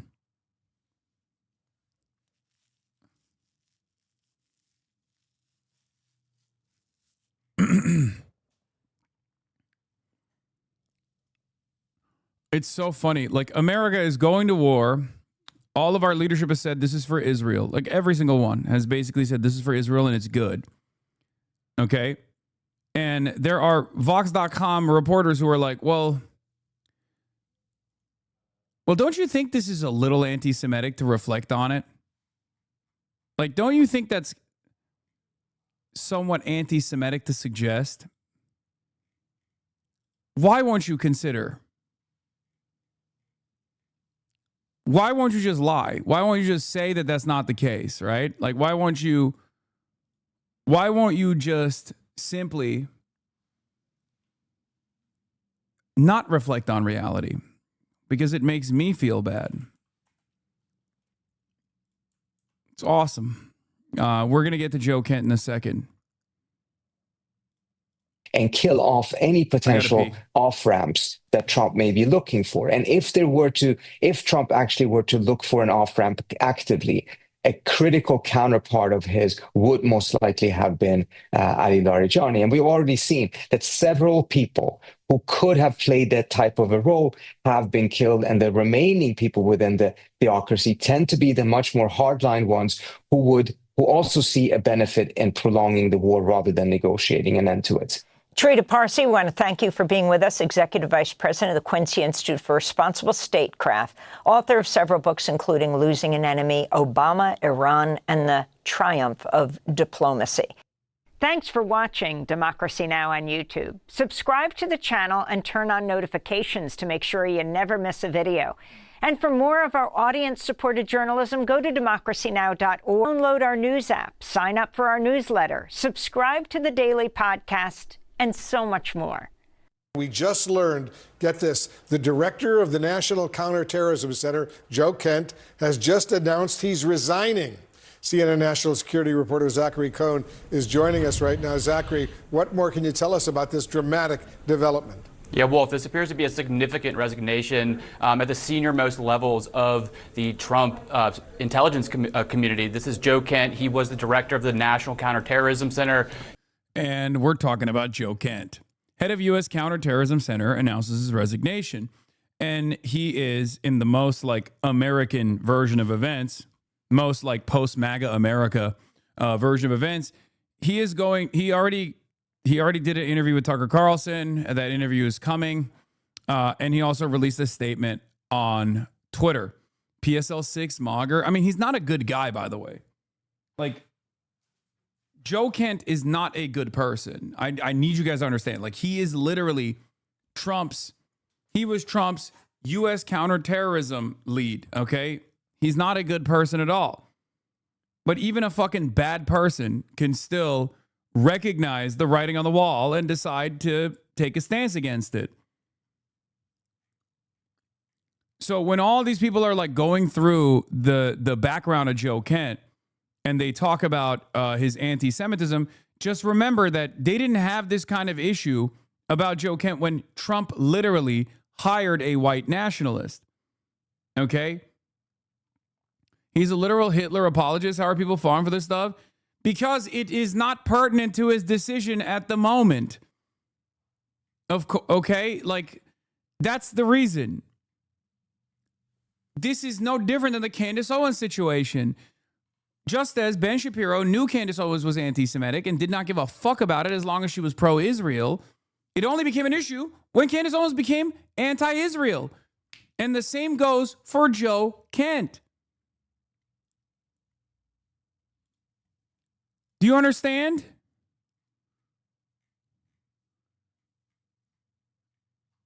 I can't comprehend how like, I just don't understand how people have a understanding this. Like, it is always surprising when people still fall for this bullshit.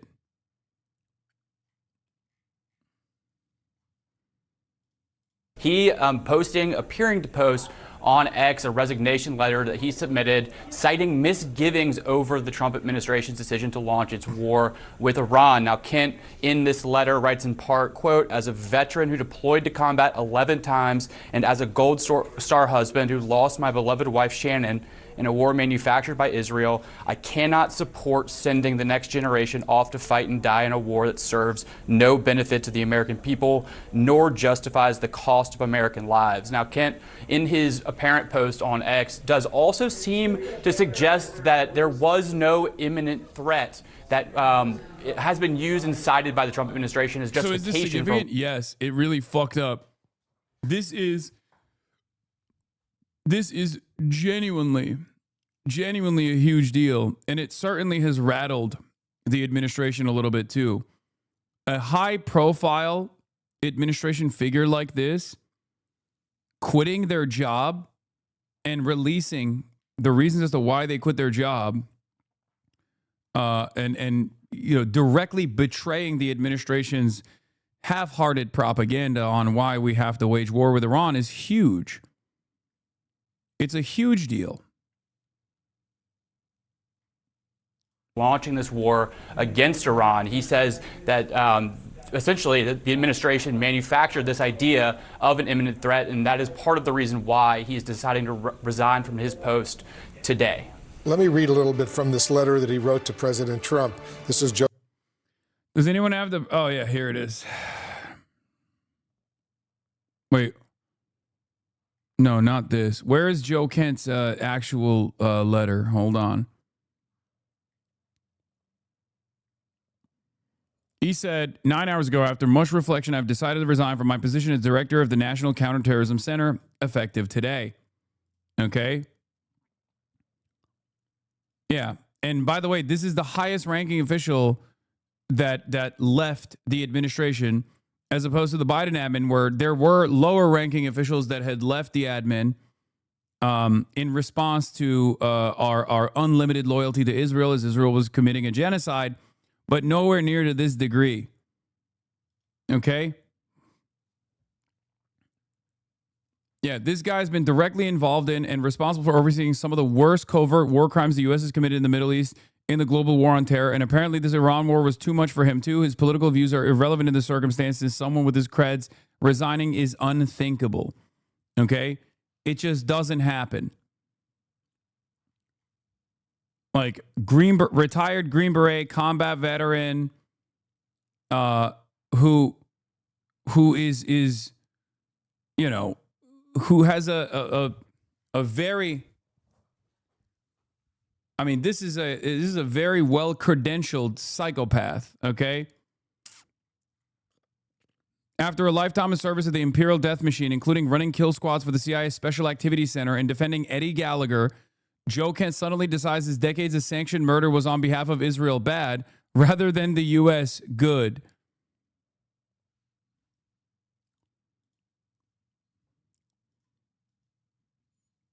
Whether it's because he wants to preserve his, whether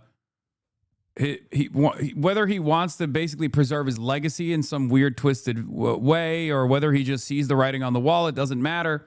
The impact is still the same. Here's what he said. With the Director of National Intelligence, National Counterterrorism Center letterhead, okay, Joseph Kent, the Director of the National Counterterrorism Center, okay, the guy responsible for counterterrorism in the United States of America. President Trump, after much reflection, I have decided to resign from my position as the Director of the National Counterterrorism Center, effective today. I cannot in good conscience support the ongoing war in Iran. Iran posed no imminent threat to our nation, and it is clear that we started this war due to pressure from Israel and its powerful American lobby. I support the values and the foreign policies that you campaigned on in 2016, 2020, and 2024, which you enacted in your first term. Until June of 2025, you understood that the wars in the Middle East were a trap that robbed America of the precious lives of our patriots, that depleted the wealth and prosperity of our nation. In your first administration, you understood better than any modern president how to decisively apply military power without getting us drawn into never-ending wars. You demonstrated this by killing Qasem Soleimani and by defeating ISIS. Which, ironically enough, the Qasem Soleimani thing was also something that Israel wanted to do, which is why it's crazy that he's literally glazing that decision. So it seems like he has some appetite for America maneuvering in a way that benefits Israel's ambitions in the region. It's just, this is a bridge too far for him. Early in this administration, high-ranking Israeli officials and influential members of the American media deployed a misinformation campaign that wholly undermined your America First platform and sowed pro-war sentiments to encourage a war in Iran. This echo chamber was used to deceive you into believing that Iran posed an imminent threat to the United States and that you should strike now. There was a clear path to a swift victory. This is all 100% correct, by the way. Everything that this fucking Hitlerite, psychopathic Green Beret is saying is 100% correct. Literally no notes, except for the Qasem Soleimani shit, obviously. He's a fucking idiot for that. But no notes 100% correct. Okay, that is exactly what happened. It's not, you don't even need insider knowledge, which he very clearly has, right? But like what he is saying here is just another confirmation of the things that Lindsey Graham has said, the things that Marco Rubio has said, the things that Donald Trump has said. Okay? This was a lie and is the same tactic the Israelis used to draw us into the disastrous Iraq war, which, by the way, again, a little bit of copium there, okay? At that point, the Iraq war was absolutely a belligerent decision by the American government that, well, I wouldn't even say belligerent decision. It was a long-standing position of many financial interests in Iraq that materialized with a Dick Cheney leadership. But, you know, Israel goading America into going to war with Iraq certainly was beneficial in whipping up the votes for it. But Israel wasn't the singular reason why we went to Iraq, just so you understand. Okay? I hope you understand. There's a difference between America's decisions in Iraq and the American decisions with Iran. Okay? This was a lie and is the same tactic Israelis uses to draw us in the war with Iraq and cost our nation the lives of thousands of our best men and women. We cannot make this mistake again. Oh my God, this is literally, I'm just realizing this is like stabbed in the back. Except this time there is like a real fucking, a real reason for why. Like there's a legitimate reason as to why you can say this about Iran. With Iraq, not as much. We're reflecting on the failed military campaign of Iraq and saying, oh, we did it because the Jews and they stabbed us in the back.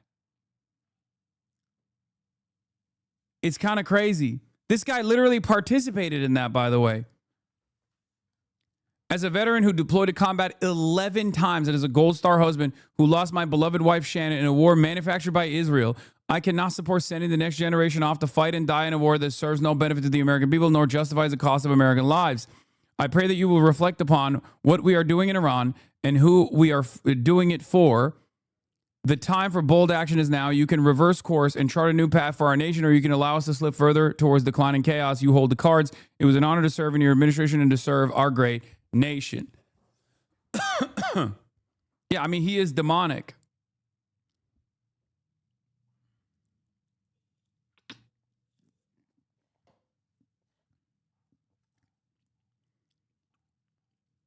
Trump is the well-meaning Kaiser who was tricked by the perfidious international capital and insert institution with alleged Jewish control.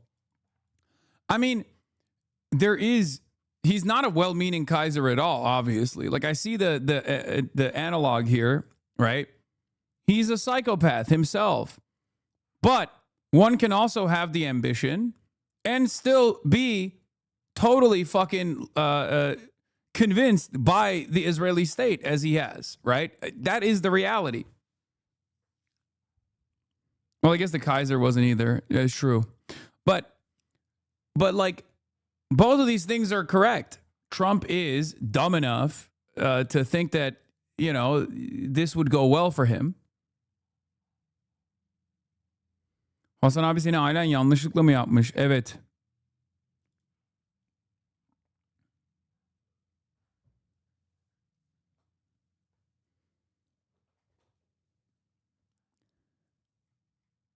Do I think that this is totally self-serving from Joe Kent's perspective?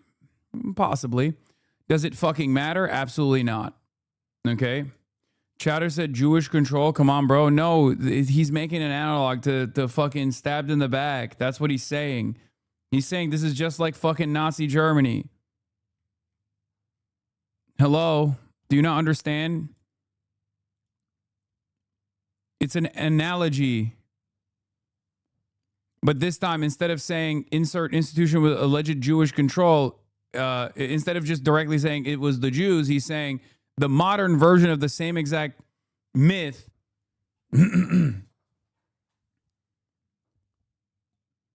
The modern version of the same exact fucking myth is being redeployed right now. Okay. Kent, America First for Congress. Joe Kent's statement on support for Israel and opposition to anti-Semitism. Israel, a mutually beneficial ally and a close friend.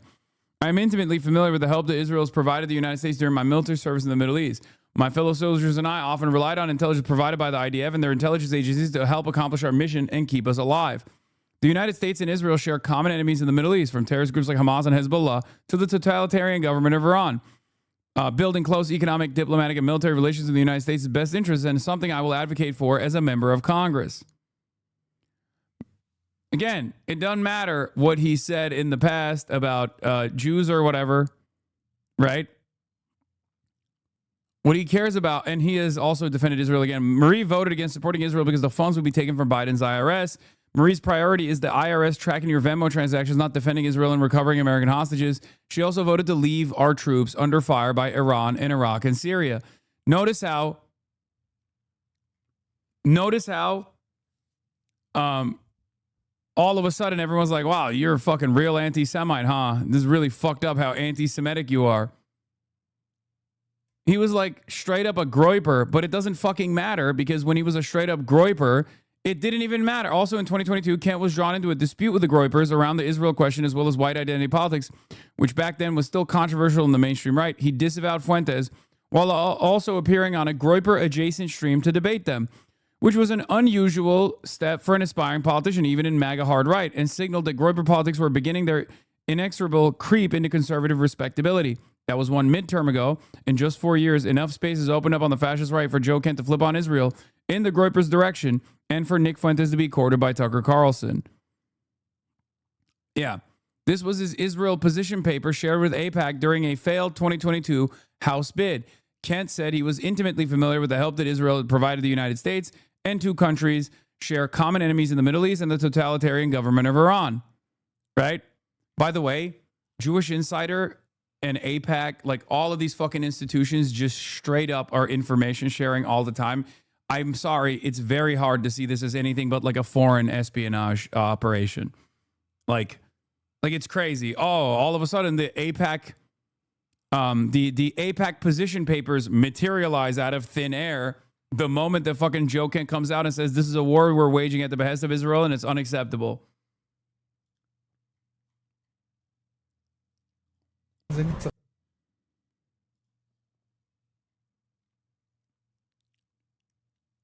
I mean, he just took the position that the half-hog libertarians have been on for months. Maybe he watches Tim Dillon. No, this is an indefensible position. America has openly stated that they're waging war on Iran at the behest of Israel. It is an indefensible position. Anyone with 3.5 fucking working brain cells can recognize that it's an indefensible position.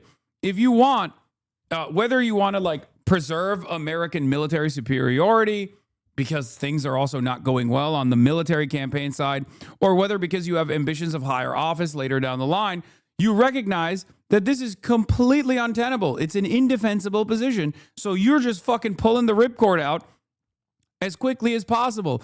Anyone that actually turns around and talks about Joe Kent being a fucking asshole for this or being anti-Semitic for this is also not reading the goddamn room or a psychopathic Israel first dipshit.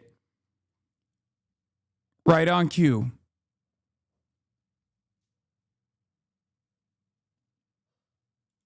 Wait, what is this? This is not everyone but Shapiro, apparently. Where's Josh Shapiro? Where's the Josh Shapiro element here? Why are you linking me this thing?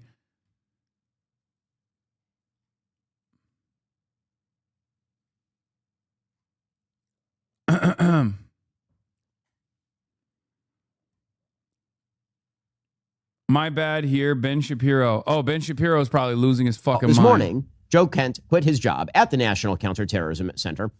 I mean, he is literally...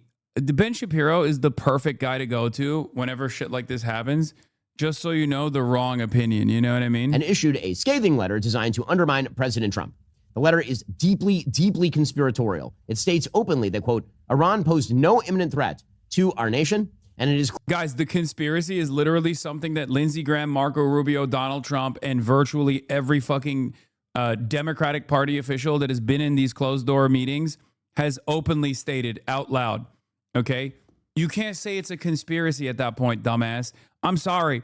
anyone that fucking still thinks that you can consider this to be a conspiratorial, nonsensical position is so delusional and so desperate to defend Israel, so openly and transparently Israel first, that they are having a hard time. They're not talking to a single person that isn't exclusively invested in defending Israel's ambitions, no matter how violent, because everyone has said it. Everyone has said it out loud. People in key positions of power have said it out loud. It is psychotic. Mike Johnson has said it. Like, who is this for is the question. Clear that we started this war due to pressure from Israel and its powerful American lobby. Now, that is conspiracy trash. It's also kind of strange since President Trump has... It's trash. It's conspiracy trash. ...said that it's conspiracy trash. So apparently, Trump is so deeply enthralled to those strange, powerful American lobbies. We're not going to say it. That he apparently has been so bamboozled by them that he's still under the impression that he's his own man. But here's the thing. President Trump is his own man. He makes his own decisions. And as per our usual arrangement, Trump's critics are cowards who are simply unwilling to acknowledge that Trump is the one making the call. But Joe Kent continued, quote, early in this administration, high-ranking Israeli officials and influential members of the American media deployed a misinformation campaign that wholly undermined your America First platform and sowed pre-war sentiments to encourage a war with Iran. This echo chamber was used to deceive you into believing that Iran posed an imminent threat to the United States and that should you strike now, there was a clear path to a swift victory. This was a lie and is the same tactic the Israelis used to draw us into the disastrous Iraq war that cost our nation the lives of thousands of our best men and women. Again, the idea here seems to be that President Trump is a moron, misled into war by nefarious Israelis and unnamed influential members of the American media. Don't say it. Again, apparently, President Trump has no agency and no thoughts. Kent's letter is replete with this conspiratorial idiocy, including, as we just saw, the idea that it was Israel. I mean, he kind of makes that an easier argument to launch, don't you think? Like Donald Trump, I mean. It's not like he's seen as like a competent guy. He doesn't carry himself in that way at all. It does kind of lend credence to the theory. He is partially right about MAGA making excuses for Trump and solely blaming Bibi. No, yes, that part is correct. Now, I don't like hitting that line as much because, like, who knows? Maybe MAGA will... Well, not MAGA, the voters, but like the leadership might surprise us if enough people are saying, hey, I'm MAGA and why are you doing this? Well, I don't like that you're doing this for Israel. If they, if enough people do that and then the administration sees this as an exit ramp, then I'll take it, right? Because make no mistake, I 100% believe that the American government is absolutely responsible for this, but in the interim, any sort of separation from Israel, no matter how it happens, is good. Right? That forced the original Iraq war. If that Israel separation comes from enough MAGA people making a fuss because, you know, they operate with a good czar, bad boyars mentality where they think Trump cannot fail. He can only be made to fail by bad advisors or bad people in his orbit, and you know, part of the bad influences like Israel. If that is going to be the prevailing attitude in the MAGA base, which is the only thing that Trump responds to as far as public pressure goes, fuck it, you got to take what you can, right? An idea totally and utterly unsupportable by any evidence, given the fact that the actual Prime Minister of Israel at the time, Ariel Sharon, opposed the Iraq War. This stuff is brain rot. Now listen, we should all be thankful for Joe Kent's long and honorable military service. We can also be glad that he's leaving, since his ideology is the same as that of Tucker Carlson, the guy who says that the war is disgusting and evil and who has been busy sexting. As opposed to a guy who should be saying the war is actually awesome. Thing with the mullahs. Tucker Carlson calls Kent a personal friend and, quote, the bravest man I know. Frankly, I think that it is a good thing that Kent is not in this position. We cannot have a director of counterterrorism who is somehow advocating preemptive surrender to the world's leading state sponsor of terrorism in the middle of a war. It's awesome. It took mere minutes. Joe Kent is now officially declared an anti-Semite, and this is by Jake Tapper as well. John Bacon says, good riddance. Iran has murdered more than 1,000 Americans. Their EFP landmines were the deadliest in Iraq. Anti-Semitism is an evil I detest, and we surely don't want it in our government. Jake Tapper instantly reposted, of course. Yeah, and yes, now Joe Kent, the big anti-Semite. How dare he do this transparent anti-Semitic act? There's also this scoop from John Hudson that I think is interesting. Joe Kent and Tulsi Gabbard met with Vice President J.D. Vance at the White House on Monday. Per sources, during the meeting, Kent presented his resignation letter to the vice president. Joseph Kent, he works for the Director of National Intelligence, Tulsi Gabbard. But he writes this, he says, I cannot in good conscience support the ongoing war in Iran. Iran posed no imminent threat to our nation, and it is clear that we started this war due to pressure from Israel and its powerful American lobby. Oh no, Jake is mad.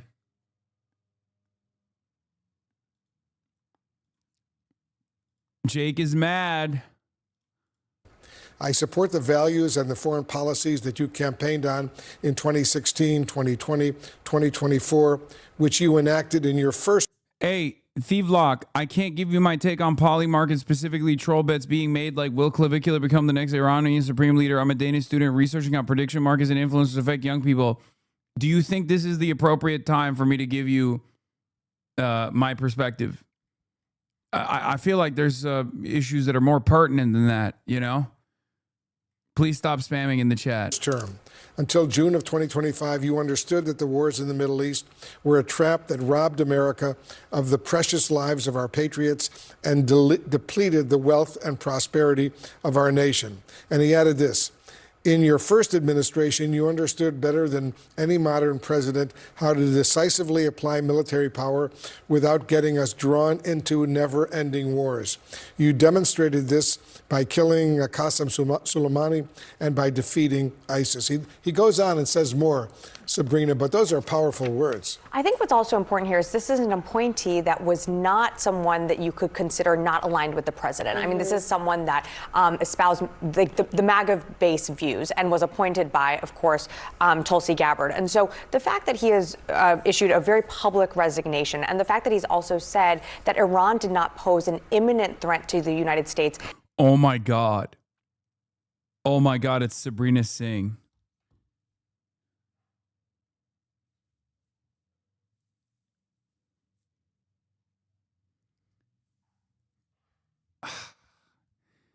God, mainstream media is so fucking toasted, dude. Who's Sabrina Singh? A fucking out and about war criminal. Okay, a defender of unlimited child murder, a genocidaire of the highest order, one of the people in the Biden Pentagon at the time.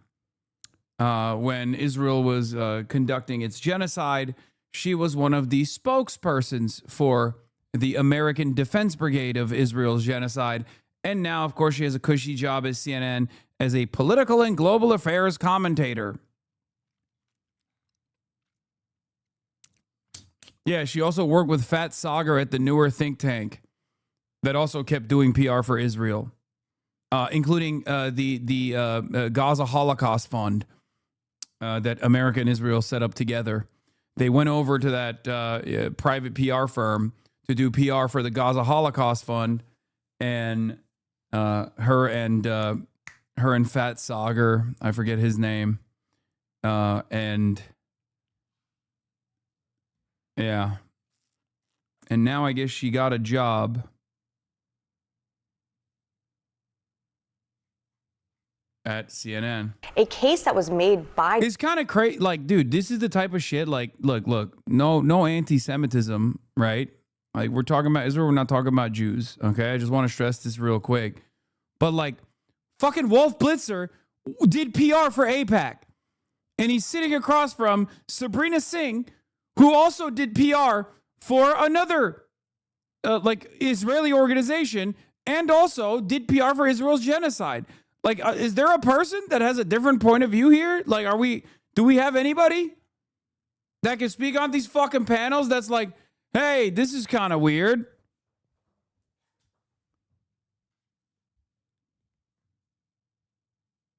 demonstrated this by killing Qasem Soleimani and by defeating ISIS. He goes on and says more, Sabrina, but those are powerful words. I think what's also important here is this is an appointee that was not someone that you could base views. Issued a very public resignation. And the fact that he's also said that Iran did not pose an imminent threat to the United States, a case that was made by Donald Trump multiple times and many other officials in this administration, including the Secretary of Defense, Pete Hegseth, Secretary of State, Marco Rubio, saying that Iran posed an immediate threat to the United States. And he's someone that clearly had access to intelligence matters, saying that they did not. I think you could potentially see other resignations from this administration, people deep within the MAGA base that do not support this war of choice. And frankly, it is a war of choice. It is something that the president chose to do. And he has said, you know, kind of on his own conscience, that he decided to initiate this war as well. Yeah, he even said that he got Israel on board. Yes. But in this letter, Joe Kent says he believes that this is. Wait, I'm sorry. So now we believe Donald Trump at CNN? That's awesome. No. When Donald Trump first said we did this for Israel, but then he the next day said, no, actually, I got Israel on board. So we're choosing to believe the I got Israel on board statement that literally goes against the overwhelming majority of people on the Democratic Party side and on the Republican Party side that has actively said this war is being waged at the behest of Israel. That's awesome. Is started because of pressure from Israel and its American lobby.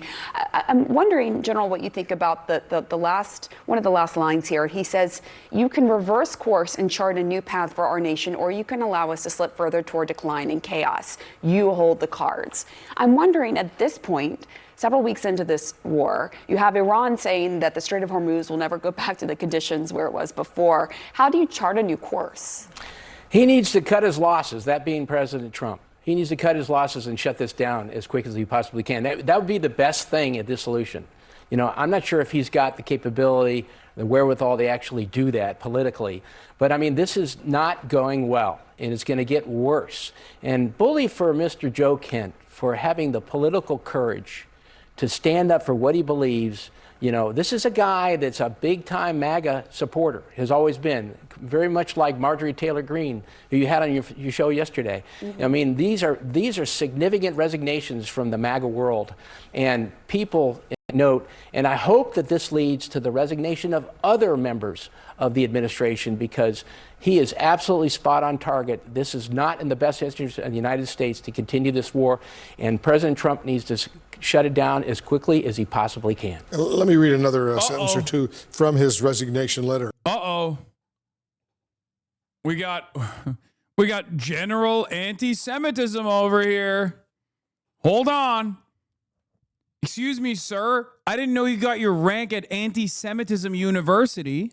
Okay, what do you mean? We got to nip this shit in the bud. We got to stop this and take the first exit ramp. Hold on now. Not allowed.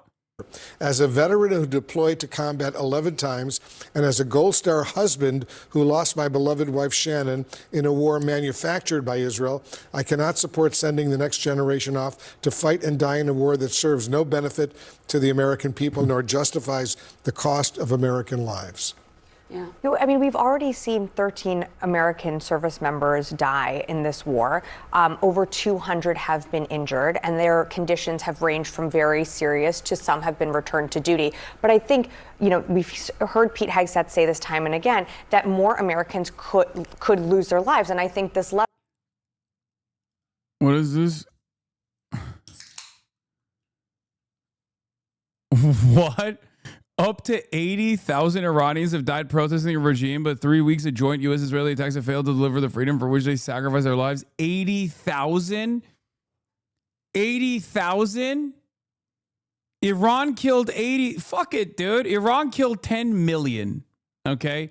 Iran killed 20 million. Iran killed 1 billion Iranians.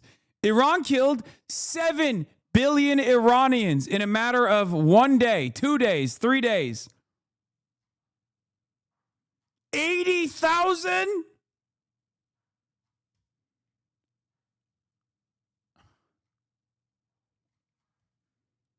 I'm stupid. How important was this guy for the administration? I mean, he was the director of the National Counterterrorism Council, the Counterterrorism Center. Like he is the head of counterterrorism for the American government, an incredibly high-ranking individual in the admin.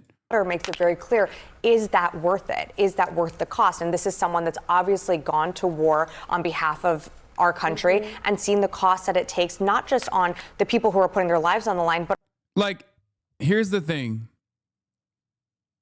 During the Biden administration, no such high-ranking official ever quit throughout the genocide.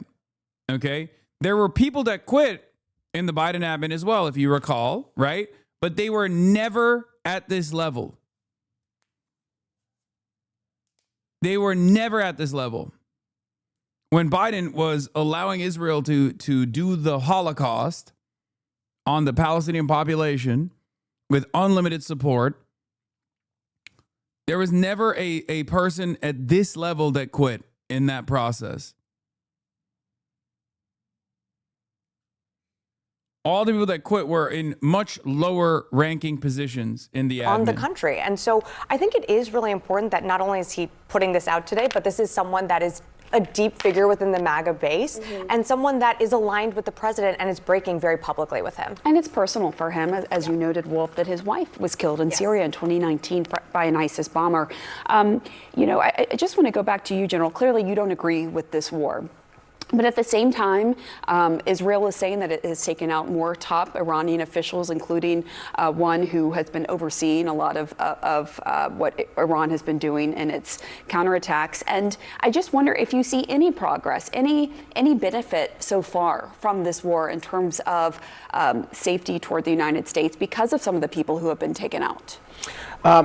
First of all, I commend the military performance thus far in the war. I mean, it's been superb. And look, no one's shedding any tears. Bro, he's clearly an anti-Semite and his butt hurt. We aren't doing this to Mexico or Cuba. I mean, I don't think he would give a fuck if we were doing this to Mexico or Cuba. But I suspect that the motivating principle here is not anti-Semitism. Self-preservation, absolutely. But I don't think anything that he is saying is with the exception of the, Israel goaded us into going to war with Iraq. I mean, Israel did absolutely push for the Iraq war. Anyone that says that's not the case, but like the calculation was not like, it's not even comparable with respect to the Iraq war versus the Iran war. You cannot compare these two things as far as like how much of a factor Israel was. Okay? In Iraq, Israel, Benjamin Netanyahu literally came to Congress and said, oh, this is going to be great. It's awesome, right? Sure. Did that help convince some people? I'm sure it did. But Iraq was America in the driver's seat. Okay? The United States of America, for reasons outside of what might be beneficial for Israel, wanted to go to Iraq. Okay. Iran, on the other hand, has a lot more to do with Israel. That is such an insane, disgusting take. What is? What's insane, disgusting take?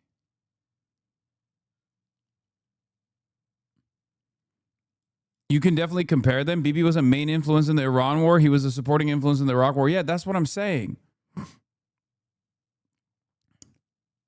That's what I'm saying. Benjamin Netanyahu, at the time, the idea that Joe Kent is anti-Semitic. Wait, what?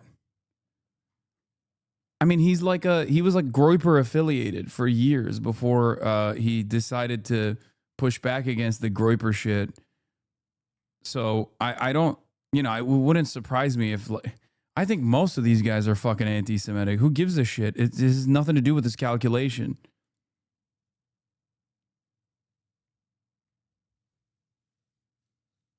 Like, what? Hello? Guys, I need you to wake the fuck up, okay? A lot of people in this administration are anti-Semitic. They're also pro-Israel, and that's what matters, okay? Candace Owens was anti-Semitic. Candace Owens was anti-Semitic when Ben Shapiro hired Candace Owens. But Candace Owens back then was pro-Israel. It was only after Candace Owens became anti-Semitic and anti-Israel that Ben Shapiro said, you're fired. Okay, that's it. For the Khomeini's demise and a new Ayatollah, and the aggressive nature that they have had towards in the region and been a threat in the region. I mean, I'm all for doing something about the Iranians, but we were not provoked. And the problem here is that we're in the middle of a long war, at least a long war for them. I mean, I remember what Henry Kissinger said about Vietnam. He said, the Americans will lose by not winning, and the Vietnamese will win by not losing. The Iranians just want to sustain themselves, stay in power as long as they possibly can, continue to harass the United States, like attacking Baghdad and the embassy there and whatnot, and stay alive long enough so that they can claim victory. I don't know if I agree with this. Milikowski played a central role in the second genocide against Iraq. I honestly don't know if the U.S. invades if Israel doesn't want it. Iraq had nothing to do with 9/11, and we all know it was a serious thorn in Israel's side after Saddam went rogue. You are nutty mode, brother. Come on. They literally had the oil fields mapped out in 1995, dude. What are you talking about? No, I do not agree with that at all. Did they utilize 9/11 to put the crosshairs on Iraq? And did Israel's goals here in taking out Saddam also sweeten the deal? Certainly. But there is no such materialist calculation that you can make with Iran as it stands currently. That's why I'm saying this is different. That's why I'm saying the calculation now is different. Do you understand? And that's what they will do if they do this long enough. Let's go actually to the White House, where we're going to find our Kevin Liptak, who's been tracking any responses coming from the administration. What's the latest, Kevin? Yeah, nothing official yet from the president, although we're expecting to see him any moment now in the Oval Office with the Taoiseach of Ireland. He's here for St. Patrick's Day. But you do hear, officials who are within the Trump orbit beginning to sound off on this. One former White House official described an egomaniac, someone who is resigning this position in quite a high-profile fashion. And I think that is probably along the lines of what we will hear from the president if and when he decides to respond to this. But I do think it will be difficult for him to entirely dismiss this resignation as someone, with Trump derangement syndrome, as someone who is a Trump enemy, as he does so often, just because Joe Kent has so often aligned himself with the president. He is of the MAGA wing of the party. That's how he ran as a candidate for Congress 2 times in Washington state. And it is why he was selected for this position in the first place. His confirmation was not an easy one by any means. He was, very narrowly confirmed by the Senate, and all of these questions about conspiracies around the 2020 election, about potential ties to white nationalists, all arose in his confirmation hearings. And for all of those reasons, I think it will be difficult for the president to sort of entirely distance himself from this individual who is now coming out very publicly decrying some of the perceived rationale for the war in Iran. And I do think it will also put in a very difficult position Joe Kent's boss, the director of national intelligence, Tulsi Gabbard, who has espoused, in previous lives, the very same positions about questioning the adventurism of previous iterations of the Republican Party, questioning nation-building pursuits. She, too, was a veteran, just like Joe Kent, and so putting her, I think, in a difficult position. But certainly we expect to hear from the president very soon, and hopefully he will be asked about all of this. We'll see what he says. All right, Kevin Liptak, thank you very, very much. I want to bring in CNN K-File senior editor Andrew Kaczynski, who's joining us on the phone. Andrew, I know you had previously reported that Joe Kent gave a previously unreported interview back in 2022 to Grayson Arnold, a Nazi sympathizer and white nationalist. A spokesperson for Kent, who was then running for Congress at the time, said, and I'm quoting him now, Joe Kent had no idea who that individual was when he encountered him on the street, and Joe Kent has repeatedly condemned the statements that the individual is accused of making, end quote. Andrew, what more can you tell us about Kent's past? Well, look, Joe Kent's resignation is dramatic, but it's really not particularly surprising if you look at his record. He's a former Green Beret. He did numerous tours overseas.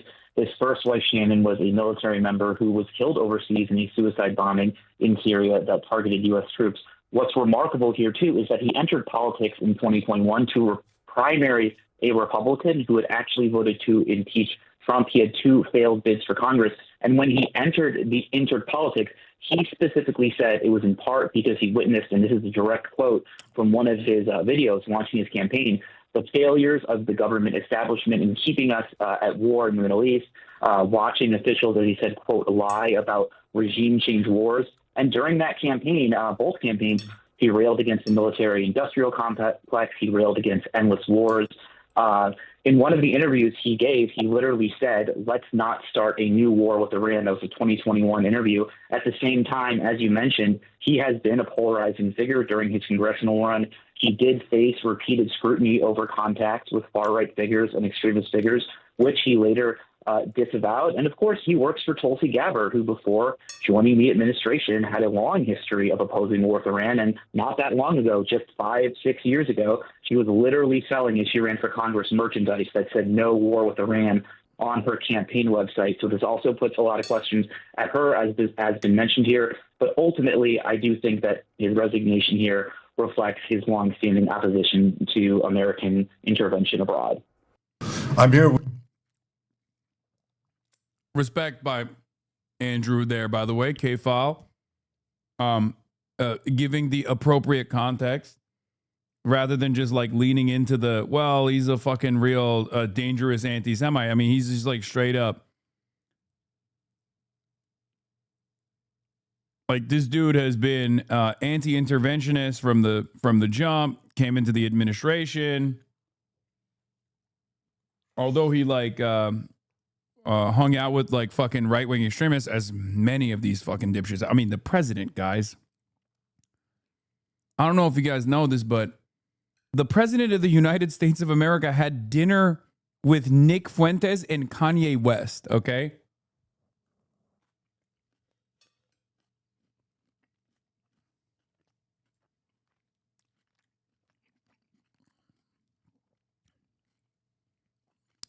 Lest you forget. With Israel's defense minister, our chief of staff, the head of the Mossad, the chief of Air Force, our senior commanders. In the past 24 hours, we knocked out 2 of the terrorist chieftains, the top terrorist chieftains of this tyranny. Our aircraft are hitting the terror operatives on the ground, in the crossroads, in the city squares. This is meant to enable the brave people of Iran to celebrate the Festival of Fire. So celebrate and Happy Nowruz. We're watching from above. 4-year-old Anita was pulled out of the rubble last week after an airstrike destroyed her home. She's in a coma with severe head injuries. Yes, bro, he's not dead. Her mother, Zibar, is in torment. Doctors say Anita is unlikely to survive. She was playing with her brother, Artem, when the missile came in, leaving him with multiple injuries. It was terrifying, he says. We were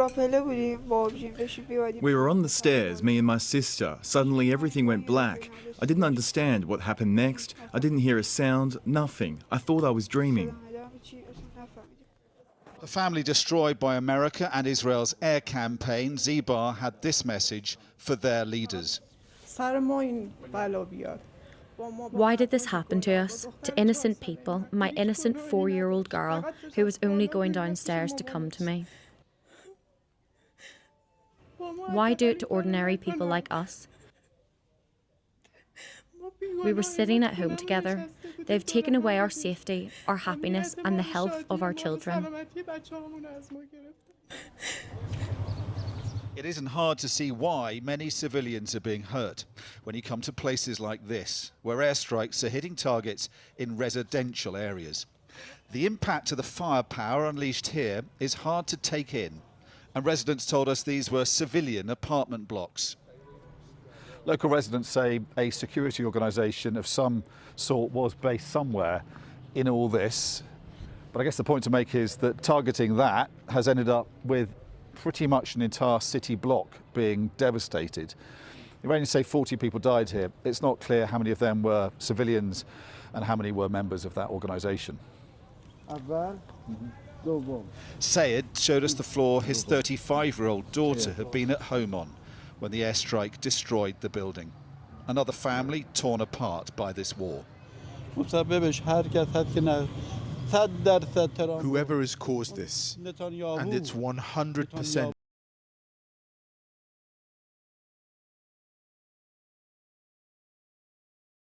Yahoo. I wish the same thing would happen to them. You have no idea what suffering I have been through for a week, day and night. We cross town after reports of more airstrikes. Nowhere is safe here, even in daylight in the centre of town. It's a pretty jittery mood here after these reports of Ali Larijani, the top security official, being assassinated, and the top paramilitary commander, but also the fact that there was an airstrike in this square this morning on security force vehicles right in the middle of the Iranian capital. We've got this sort of daily show of defiance, this parade with Iranian flags and chanting, but also today we've seen a lot more security on the streets, and Iranians are being urged not to come out tonight for the annual fireworks night ahead of Persian New Year at the end of the week, presumably because people, the fear is, could come out and there could be more unrest. This is the last time we saw Ali Larijani last Friday. His reported killing only escalates this war. It will almost certainly provoke a more hardline response from Iran. The conflict is deepening and more innocent civilians will, without doubt, pay the price. Dominic Waghorn, Sky News, Tehran. Our relationship with Israel is not in our strategic interest. Remember I said before, Israel is an albatross around our neck. That contradicts the basic thesis of my book and my writings more generally on great power politics, and Steve's as well. But it just goes to show you how enormously powerful the lobby is. I mean, just Max and Aaron, just think about the fact that the United States recognizes that if it has a peer competitor in the international system that it should worry about, it's China, right? And this is why Hillary Clinton enunciated in 2011 that we were going to pivot to Asia. China is seen as the most important threat to the United States inside of the national security community. Well, if you look at these various wars that we're fighting in the Middle East, and the first one, of course, was the 12-day war last June, and now you look at this conflict, it is seriously eroding our capability to contain China in East Asia. We're pulling patriots out of South Korea and Japan. This is truly remarkable. We have been shortchanging East Asia. We have been shortchanging our containment policy in East Asia for quite a while now because of Israel. And the situation is now only getting worse. From a strategic point of view, from a realist point of view, which of course is what Steve and I purvey in our writings, this makes no sense at all. I think they should draft 18-year-old kids and make them stay in the military. Why? I don't think so. I don't like So that. they can grow up and quit being mama babies.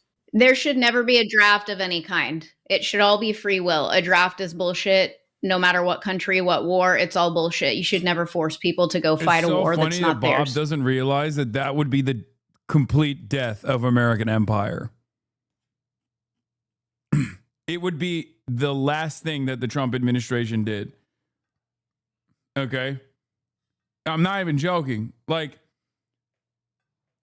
the reason why America gets to do all this war waging bullshit is because there is no draft. The moment that the draft kicks in is the moment where every American goes, wait a minute, I have to die now?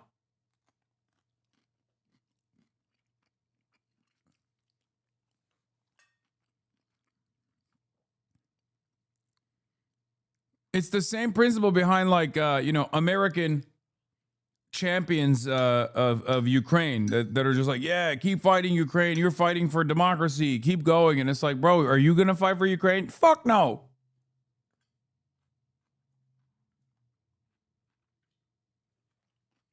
Right?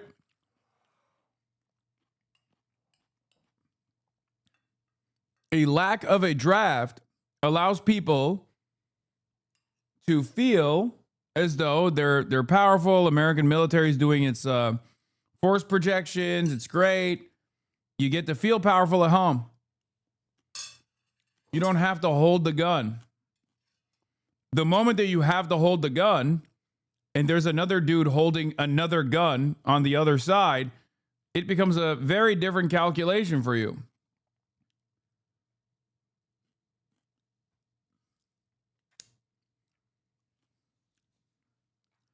Part of the reason why America gets to wage wars the way that it does. Donald Trump's kids should be on the front lines.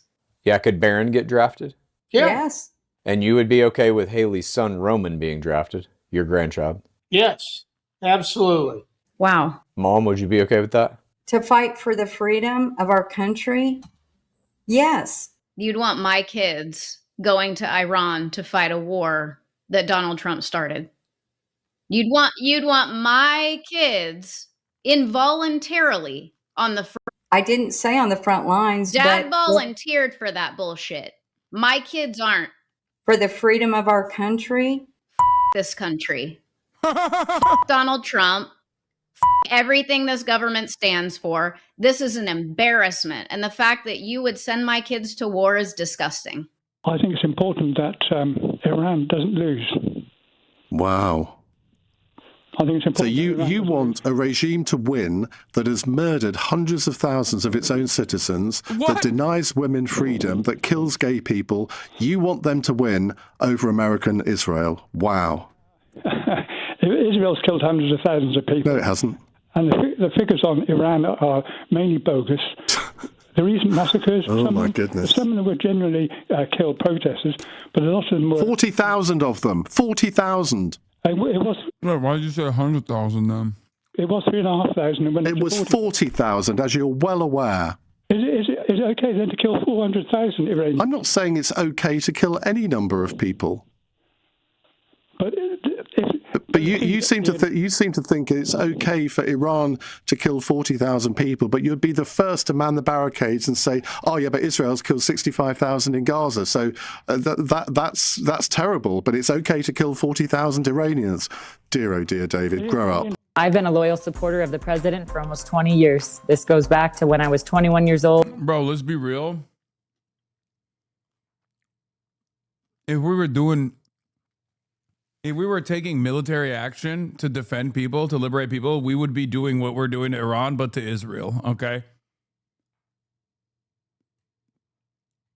Their death toll is actually in the hundreds of thousands. And I was Miss California at the Miss USA pageant. And I've known him, I consider him a dear friend. And I will tell you right now, I do not recognize our president. I think that we are an occupied nation. I think that a foreign country, and we are seeing now that this president of the United States of America is being influenced by a foreign government. And MAGA, let me tell you right now, MAGA is dead. It is deader than dead, and Americans are furious. We do not recognize President Donald J. Trump anymore. What just seems so insane based on what he ran on. I mean, this is why a lot of people feel betrayed, right? He ran on.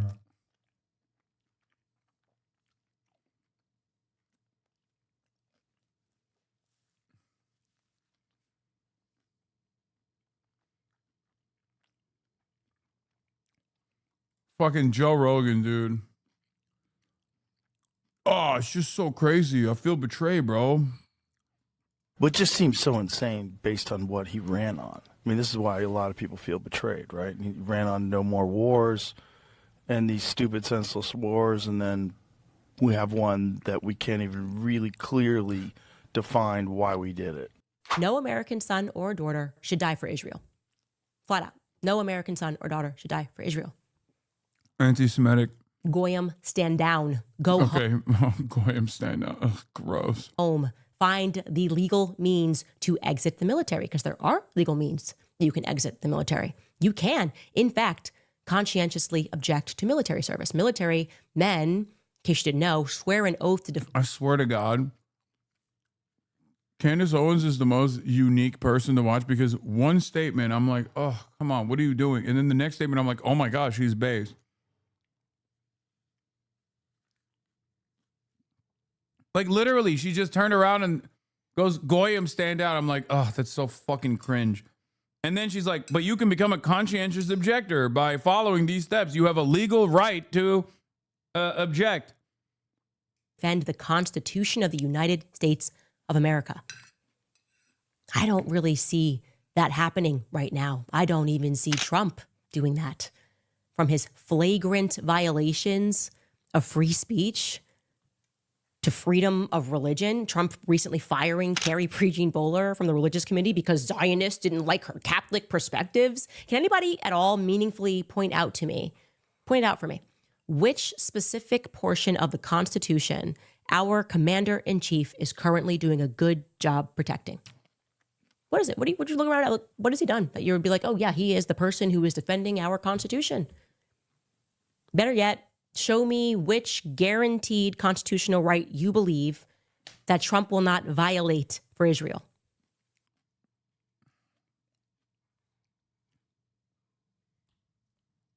I mean, this shit has created a very unique media environment where like it's an endless sequence of the worst person you know making good points over and over again.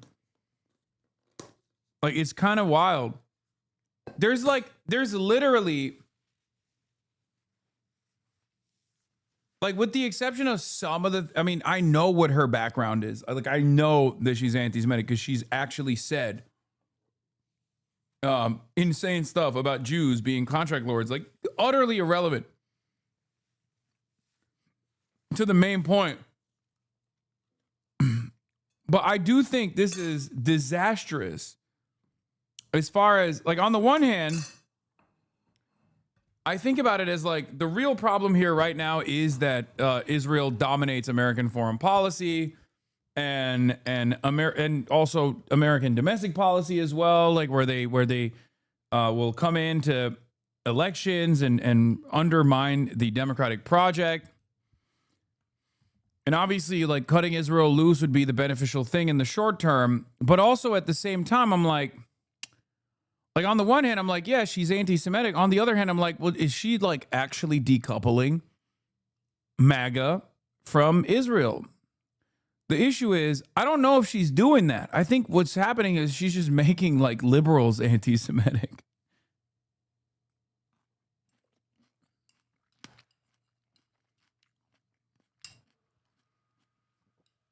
I worry that Tucker Carlson has a lot of normies watching.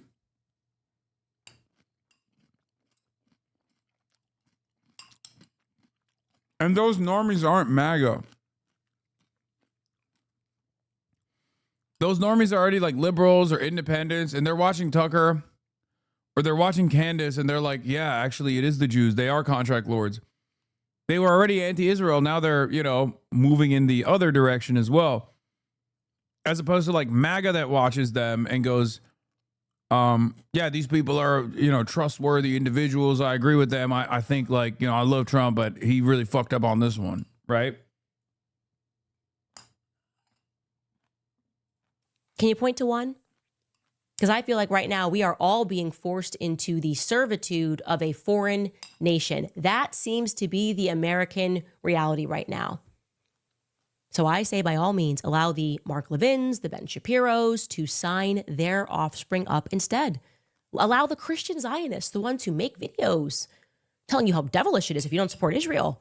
They believe this is messianic, that Bibi was sent to usher in Armageddon. That's going to bring Jesus back. I urge you, all of you Christian Zionists, sign up for the military today. Respectfully, Marcel, I believe it's pattern recognition. Okay, dude, do you know how many fucking times I've heard that about black people in crime? Yeah, what do you think fucking racism is? How do you think racism is justified and defended?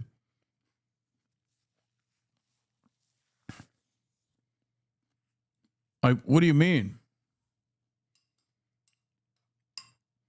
The problem in this instance is there's no, like, every Jewish institution in the country is like actively saying, no, we are this. We love this shit. Shut the fuck up. Don't talk against us. So it goes beyond like classic pattern recognition. It's ridiculous because at the end of the day, it's not true. No one is, no peoples are monolithic. No peoples are monolithic. It just doesn't exist, right? And Jews certainly are not a monolithic people either. Problem is, every fucking Jewish institution creates an alternative reality where they are monolithic. And people respond to it in this way. Please, you guys, stop tweeting. Stop screaming about Tucker Carlson. You have something much more important to do. There's a messianic mission right now. Go to Iran. Go remove the thousands of dead, innocent Palestinian children from beneath the rubble in Gaza so that Trump can build his hotel. I want you guys to be the change that you wish to see in the world. You've got this. You guys have the vision. You have the understanding. It's biblical. Go for it. You can do this without us. We're down lower than we've been in 7 years in gasoline prices and oil prices, not just the 3 states that I talk about with $1.99 a gallon. How would you like to have $1.99? You know, that's... Oh, yeah, would love that. A timely tweet from David Grossman, to your point. Yes, he's an anti-Semite and an asshole, but when will Jewish institutions face up to the problem of certain Jews, Netanyahu, Ackman, Dershowitz, etc., acting in ways that are consistent with anti-Semitic stereotypes and thereby extend their effectiveness? Not only that, but institutions as well. Not only like prominent Jews that are super invested in the state of Israel, but also Jewish institutions. It's fucking ridiculous. Like every single goddamn day, every single goddamn day, there are alarm bells ringing about how much Americans don't fuck with Israel. And while that's going on, you got Jewish institutions running around, Jewish organizations, Jewish advocacy organizations running around and saying, no, no, no, you don't understand. Every Jew loves Israel. Every Jew loves Israel. You got Jewish institutions like synagogues and shit doing land fairs, selling stolen land inside of the synagogue. It's fucking crazy.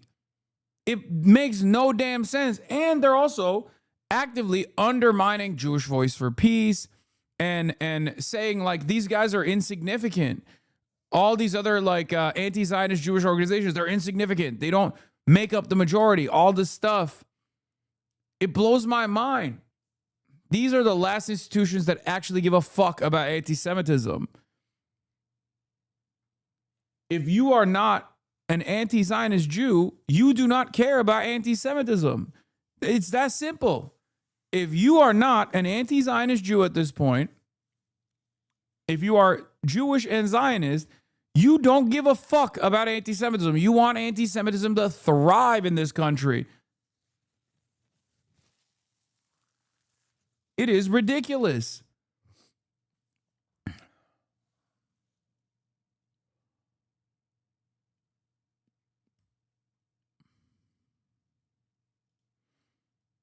That's the equivalent of a very major tax cut. Welcome back. Now, that was President Trump in Pennsylvania back in December, touting low energy and gas prices. Today, the average price for a gallon of gas in Pennsylvania is $3.76, according to AAA. That's higher than last week, and it's up more than 60 cents from a month ago. NBC News senior national politics reporter John Allen has been speaking with Pennsylvania voters. He's been out. What? You have appealed to this freak and Tucker's authority for months. I'm constantly in here telling you the libs are going crazy. Please stop appealing to these racist freaks. You think I'm appealing to Candace Owens and Tucker Carlson? Do you think I'm Cenk Uygur? Do you think I'm my uncle or something? Hello? Are you okay?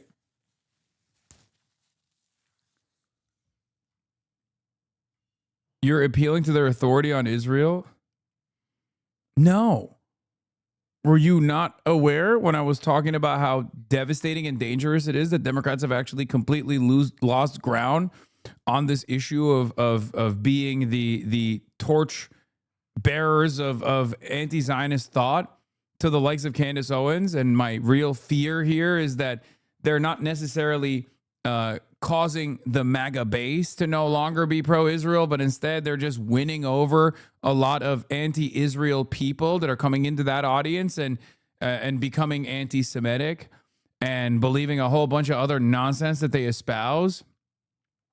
Did you just like have an aneurysm in the beginning when I clicked on a Candace Owens video and then lose sight of what I was talking about right after? Because I repeated those things just now. I was saying it back then. Did you just go, oh, Candace Owens, and you just couldn't pay attention to anything that was going on?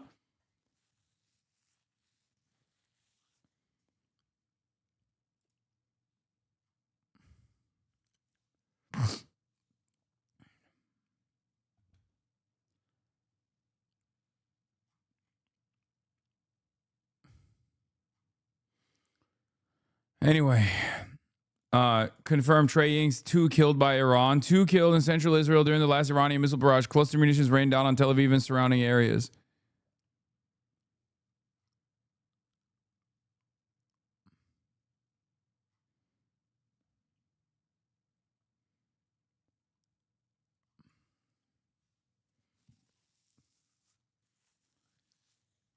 And then no answer, by the way. Comes in, drops a fucking atom bomb, and then no answer. On a road trip here in Millersburg, about 25 miles north of Harrisburg. He joins me now. And John, I understand you're sort of in a Trump supportive part of Pennsylvania. You want to know the worst part? There are a lot of those in Pennsylvania. What are you hearing? Oh yeah, this one banged. Possible outcome for 2028. Tucker Carlson runs on an anti-Israel platform, and the Democrats put forward a pro-liberal Zionist, pro-defending America's military might candidate. Tucker Carlson wins by Ronald Reagan numbers. The Democratic Party is done. The next wave of fascism is here. That's what I'm afraid of. Tucker Carlson versus Gavin Newsom is unlimited Tucker Carlson victory. Tucker Carlson's like, you're Israel first. You're an attack dog. You're a lapdog for Israel. I can't even tell what your positions are. One day you say Israel's an apartheid. You get a boss call from all of the Israel lobbyists. And next day you come out and you say, actually, Israel's not an apartheid. Americans need someone who actually can stand on moral principles. And as a Christian, I think genocide is unconscionable. What's going on? You see, Tucker, you're being quite anti-Semitic. No, I love Jews. I love Jews. I can't stand what Israel friends. What's going on? Ronald Reagan victory condition. This is why I've been trying to urge Democrats to take a stronger stance against Israel. You cannot have a guy like Tucker Carlson lead the conversation on Israel. The Democrats, as a national party, have to universally oppose Israel. If you don't do that, a guy I would vote for Tucker over most Dems. The way these comments are proving his point. True, Newsom can't beat Tucker Carlson, but I think AOC can. I'd rather Tucker over Newsom, actually. See? This is the danger of Tucker Carlson. This is why I think a lot of people are singularly fucking focused on, understandably, by the way, they're focused on Israel. Okay? And whoever fills that void appropriately will win.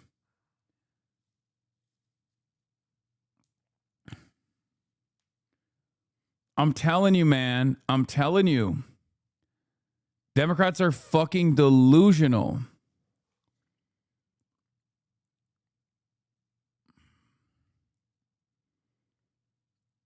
See? A lot of Democrats don't realize that people actually fuck with Tucker heavy, dude. And these people aren't necessarily lifelong Republicans either. I don't think Tucker Carlson is building an audience on the MAGA right. I think he's building an audience on the left. I think Tucker Carlson and all of his numbers are the normies who self-ID as liberals, are the normies who self-ID as independents. I think libs love Tucker now. That's my suspicion. Straight up. Maybe I'm wrong, but this is my theory. This is what I've been thinking about quite a bit because the numbers don't add up. Tucker Carlson has been a prominent fixture in right-wing politics forever. He was incredibly consequential in 2016. He rose to prominence, and he was able to meticulously craft a palatable white supremacist narrative. He leaned into left populism, workers' rights, and things like that, knowing full well that that would beef up his support. And he did so at Fox News.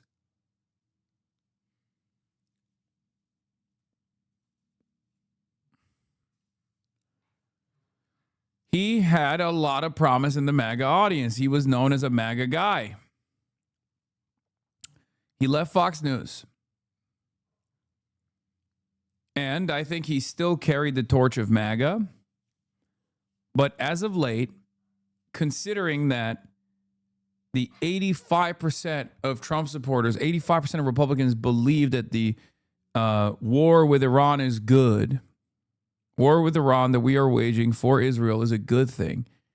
I don't think Tucker Carlson has a primarily Republican audience any longer. I think Tucker Carlson now has an anti-Israel audience. And given how popular the anti-Israel position is, that audience isn't primarily Republicans at all. I think that audience has a lot of Democrats in it and a lot of centrists and liberals in it as well.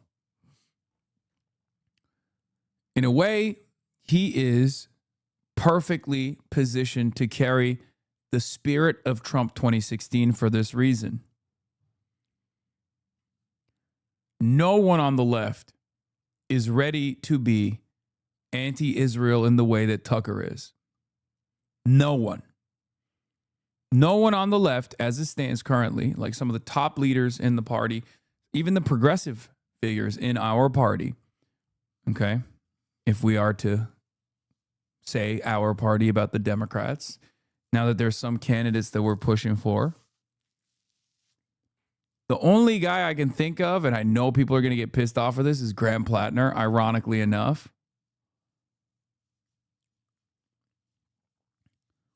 But I don't think AOC, with the way that she talks about Israel currently, is capable of fighting back against this narrative. I think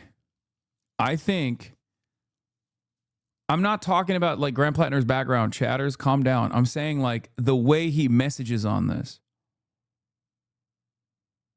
Do you see what I mean? No, I said Graham Plattner and everybody lost their minds.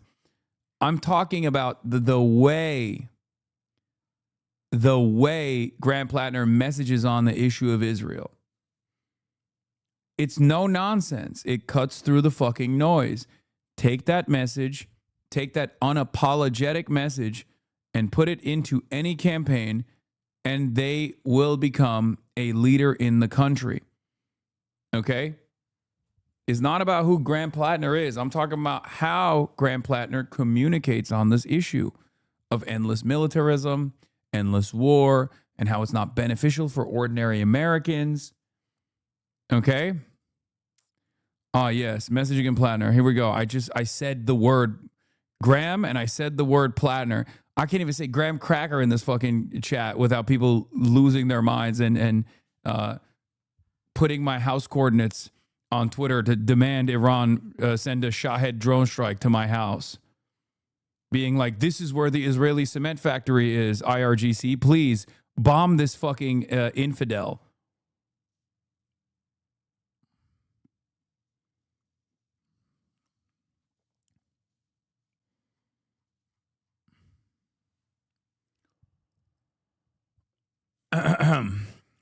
Anyway,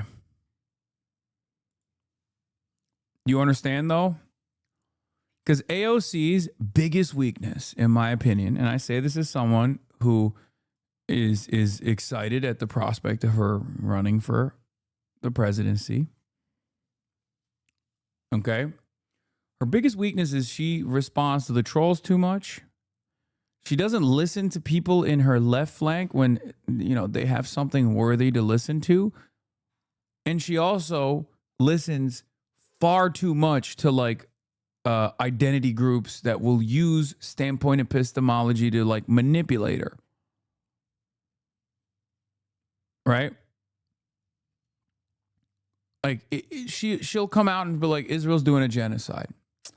And then for the next week, she'll hear out every fucking Jewish advocacy organization that's like, AOC, we love you. Why did you say Israel's doing a genocide? Don't you think that's a little anti-Semitic, or at least like that's opening up the floodgates of anti-Semitism? Can you go and hang out with like one of the Israeli hostage families or something? You know what I mean? Like, and then she'll do a photo op, thinking that this is gonna strike a delicate balance, right? Even Zoran is doing it now, which is crazy. Stand on fucking business. People want easy to understand messages. Okay? Her future foreign policy advisor may be Professor Daniel Besner talking to Clavicular. Wait, what the fuck? Clavicular talks about the relationship between looks maxing and politics and why people connect the two together and try to diminish him as a person. Why the fuck is Clavicular talking to Dan Besner? What the hell is going on? Frankly, I'm a bit skeptical about the relationship between looks maxing and politics. But do you think there's a relationship between looks maxing and politics? Looks maxing is completely apolitical. So why do you think so many people have tried to identify, so many, in particular reporters, have tried? What is going on, dude? This timeline is busted, bro. That's awesome. What is happening, bro? Both AOC and Zoran are too kind for this moment. No, fuck no. They can be mean. They just need to be principled. Yeah. I don't think AOC has the ability to meet the moment. I don't mean it in a misogynistic way. She has a bit too much worry to say the wrong thing. You've got to be principled, confident. Like Edgar Germentin was saying after the election, most important thing is confidence and competence. Yes. Yes. Zoran had that. Zoran was doing that when he was running. And then by the time the general came around, he started, you know, falling apart a little bit on that front. I mean, he still does it. He still balances it out for every like messaging weak moment, like messaging weakness moment that I have. He wins it back tenfold with like something that he does, right? But but I do think that on this issue, you cannot engage in half measures. No like defensive, offensive weapons distinctions. You can't be running scared. Because if you do that, on the right, someone's going to take advantage of that weakness. And they're going to become the movement leaders. And it blows my mind.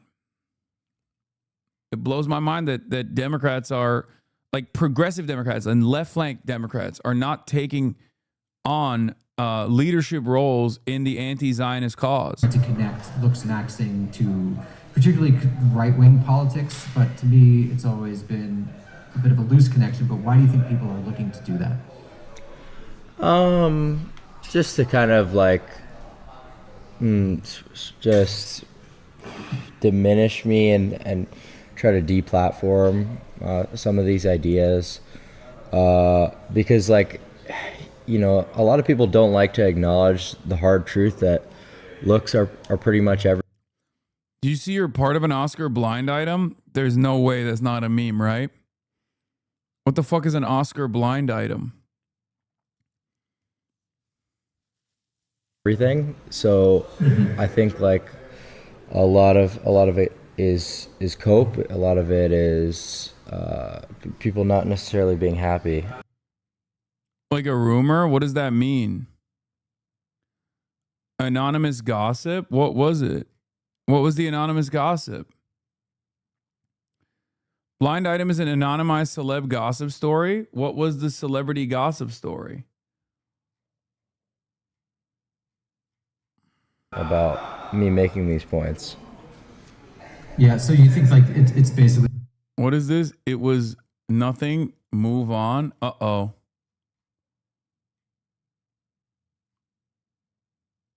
You're not an e-celeb, bro. Clav, on the other hand, is. Lol, you exist in your own underground space, in my opinion. Wait, what?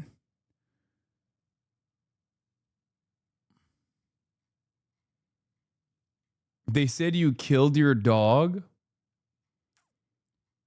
Wait, what do you mean? But my dog is alive. Blind item, speaking of people not liked, no one could understand how the dog abuser, probable dog killer podcaster got an invite to the magazine party. What does that mean? Bro, is bullshit stop getting faked? Yeah, it was. Everyone was like, boo, I can't believe this guy is here. Anonymous gossip that people are wondering who invited the streamer who may or may not have killed his dog. Yeah, I wonder if it was a anonymous blind item or if it was sent from Tel Aviv.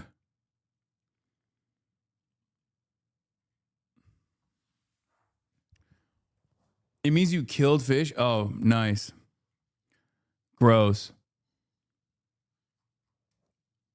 Blind items can be submitted by literally anyone. They're trash. Yeah.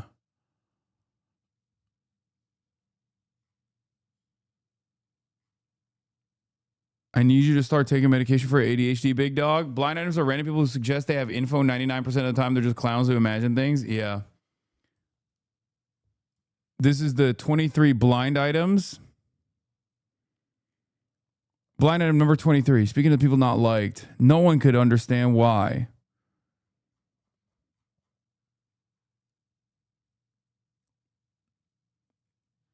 Didn't shooting dogs. I imagine animal abuse.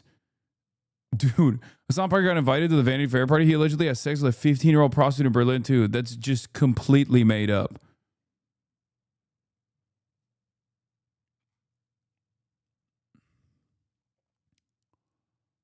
The guy who runs that site is a Ethan Klein dick rider. Very weird.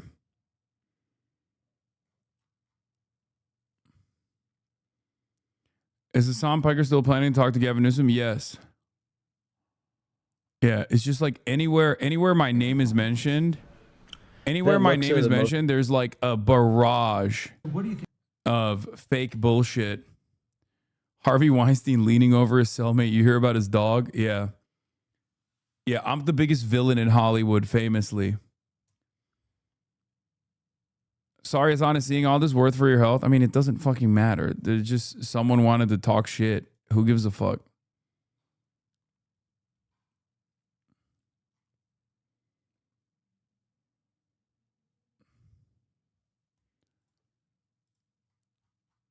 It is what it is.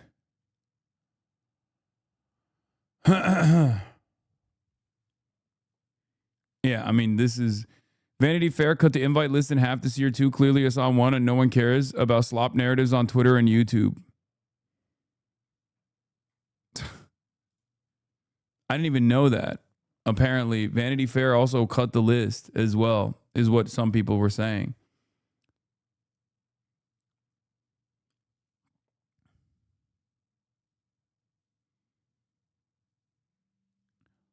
How do you cope with it? I would do something stupid and probably illegal if I got shit like that. I don't give a fuck, man. I don't give a shit. You want to know why? Because I believe in the things that I believe. I know who I am as a person. I know what my values are. I know what my actions represent. And I am uncompromising. And now, more than ever before, we are closer to reaching collective consciousness. Who gives a fuck? Who gives a fuck? People lie all the time. People lie about everything on the internet. You see what I'm saying? I still believe in the good in all people, right? If I didn't believe that people have the capacity to hear me out in a charitable manner, I wouldn't be able to do what I'm doing. Right? People lie about everything on the internet. We don't have consensus reality any longer. for every person that hears shit like that and goes, oh, I will never trust this guy again, there are still people I know that go, you know what? I want to hear this guy's position on this issue. I want to hear him out. And if they encounter what I have to say and can find the strength within themselves to have a moment of charitability, they'll realize that a lot of this shit is completely fucking made up. There are many people in this community that probably came from one drama cycle or the next, right? Who at first were like, oh, you bought a house, but isn't that like socialism but rich? Like, that's fucked up, right? Or you bought a car, you fucking leased a Porsche. How dare you? Socialism but rich. That's fucked up. You're an anti-Semitic terrorist, is what they said for 2 years, 3 years. I mean, I'll take dog abuser over anti-Semitic terrorist. I'll be honest. I mean, one is like, you know, I feel like it's, if people are going to lie on my name, I'd rather have them assume that I'm like abusing dogs than a fucking terrorist. It's not as bad, I think. It's still unconscionable. It's a gross smear, but you got to choose one over the other. I'll choose one.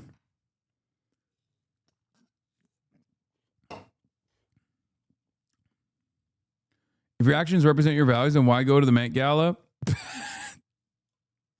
First of all, I didn't go to the Met Gala. I would if I was invited. Dog terrorist. About how people there are feeling about gas prices, and are they factoring that into how they view the war in Iran?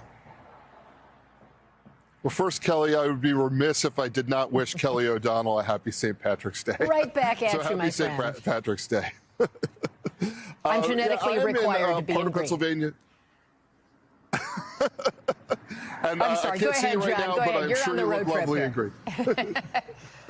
Okay, so I'm in Millersburg, Pennsylvania. The reason I'm here is it's a swing district, Pennsylvania's 10th district in a swing state. President Trump won this district by about 5 points, but the local congressman, Scott Perry, is in danger of losing the midterms. And we wanted to talk to people about their feelings about gas prices, about the war. You mentioned Pennsylvania's average gas price, about $3.76 a gallon right now. We went to like the cheapest place around, $3.54.9 a gallon here, and talk to folks.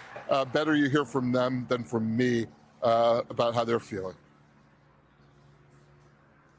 Let's roll the tape. The decision to strike Iran. It was a great decision. I think somebody else should have done it a couple of years ago, last 3 other presidents. Are you willing to pay higher prices at the pump if that's the cost? Yeah, I'm willing to pay a little more, yeah. What do you think about the war? I think he's doing the right thing.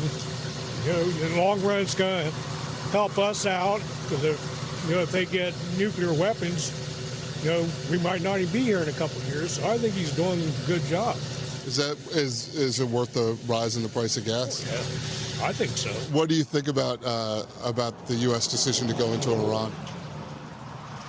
I think we got to do what we got to do to keep this country safe. So, and if it means paying a little bit more in gas right now to keep everybody safe, then that's what we got to do. And eventually they'll come back down.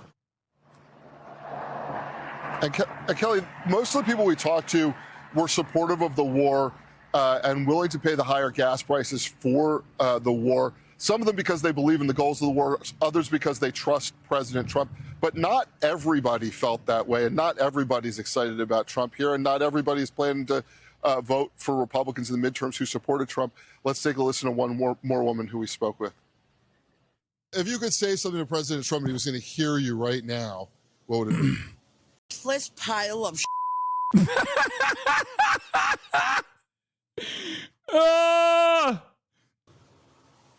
And you voted for him how many times? 3 times. That was my bad. Apparently, I'm an idiot.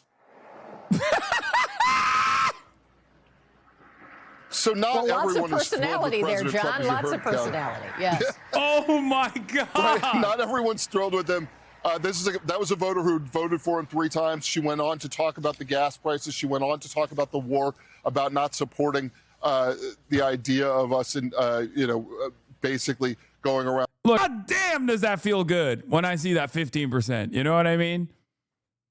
I know Trump's approval for this war is 85% in the base, but god damn, that shit feels good to see. When you see that 15%, you're like, fuck, man. On the world. So a lot to process there. But this is going to be the real pressure test for President Trump and Republicans in the midterms, is how many of the people who voted for him are A, sticking with Republicans, and B, going to show up in the midterms.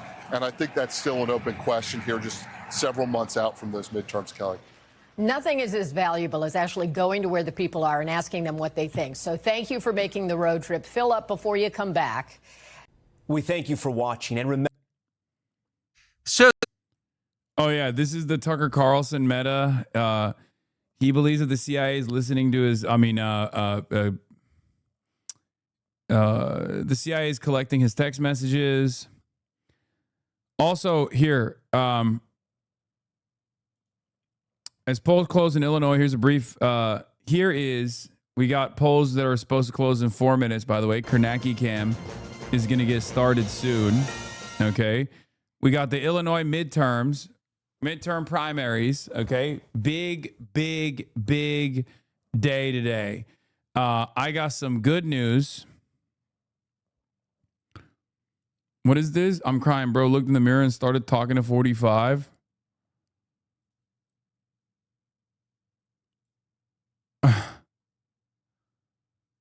That's funny.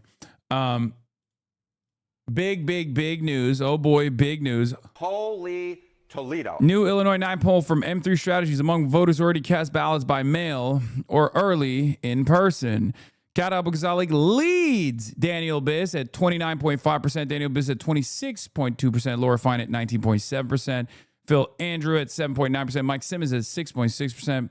Bushra Amiwala at 5.1%. And that's right. Looking good for the early voters.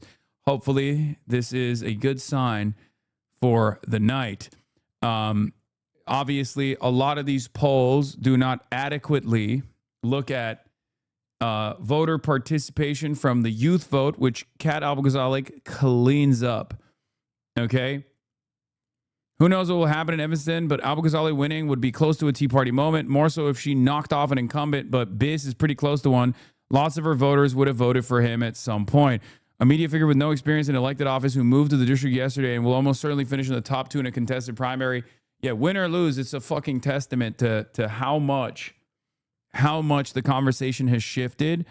And I think the youth vote is consistently undersampled, and she has a lot of momentum in the youth vote in general. So we'll see.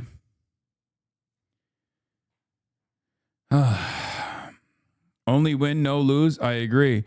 As polls close in Illinois, here's a briefing on what to expect tonight. Illinois is one of the most challenging states for election reporting. There's no centralized statewide system. Results are administered and reported by 100+ local election authorities, including several municipalities that operate independently from their counties, which is highly unusual. Illinois is a state where voters utilize all 3 ballot types, AB, absentee mail, early voting, early in person, and ED, in-person election day at pretty sizable rates. 100% of precincts reporting can be misleading. Many jurisdictions prioritize election day votes first, typically 55 to 65% of the total, but it can vary a lot. While early voting and vote by mail ballots are added later, sometimes hours or even days afterwards. VBM is especially consequential. Ballots postmarked by election day can arrive up to 14 days later, and large jurisdictions like Chicago often take significantly longer to fully tabulate and report these votes. History underscores the risk of premature conclusions. In 2014 state treasurer race, Republican Tom Cross led roughly 20,000 votes on election night, only for Democrat Mike Frericks to ultimately win by about 9,200 votes after late mail ballots were included. And right at the moment, at the top of the hour, there is no ad break, but the polls have officially closed, ladies and gentlemen. The polls are closed in the state of Illinois, and the numbers will be coming in. We are going to be tuning into Karnacki Cam to see where he is at.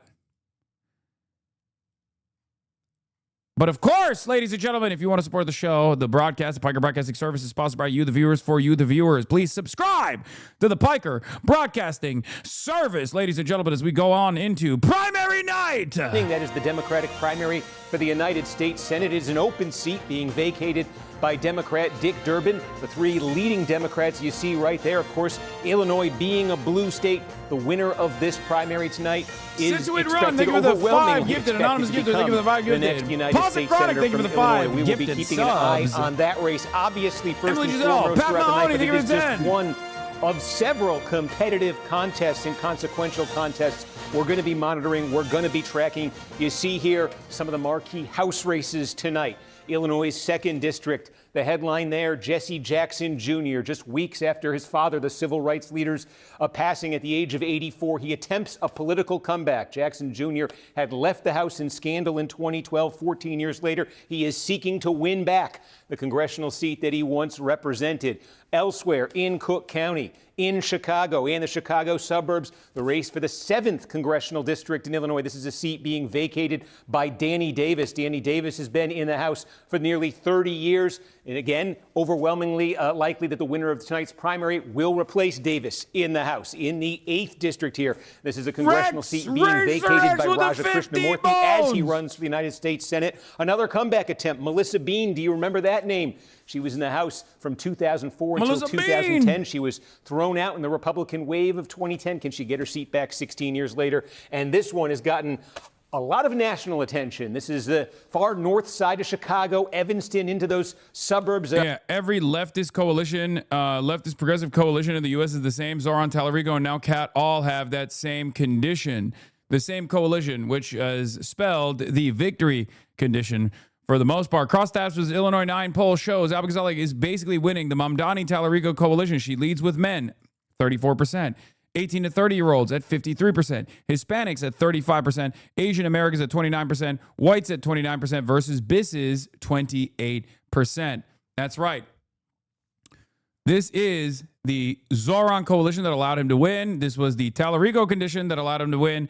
And hopefully this might be a W men moment. That's right. What's interesting about the Kat Abba Ghazaleh Daniel Biss matchup is that a lot of the elderly white women in the suburbs actually really like Daniel Biss. A lot of white women that make up the backbone of the Democratic Party, alongside black women as well, certainly. But a lot of older white women actually really fuck with Daniel Biss, which has allowed Daniel Biss to win over Kat Abba Ghazaleh in the female tabs. Straight up, W men, L women is what I say. I'm kidding, of course, but Mike said that the right needs male voters, but all male voters are fleeing towards anti-AIPAC candidates. That the DNC needs to figure something out by 2028, and by figure out, drop ICE reel. Yes.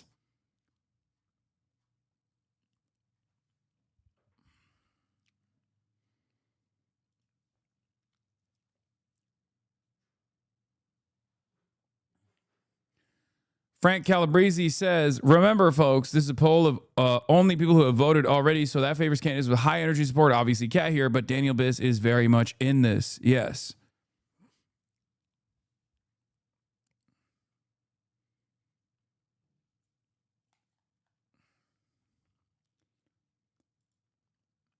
The proxy battle for tonight. The Israeli-Palestinian conflict has been a major divide in the Democratic Party, but today's Illinois primaries may be the clearest proxy battle yet for AIPAC-aligned and anti-AIPAC groups. I'll be updating this graphic throughout the night. AIPAC supported Donna Miller, Melissa Conyers-Irvin, Melissa Bean, and Laura Fine. Track AIPAC endorsed, on the other hand, however, is Robert Peters, Keena Collins, Junaid Ahmed, and Kat Abba Ghazaleh. Track AIPAC doing the Lord's work.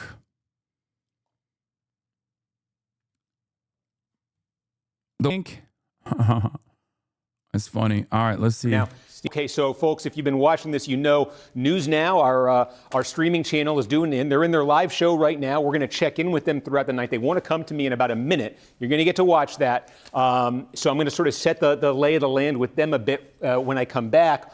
We'll talk more about this. I'll just say again in the 30 seconds or so before we got to go do that hit. This is a very interesting result because one of the key questions tonight, all of the candidates have ties right here. Who's winning down here? Interesting that Stratton gets a pretty good early number there. Well, Gadi, I think one of the things here is the polls just closed here. Most of the action in this Senate race is going to come out of Chicago and the suburbs right around Chicago. I mean, when I say most, I'm talking like 80% of the vote is going to come roughly from where I just circled there on the map. But we do have a result here from downstate. This is from St. Clair County. This is just outside St. Louis. East St. Louis is here, among other cities and towns. It's an interesting result, though, because I think one of the questions has been, if the race is competitive right there in the Chicagoland area, who's winning in the race? The American people are tired of women.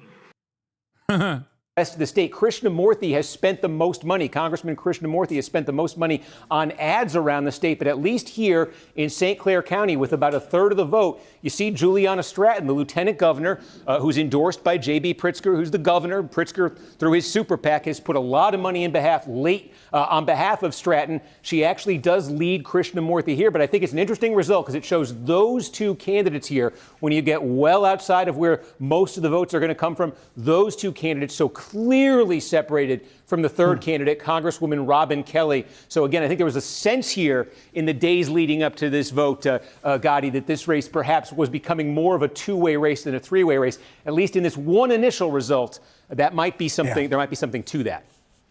It's so interesting, and so interesting to hear all of the money that has been spent in this race. Again, Juliana Stratton is not great either, unfortunately. That race is cooked. Low turnout primary, and yet one that has implications that are so big. And yet, when we hear low turnout, like how many votes are we expecting today, and how soon could things get called? Yeah, I think one of the things here, unfortunately, I say here, Illinois is tends to be one of the slower counting states. So, we're keep an open mind here. We're always hoping with these things they get a little bit faster as they go along. But in terms of fully knowing how many votes were cast here and what the turnout looked like, we might not have a good sense of that until tomorrow, until a few days from now. I think what we're hoping for tonight, though, is that you get enough of the vote in that it becomes clear who's going to win these races. This race, obviously, this Democratic race for the U.S. Senate, whoever wins this, given how blue Illinois is, the overwhelming favorite to win the Senate seat in November. Also a number of congressional races here throughout the state. Again, we hope tonight that there's enough result that it's clear who's going to win those races, even though it does sometimes take them. It can take them days to count all the votes in Illinois. Holy We'll see. And we'll be watching you for days then. Steve Kornacki, thank you so very much. Got it. All right. So, again, we'll check in throughout the night. Always fun to join Gadi and appreciate them humoring us with balancing it with this. So, again, I just want to talk a little bit about the result we have here. And, again, you heard me there saying Illinois can be a bit slow with the vote counting. That can especially be true in Cook County, where Chicago is, the city of Chicago and the suburbs outside of Cook County. So let maybe just tell you a little bit here, big picture about the sort of the lay of the land statewide and how this one initial result maybe fits into that a little bit here. So again, the three main candidates, if you're watching this, you probably know Raja Krishnamurthy, Congressman. All three candidates really have their political base right in and outside Chicago. Krishnamurthy represents a district that's based in the northwest suburbs of Chicago.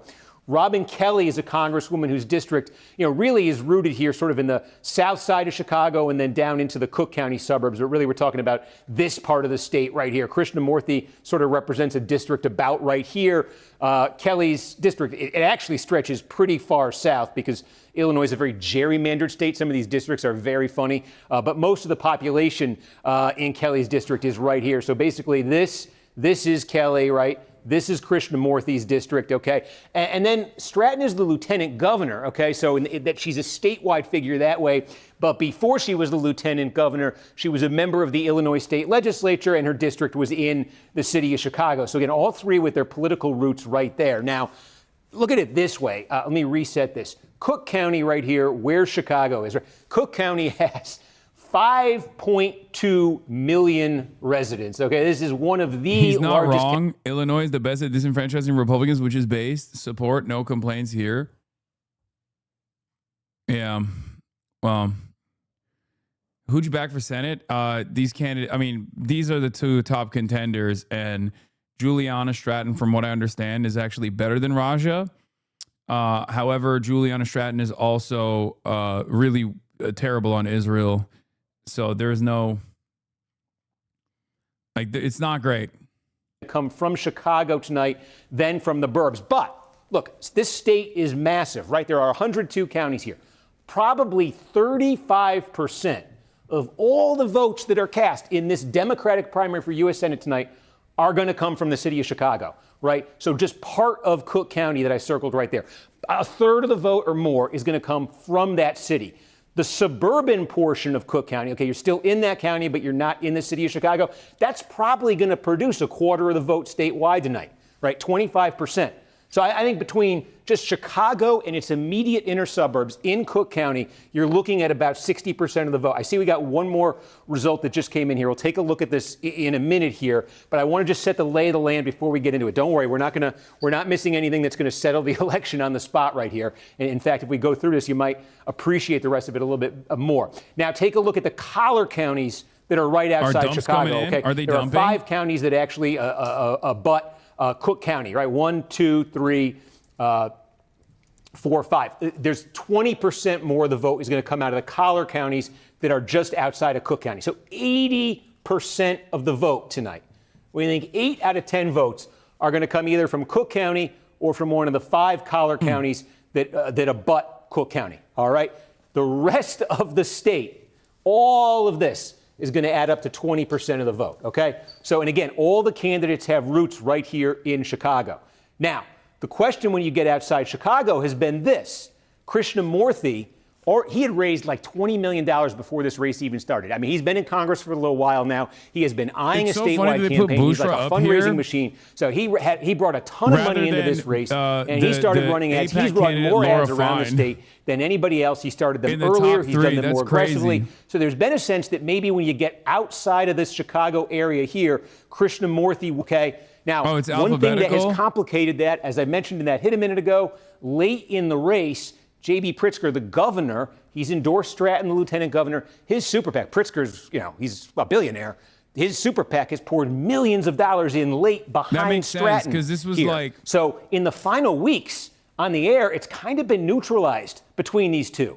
And Stratton has been running, a very sort of aggressive activist. The message is it's a very strident anti-Trump, anti-ICE message here. Really kind of going to the left and really kind of going towards voters. You see in some of these polls that voters want in the Democratic Party, don't like the party leadership, want really dramatic change. She's really trying to tap into that. So the question was, if in the final, few weeks of the campaign, with the money that came in for Stratton, was she getting closer to Krishnamurthy? And one way to measure that, I think, would be get outside of this area where all the candidates have a political base.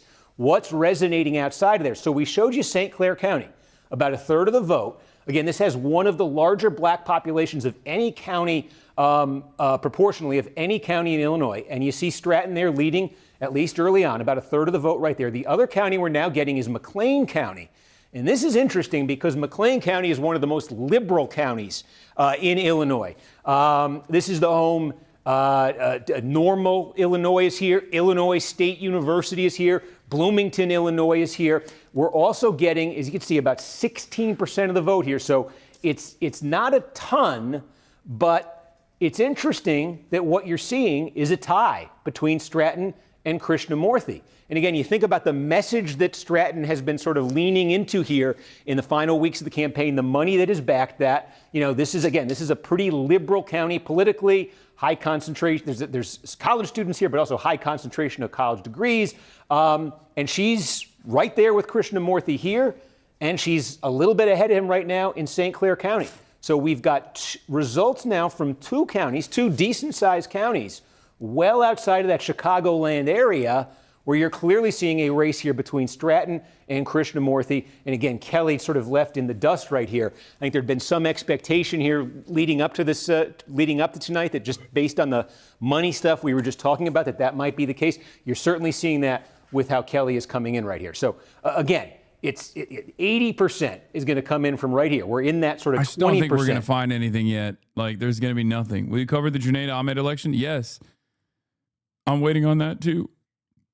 There was there were a lot of DSA endorsed candidates in the Illinois races, in the Illinois primaries. There was Bernie endorsements that came in. We got obviously our own with Kat Abou-Ghazaleh as well. I mean, I endorse whoever the fucking DSA endorse as well, obviously, but do that D thing you do is disgusting. Stop. Other Shut the counties fuck up. on the map here, if she sustains that. But I think an interesting beginning in this Senate race. So reset statewide, that's what it looks like with those 2 votes that have come in. We're obviously going to continue to monitor this. As we do, we're going to take you through now some of the House races here, just set them up a little bit more, what we're looking at here on the House side tonight. We're looking at, this is our headline race. Who's going to win this Democratic primary for the United States Senate in Illinois and in all likelihood become the next senator from the state of Illinois. The congressional races here, took you through them a second ago, but now we can dive a little deeper into it. We want Robert Peters in Illinois District of Illinois. 2. This is where Jesse Jackson is attempting his political comeback tonight. Okay, and you can see Jesse Jackson. His main competition is expected to come from Donna Miller. She's a Cook County commissioner. Although Robert Peters, he is a state senator from the city of Chicago. He's also a significant factor in this race. And there are other candidates on the ballot here, too. Willie Preston, also a state senator in particular. But there are a number of candidates. You know, openings, congressional openings in a state like Illinois do not come around that often. So when they do, there's super high interest in these races. How's Jesse Jackson Jr.? I don't know enough about his policies or his politics. I do know that he went to prison.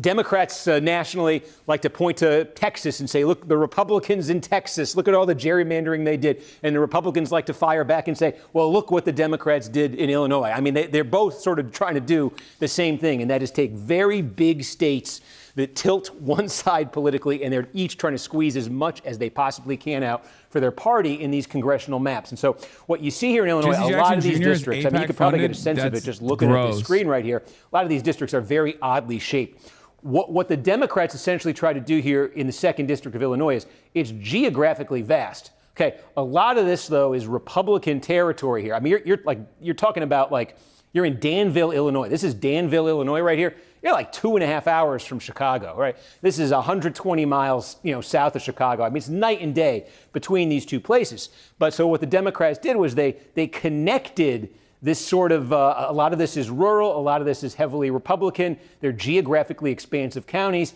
And the Democrats basically took densely populated, overwhelmingly Democratic territory in the city of Chicago and in the immediate inner Cook suburbs. That's what you see right here. And they connected it as far south and as far west as they can while maintaining this as a strong, overwhelmingly Democratic district, which it is. But it's a long way of saying, if you look at this whole map of this district, okay, right here, 90% of the vote in this district tonight is going to come out of this little sliver right here. That's the city of Chicago and the inner suburbs of Cook County. 90%. Everything else is going to account for 10%.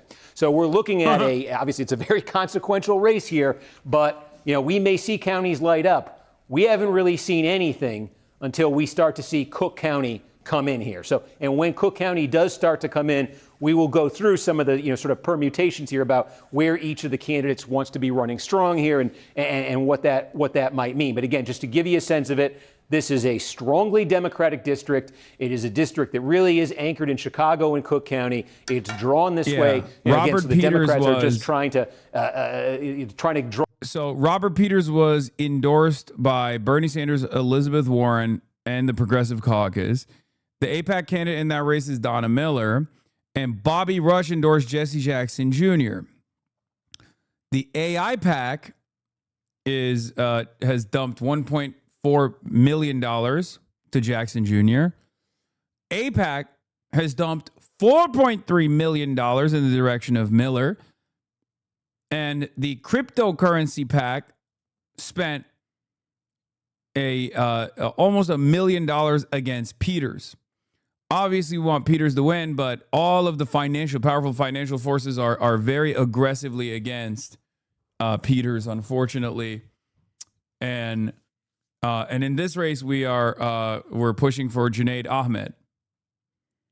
Okay, look at that. I'm sitting here telling you about DuPage. We got Kane County. Okay, so we got half the vote in a chunk of the 8th district right here. And again, remember, this is Melissa Bean, former congresswoman. She's trying to make a political comeback. Her main challenger tonight, you see here, Junaid Ahmed. He's running to the left. He's got an endorsement from Bernie Sanders, from the Justice Democrats. He had challenged Krishnamurthy in a primary. He lost, I think, 70 to 30 points. He's coming back here. So that's sort of the dynamic here. Bean has been backed by, there's some pro-Israel money that's come in on her side. That's sort of the divide between these two candidates. Okay, so Kane County is interesting. It is, in this district, 25% of the vote. Sorry about that. Let me get that back. Adam, do you know what I just did here?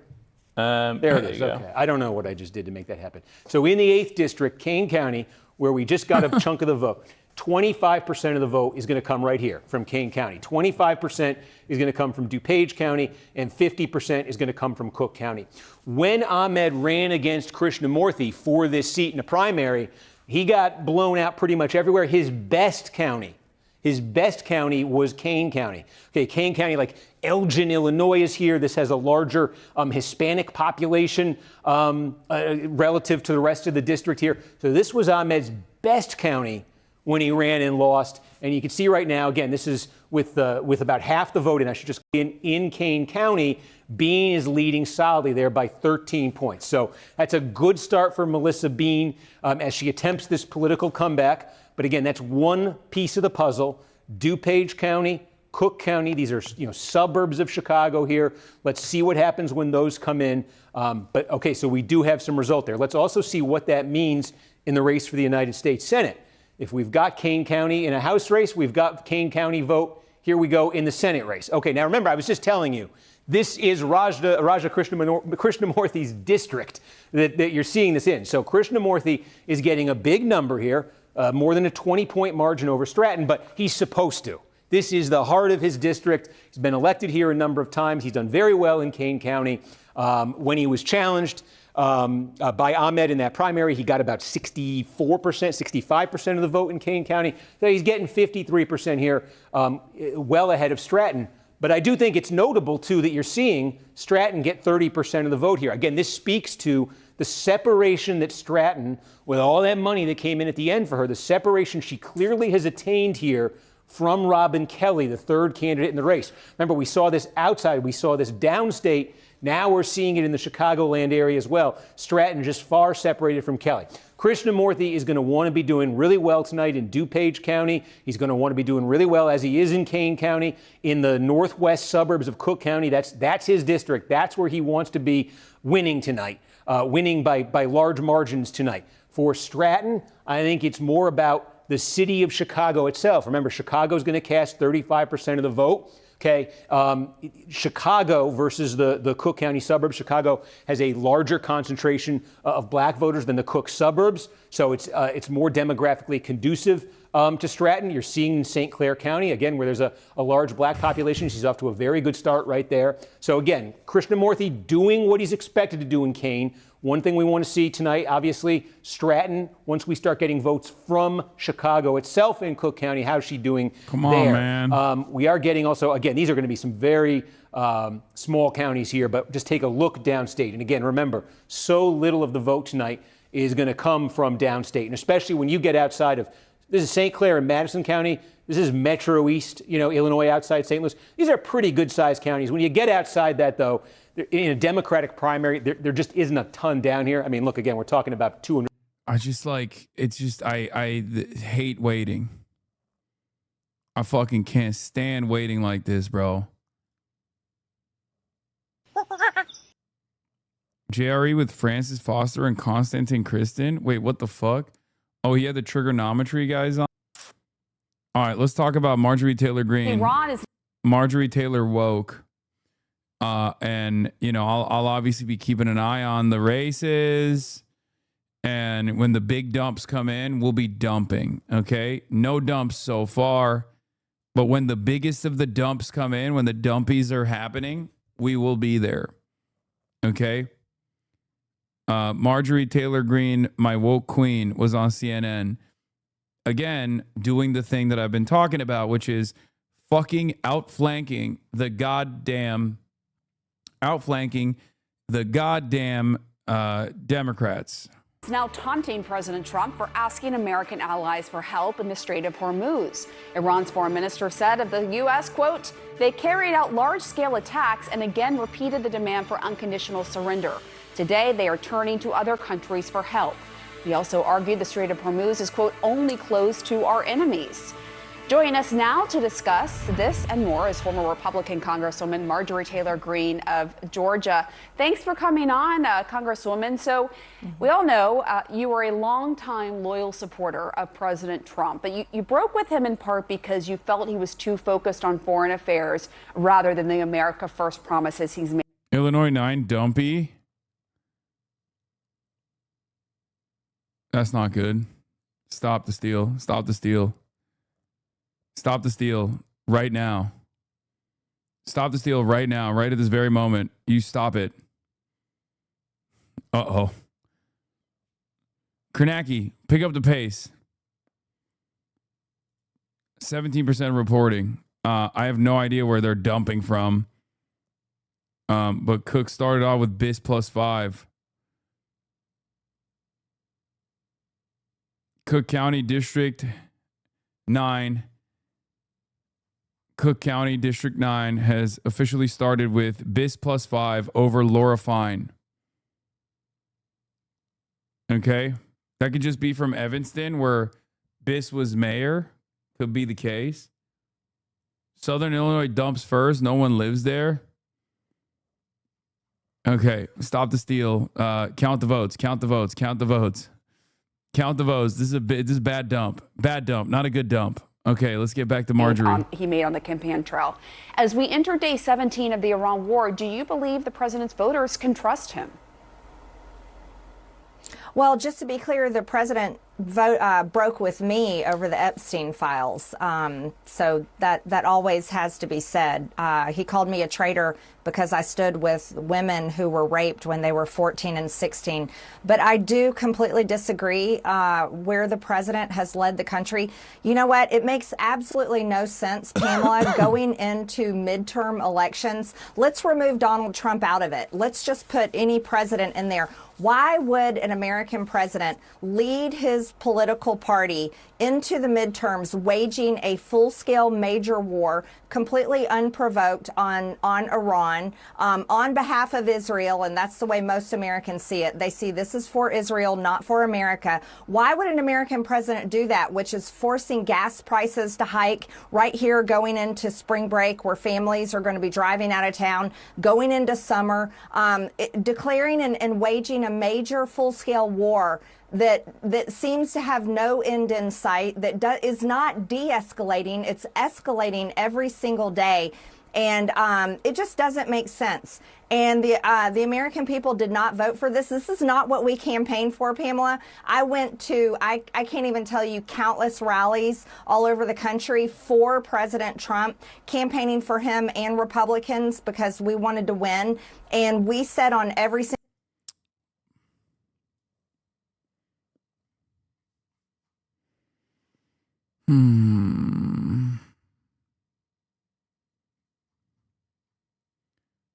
Take a second off and really reconsider what kind of events have unfolded in your life that led you to type those words out, okay? single rally stage. Kornacki's on Illinois 9 right now. Oh, shit, dumps. About a fifth of the vote from Cook County in this district. Okay, that's also all the vote that's in district-wide. But I want to take you through the political geography of the 9th, because that's going to put this in context, what you're looking at here. We think that about 45% of the vote that's going to be cast in the 9th district tonight, okay, is from the Chicago portion of Cook County, okay? So the far north side, okay, the far north side of Chicago is in this district. Uptown neighborhood, it's a lot of votes right there. About 45% of all the votes in this district are going to come from Chicago. Another 45% are going to come from the Cook burbs, okay? And the other 10%, there are small, about 10%. There are small portions of 2 other counties that are in this district. Well, that's going to be the other 10%. But this is the division that I want to talk about right now. Chicago, Cook County versus the burbs in Cook County. Because take a look at what you're seeing. Biss and Abu-Ghazaleh and fine here. Abu-Ghazaleh running a distant third, okay? The key, we think, for Abu-Ghazaleh tonight to win is the city of Chicago. Yeah! Younger voters there, the sort of voters she's targeted. She's expected to do best in the city of Chicago, okay, and not as well in the suburbs and not as well in the outlying counties. So you see her running in third place right now. There's a lot of money that came in here against her as well, but we don't have any votes from the city of Chicago yet. So this 18%, the context we need for this... It's been a very poor 18 and 24-year-old turnout today. Wait, what? Where? What? No. Start the steal. Enough to change it. So that's the question for Abu-Ghazaleh in this race. What's going to happen in the city of Chicago? Conversely, okay, Daniel to do better in the burbs than in the city of Chicago.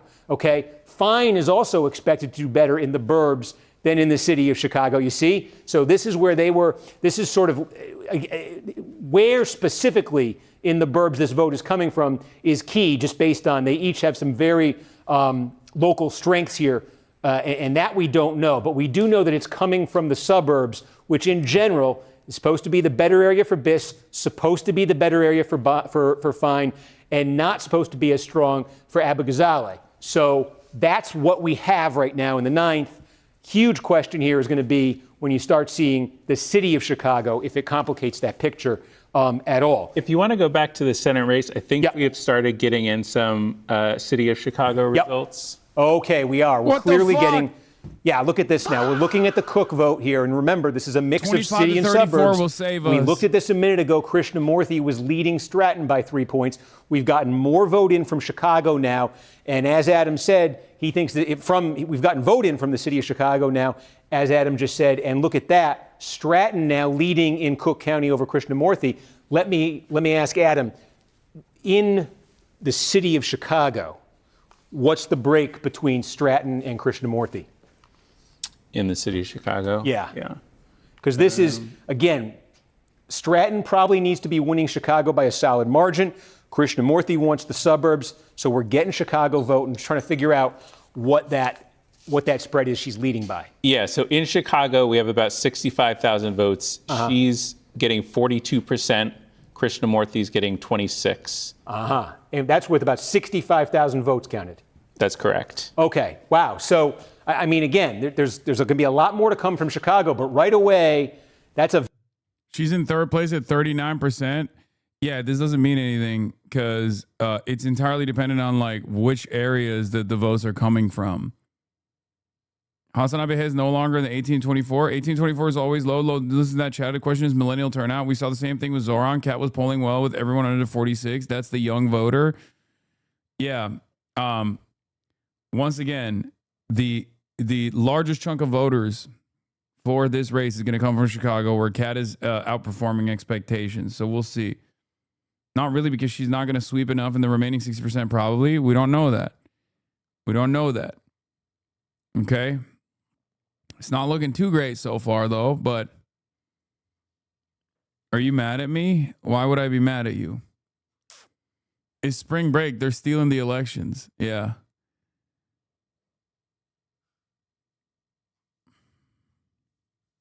County here. And again, I think those results are skewed a little bit more towards the suburbs.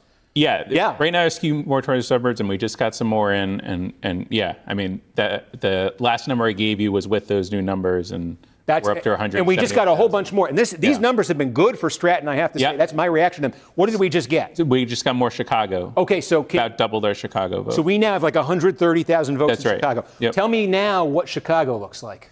So Chicago's now 43 Stratton, 25 Krishnamurthy. Oh my goodness.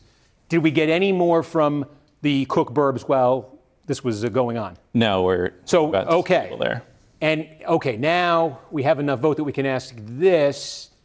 So 38, 36 in the burbs. So we think it's about 130,000 votes in Chicago?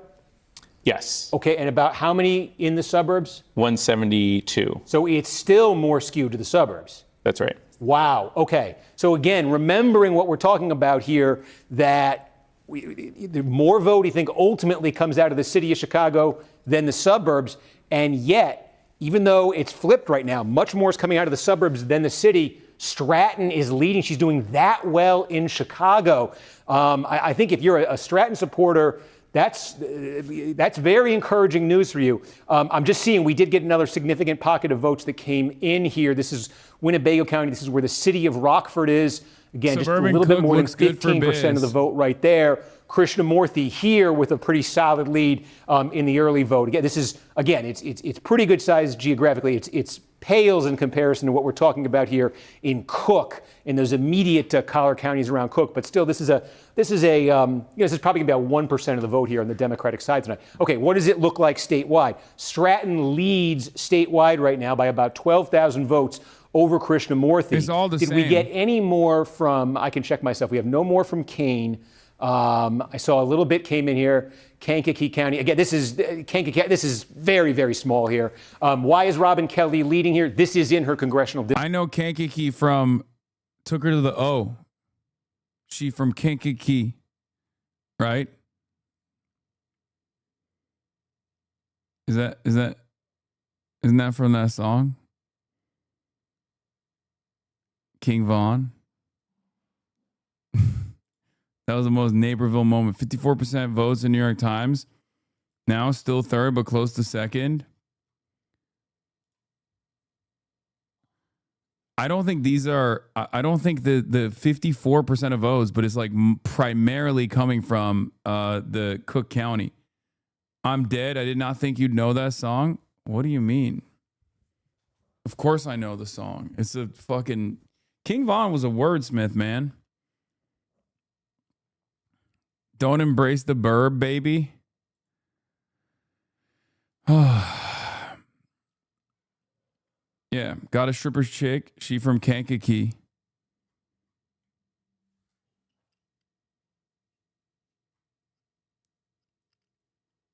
And he was a serial killer too. True. Also a poet.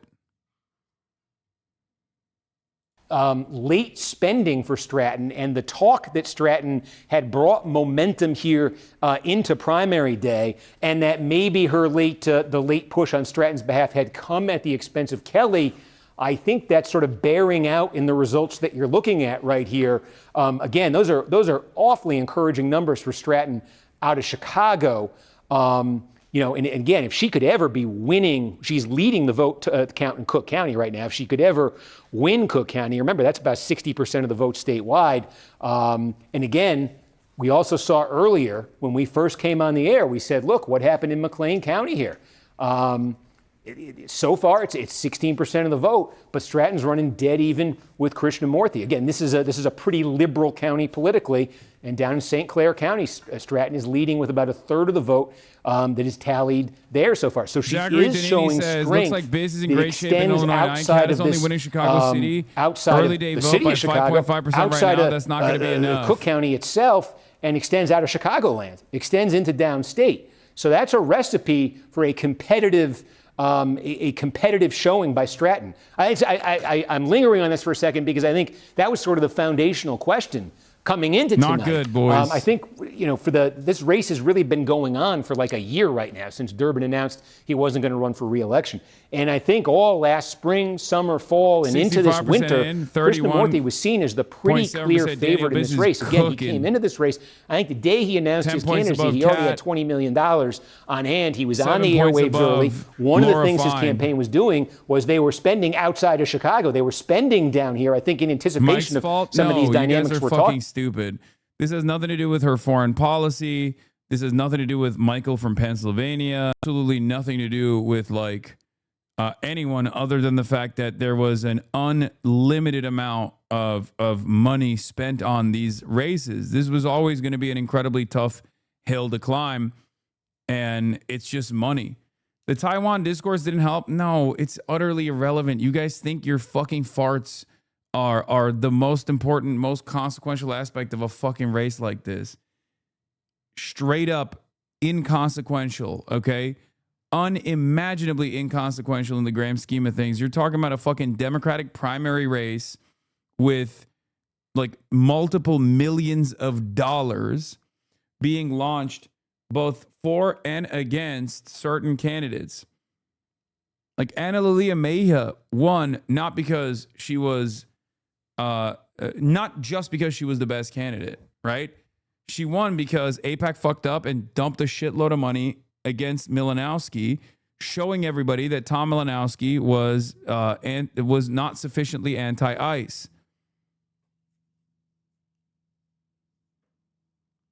No, this is a huge difference. Who's this person in second place? Is she good? What? No, that's the AIPAC candidate. The fuck? No, the person in second place is Laura Fine. AIPAC spent millions of dollars propping her up. How the fuck do you think she's sitting with 23.3%?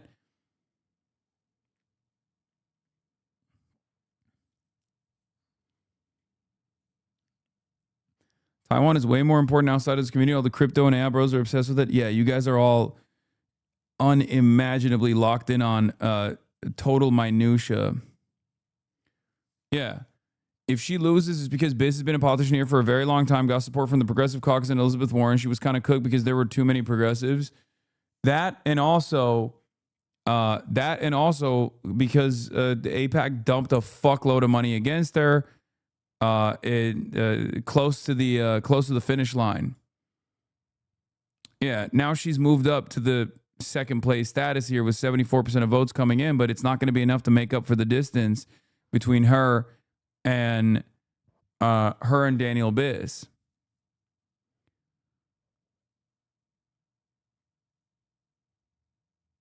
That's why I was like not focusing on the Taiwan shit at all. Do we like Daniel Biss? No, Daniel Biss is you know, he's just going to be a fucking weak, feckless, liberal, progressive adjacent candidate. On the issue of Israel, he is we got to keep giving money to Israel for defensive weapons. He couldn't call it a genocide.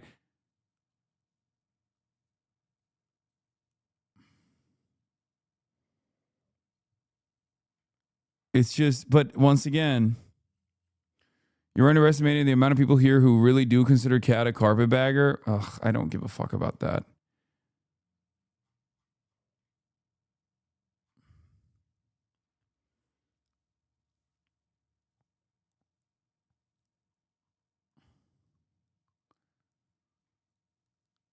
This is a Democratic Party primary for the record. So, of course, there's not going to be a lot of turnout in general. But yeah, I don't think that there's enough votes in Chicago that are going to allow Kat Abexalik to win this race out of nowhere.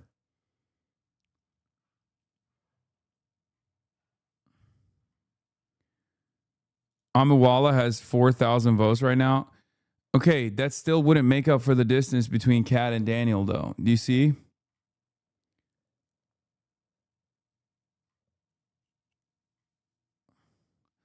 Seven-point gap is a lot. Kelly at 20. And we think how many votes is that? 219. And what do we think the expected is there? We have that about 68% in. Yeah. Wow. I mean, so look, I think the numbers speak for themselves, but no one ever accused. I'll beat it to death anyway, but this is very significant. We have about 34,000 more votes that have come in from the suburbs than have come in from the city of Chicago. But again, the city of Chicago is going to cast more votes than the suburbs. Okay, so and you can see in the suburbs, that's where Krishnamurthy is running in first. Barely. He's only ahead by a point, but he's running in first. And he has, okay, like you talk about, if he's trying to squeeze as much as he can out of the suburbs, right? That sponge is starting to get a little dry. A lot more vote is counted in the suburbs than in Chicago.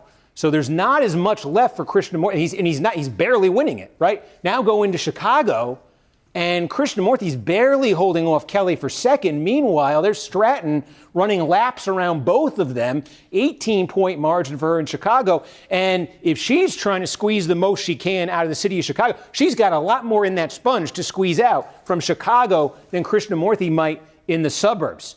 So you're seeing overall in Cook County right now an 8-point advantage for Stratton, just based on those, sort of broad categories we just put up on the screen. There is the potential there for that to get a lot better for Stratton than for Krishnamurthy. And again, this is 60% of the vote. State, I can't underscore. There's very few states where we can just look at one. It can be that singularly important. And that's the story with Cook. So that's Cook. This is statewide. I think you saw these numbers a minute ago. And that advantage that Stratton is getting out of Cook, again, that advantage in raw votes is nearly 32,000 votes. She's nearly 32,000 votes ahead in Cook. And you can see, get outside of Cook, every other county that we have vote from here. There's some bright spots for Stratton, but every other county that we have votes from, Krishnamurthy is actually leading her total by about 9,000. But she has enough of a pad from Cook. She's got a 23,000 vote, nearly 24,000 vote. Okay, it just went up again. What did we get vote from, Adam? We just got some more Cook. Okay. That's the big one, right? Sorry, we just got more Chicago. Okay. Well, I mean, clearly it was good for Stratton. How good was it? What did it look like? So we're up to 220,000 votes. We got another... Oh, geez, this thing.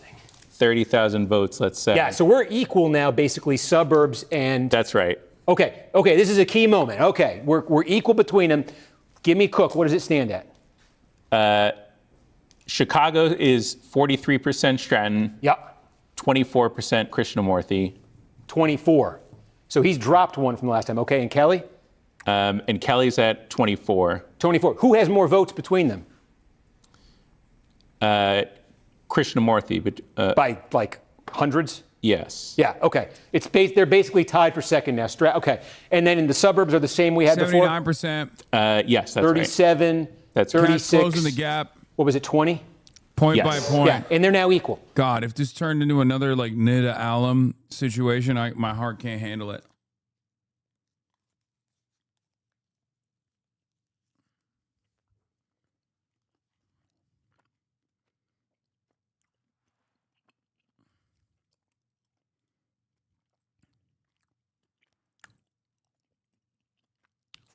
Robert Peters is getting cleaned out too, which is not good.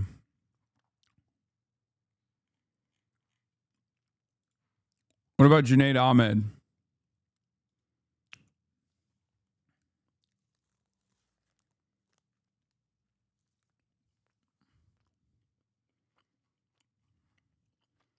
Oh yeah, remember, these vote counts are not absolute.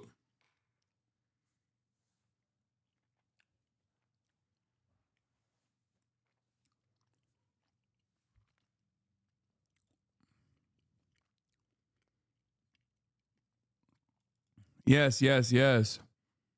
They said it already. Chicago has Illinois has a very weird reporting system. So that's the reason why these things can change. I gave you guys a warning ahead of time. Remember?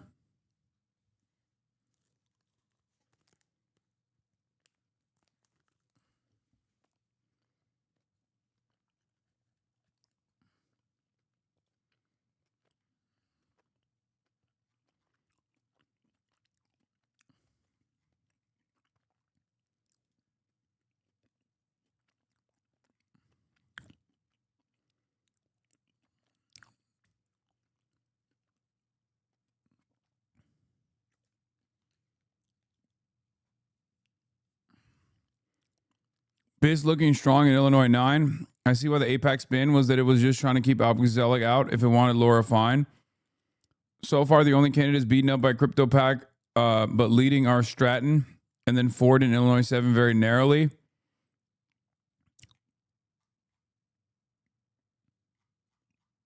Those are the marquee races. Also keep an eye on Illinois 13. It tests to how much safe seat Harris plus 10 scandal-free incumbent Dems are vulnerable to progressive challengers. Very little in so far, but those polls suggested Stratton up in the early votes seem right, narrowly ahead of St. Clair. Raja gets 53% in Kane County, part of which is in his 8th district.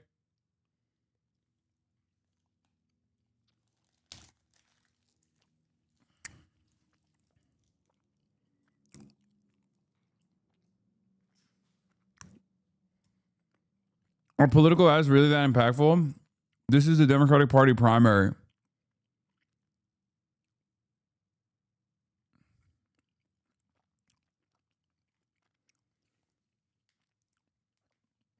Of course, ad spend is very impactful, very important.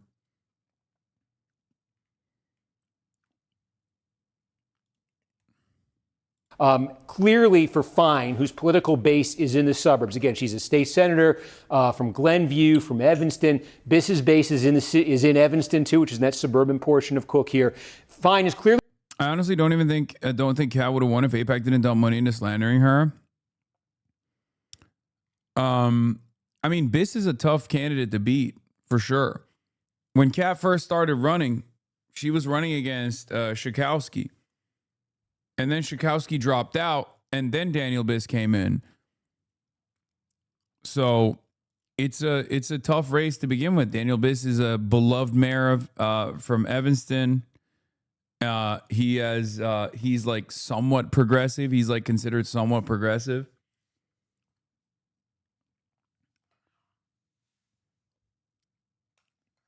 You know?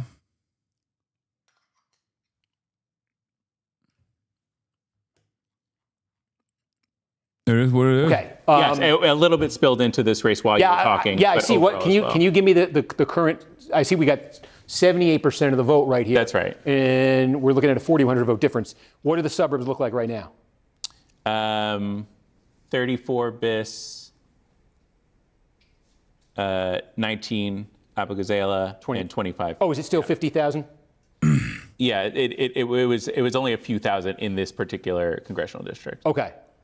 So again, there's more to come here. One thing that we're seeing is there's more. The Democratic Party's Progressive Caucus has rat fucking every anti-Israel candidate this time. They did it with Valerie Foushee in North Carolina. They did it with Daniel Biss.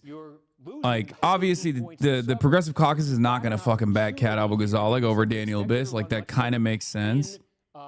But it is annoying that they literally endorse they endorse some of the most like liberal Zionist candidates. No idea what's going to happen in Illinois tonight, but I think we can safely say that almost $100 million spent in a handful of primaries is a full spectrum disaster for democracy. Probably they're going to add up to 10% of the vote right here. And as you're getting outside the city of Chicago, we just got some lake. It's just so crazy that we literally we give unlimited money to the nation state of Israel so they can do a genocide. And we cover all their defenses so they can then turn around and just like fund whatever fucking race they want to. I mean, it's Americans that are technically funding AIPAC, but like they just spend so much money undermining American democracy. It's crazy, dude. The foreign countries, advocacy group, like lobbying arm, is quite literally cooking American democracy on a daily fucking basis. And liberals don't have shit to say about it because as long as they maintain like somewhat of a pro-Israel position, given how the left flank candidates are oftentimes also anti-Israel, it's fine. So Democrats don't say shit about it either. Democrats also rely on numerous advocacy groups and PACs that fund their races.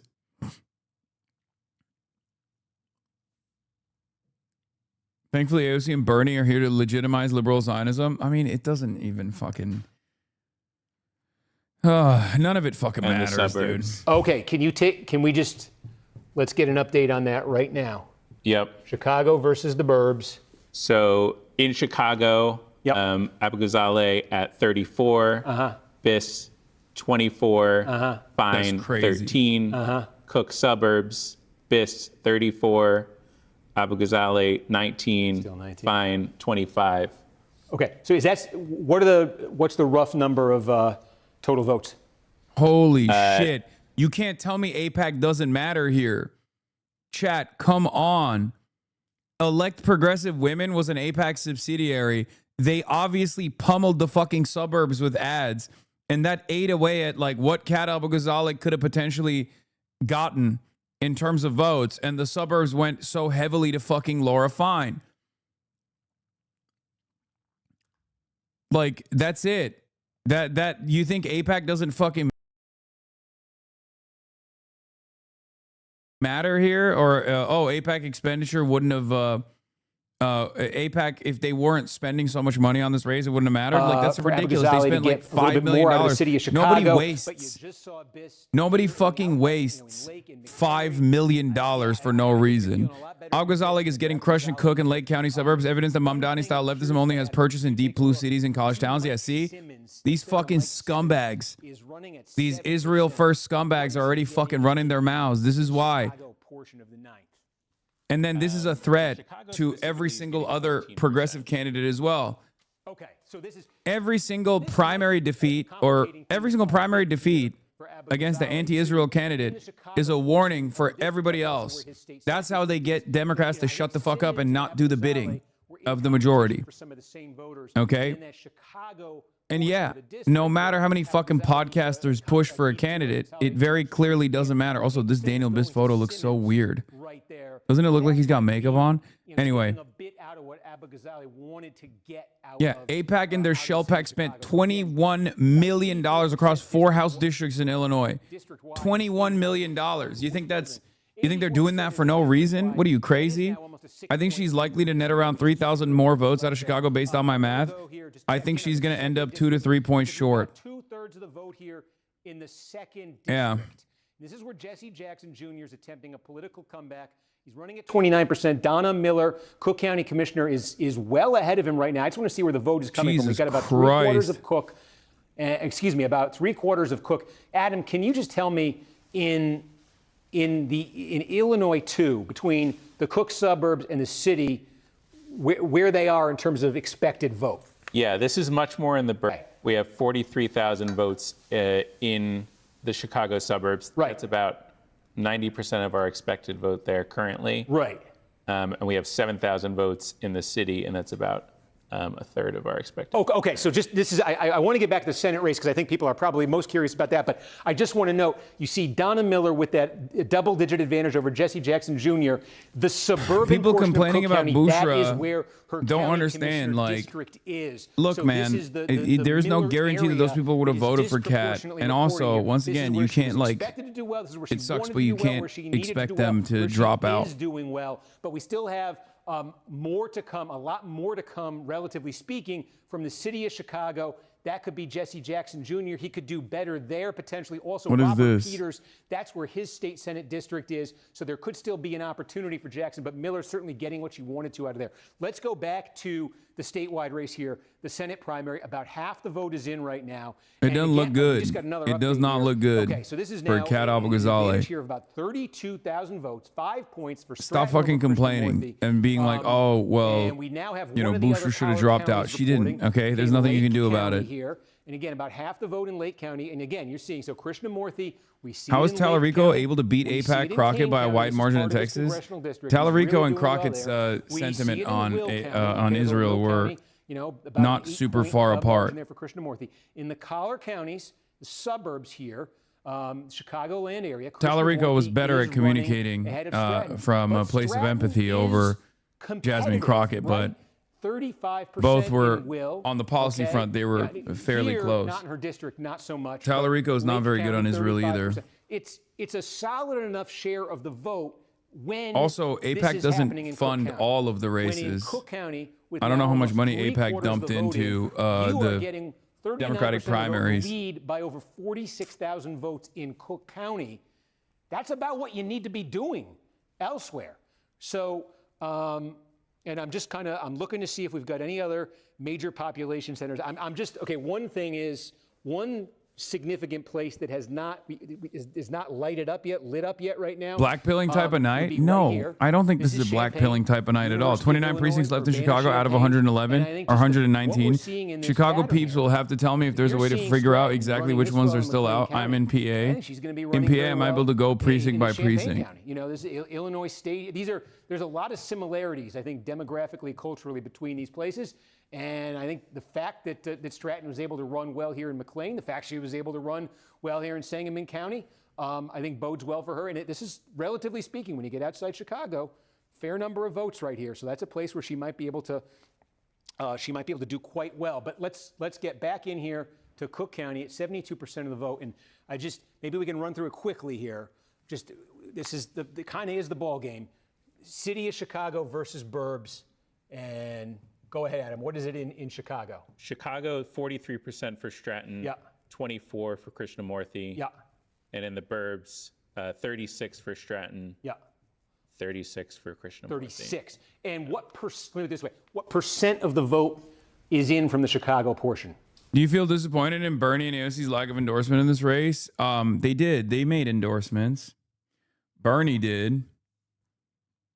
But it doesn't even matter. They didn't do it early enough.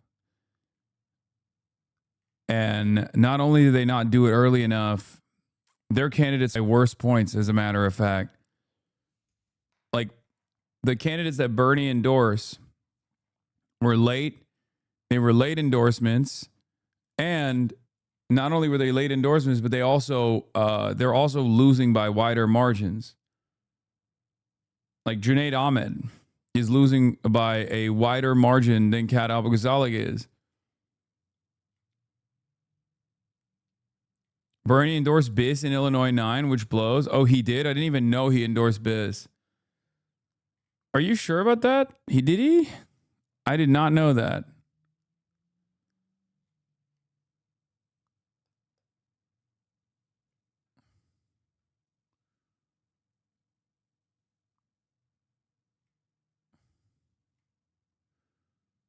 I don't think he did. I think you're just saying that, but I don't think he did.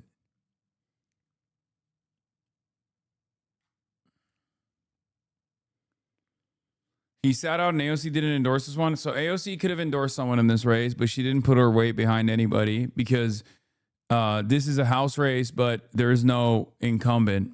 So AOC could have actually endorsed someone in this race because it's an empty seat, but she didn't.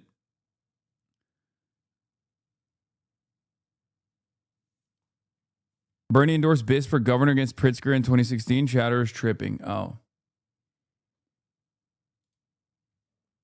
Biss lands major progressive groups endorsement. Our Revolution, Illinois grassroots coalition boasting more than 250,000 members gave Biss his support ahead of the Democratic primary in 2018.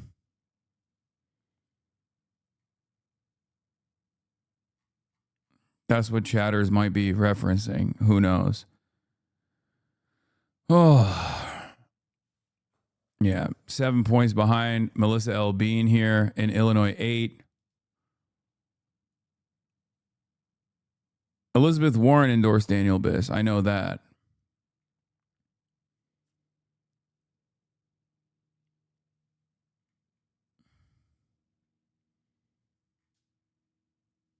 Do you think Bernie or AOC endorsement would have helped? Yes. Of course. Bernie and AOC endorsements always help. Greg Kazar endorsed Daniel Biss, yes. And the Congressional Progressive Caucus endorsed Daniel Biss. Which is part of the reason why this is like a tremendous feat. You know, no-name candidate, first time running with, 5% point differential between an established progressive name that has gotten coveted endorsements from progressive groups in the past. And in this race, as the one with the highest name recognition, got a shit ton of endorsements from even progressive adjacent self-described progressive groups within the party. And also Jen Schakowsky also endorsed him a couple days prior, who was the incumbent. Yeah, Daniel Biss is the guy who literally dropped his lieutenant governor, Biss dropped Chicago Alderman Carlos Ramirez Rosa from his ticket. And Biss himself at the time was like kind of a bit of a progressive love story. People thought Biss was going to be like a really unique, really dynamic candidate. But then he dropped Carlos Ramirez Rosa. And the reason why Carlos Ramirez Rosa was dropped was because of his position on Israel. Biss, a state senator from suburban Evanston, made the announcement on Wednesday saying the two could not reconcile Rosa's support for BDS or the boycott, divestment, and sanctions movement with regards to Israel. Blowback from the issue was already affecting the other Illinois races in support for Biss. Brad Schneider withdrew his endorsement of Biss in the gubernatorial primary. This is back, this is 2017. This was like, I remember covering this story at the time. Like, it was unfucking believable. If you go back, you'll find probably my tweets, at least from back then. But it was unbelievable that Israel interfered in the gubernatorial primaries. Israel interfered in the gubernatorial primaries in fucking Illinois because the lieutenant governor's positions were untenable to their goals in American politics. Like that, this is the degree of interception and interference that pro-Palestine advocates have been dealing with for decades in this fucking country. That's why it takes a lot for me to get truly black-pilled in this moment. Okay? That's why I'm still not black-pilled in this moment. Because many of you are utterly oblivious to how things used to be in American politics. Okay? This is what I'm used to. I'm used to Israel interfering in the lieutenant governor pick in the Democratic fucking primaries of the gubernatorial race. Do you understand? How can I be fucking black-pilled when in this day and age, all of those very same people are now saying, oh, I would never take money from Israel. What do you mean? I would never take money from Israel. They feel the need to at least lie about their affiliations with the state of Israel. And yeah, Schakowsky was already a progressive liberal, so Biss will most likely be more of the same, not a brave voice on foreign policy, but will vote for M4A type stuff. Yes. Schakowsky was really old, but she was one of the more progressive congresspersons in general. I thought that there was a real room here for growth and a real opportunity to make a true anti-Israel play, but it didn't work out, it seems.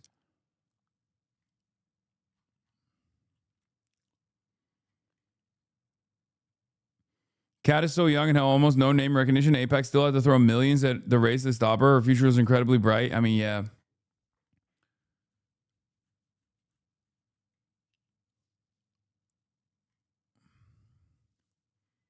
How do you live without dark money? Seems like you don't.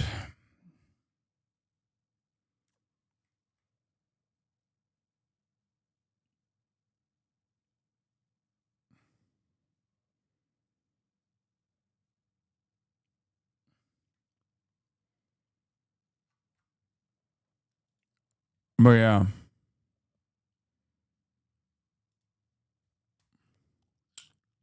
She's leading by 12. We checked in earlier. I think this has gotten a little closer, I think, since we first checked in, but my memory isn't what it used to be here, but about 60% of the vote in Kane County. And then we're waiting on DuPage. I just said DuPage County. We're waiting on... Maybe she can improve her foreign policies. Oh, shut the fuck up, dude. Her foreign policy is utterly irrelevant in this race. Please stop. Things that become drama in the tiny, marginal, utterly irrelevant fucking corner of the internet that we occupy is not a part of the decision-making process of like Evanston voters and fucking Illinois suburbanites. Okay? You're just wrong. You're wrong. You're totally wrong. It doesn't mean anything at all.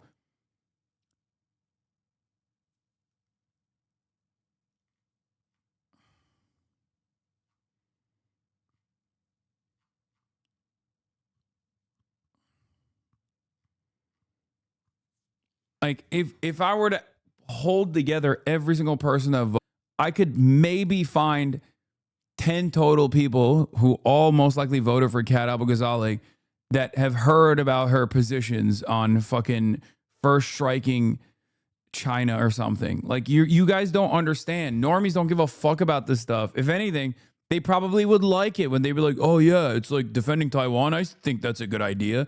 Like, you have no idea what the average voter is interested in and what the average voter is tuned into. You know who does, though? Motherfucking Israel. That's precisely the reason why, if you look at all their ads, like in the Malinowski race in North Carolina, they were laser focused on ICE. They were laser focused on how Tom Malinowski was not sufficiently anti-ICE in an anti-ICE race. And that's why Tom Malinowski lost to Ana Lilia Mejia, who rose to prominence as the pro-ICE, or as a true anti-ICE candidate, sorry.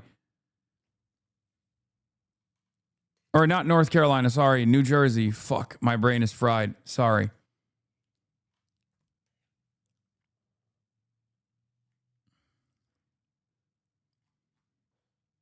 They found 14,000 extra Chicago votes.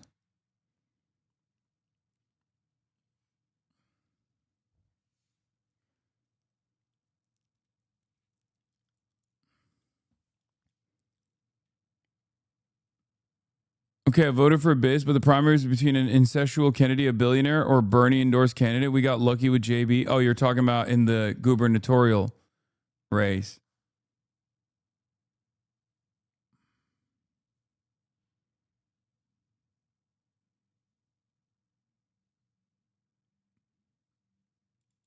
In the Illinois gubernatorial race, right? That's what you're talking about. Hapahan.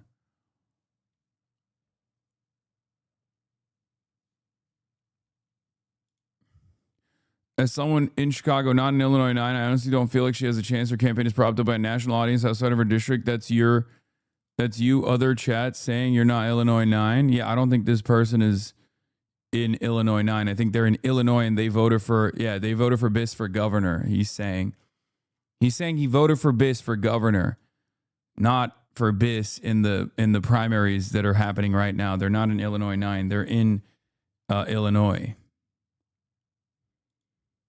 On the ground at Kat's campaign event, as results for Illinois 9 show Abu-Ghazaleh trailing Biss by nearly 5K, supporters are nervous, with one saying he's not feeling good by the results and noted that so many candidates were splitting the votes. Meanwhile, on the ground, one group said they were still remaining optimistic and hopeful. Politics, you would have to be mad to pay attention to it, but you are foolish if you don't. Do you know what Biss was running on? Boilerplate progressivism, kind of critical of Israel, but not necessary, but like critical enough for the suburbs to pay attention to and like, but not so critical that it actually genuinely threatens Israel's position in Congress at all. Like, Daniel Biss will be another one of these guys that will vote along with the pack and will, make his condemnations about anti-Semitism whenever a Democrat actually speaks out of turn about like how this is, Israel's war that we're waging. He'll vote for defensive weapons for Israel. I think he's more progressive than Schakowsky, but he's not. He's more progressive than Schakowsky, but like they will be the middle of the pack, closer to the top as far as like, progressive candidates.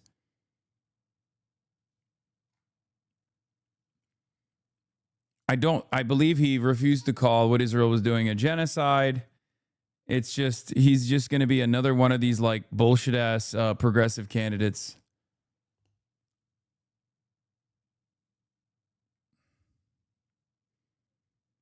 Give Jan Schakowsky some credit, Hasan. She wasn't bad at all. No, I'm not saying that. I say Schakowsky was one of the more progressive congresspersons. especially unique because she was like 850 years old. Okay. No, not like AOC. AOC is far more progressive than Schakowsky. What are you talking about? This is also the most Jewish district. That doesn't mean anything. The youth vote. She's 22 on the spreadsheet. What is this? Is this like the I can't, it's not loading for me. Congressional Democrat left tracker. It's not letting me load it up. I work with Jan. She's a very lovely woman and beloved here in Illinois. Her endorsement meant a lot. Yeah, I can see that.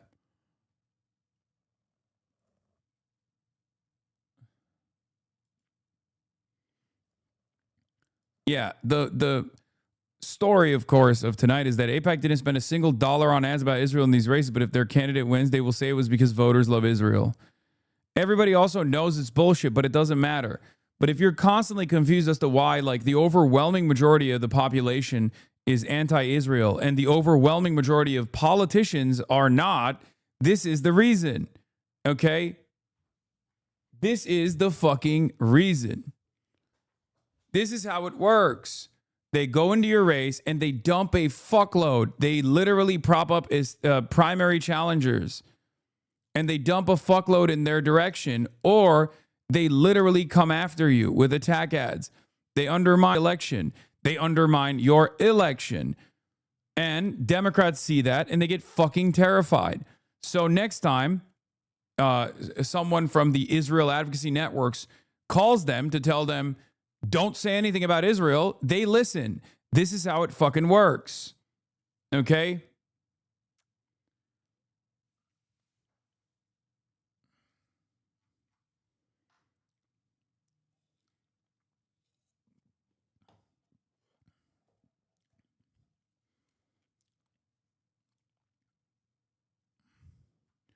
Oh my God. Natasha Korecki, win or lose tonight, Kat Abu Ghazali still faces federal indictment.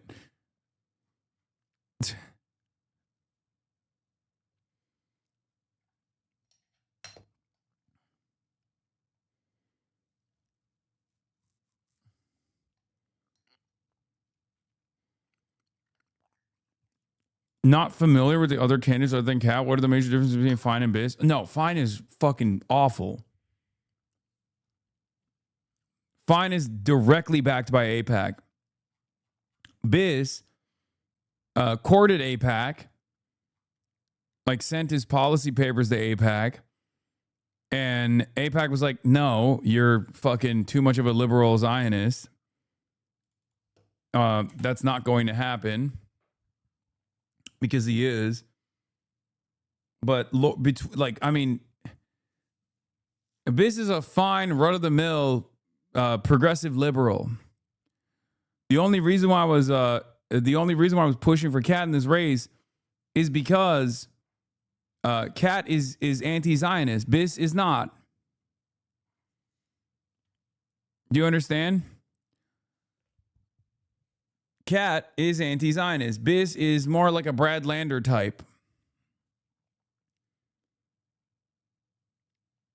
And Donna Miller cleaned house.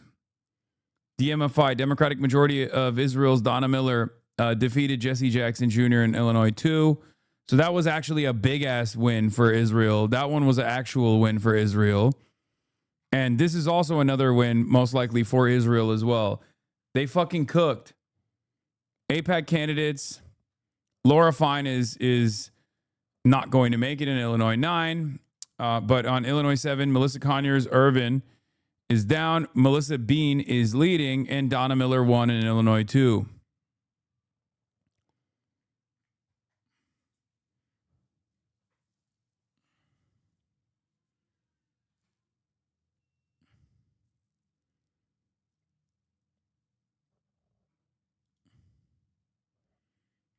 Yeah, this is only 20 precincts left to report in Chicago, Illinois 9.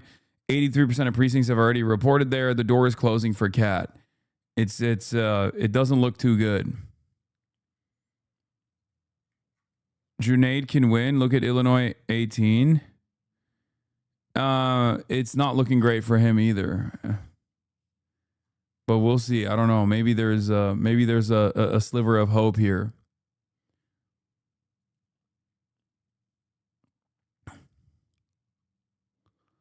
I think there's still a story on how AIPAC is very vocally interfering with elections and that will resonate with voters who are tuned in. No, it won't. You want to know why? Because AIPAC is fucking destroyed in the Democratic primaries already candidates that were wonderful. Cori Bush, Jamal Bowman. AIPAC has done this so many fucking times. And guess what? It seems they still got the motion. It's virtually impossible to fucking overcome the Israeli triangulation in American elections, especially when they dump Senate-run levels of money into a fucking Democratic House primary, dude. Like, it's just an unlimited money faucet. They're fucking insane. That's the real story. The real story is they dumped $21 million into fucking 4 House Democratic primaries. 4. Where do we go from here? You know, it's just so unbelievable how undemocratic this shit is. Not a word of Israel was mentioned in any of these fucking races too, but they know where to make the biggest impact.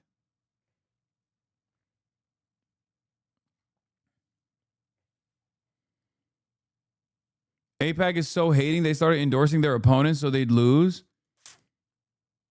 They dump money into Dem primaries, and if they lose, they dump it in the GOP candidate against them for the general. Yes, that's how it goes.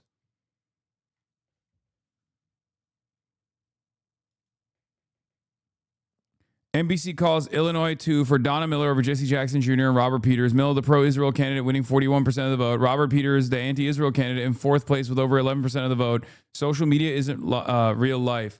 See, this is why they do it. They spend tens of millions of dollars on these races. Everybody fucking hates Israel, okay? But it doesn't matter. They can just go, see, the pro-Israel candidate won. Oh, really? Were they running as a pro-Israel candidate? No, they weren't. You were just dumping tens of millions of dollars in ad spend without actually fucking, they are right. No, they're not. We will never win. They are right. Man, shut your bitch ass up, dumbass, stupid ass, baby ass, loser. Fucking comes in here, learns about Israel literally last week, has incredibly fucking radical opinions about it, and immediately the first sign of final defeat, you can't even interpret the situation, that's the landscape that is shifting under our fucking feet. Yeah, no shit, dude. AIPAC is one of the most, the Israel lobby is one of the most powerful fucking institutions in this goddamn country. The fuck are you talking about? The very fact that they have to spend $20 million alone is already a profound accomplishment for the anti-Zionists that are running. You know, look up the history. I mean, fuck them, but prove your shit talk. No, it's only stupid bitches that fucking come in here and say shit like that. Defeatist ass bullshit like that.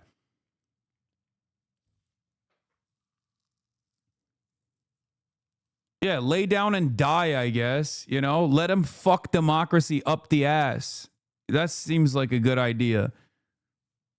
No, there is no... The idiotic assumption here is that, like, American politics hasn't dramatically changed. We're waging war with Iran at the behest of Israel. Americans fucking are disgusted by Israel. AIPAC doesn't even mention Israel one time in any of their fucking ad spend, and put a boatload of money into all of these fucking races, only to turn around and have their media outlets like Jewish Insider, right, make this seem like a massive dub. And then the exact same thing will be channeled by CNN too. Jake Tapper will go on television and not talk about the fact that $21 million is unconscionable in the Democratic Party primaries, but instead will turn around. What? Can you explain the AIPAC funding source again? You touched on it briefly, but didn't fully grasp it. Is it literally just the subsidies we send to Israel? No, it's not. It's just like a lot of fucking rich Americans, okay? It's a lot of rich Americans that are singularly focused on making sure that America's aligned with Israel unconditionally, and they give tens of fucking billions of dollars, unlimited money to AIPAC. And then AIPAC turns around and just fucking opens up the goddamn money faucet. Yeah.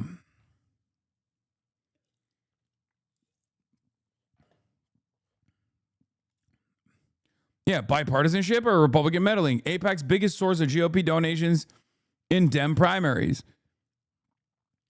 Yeah, donors from the Republican Party will flood in unlimited funds to pro-Israel candidates by way of AIPAC.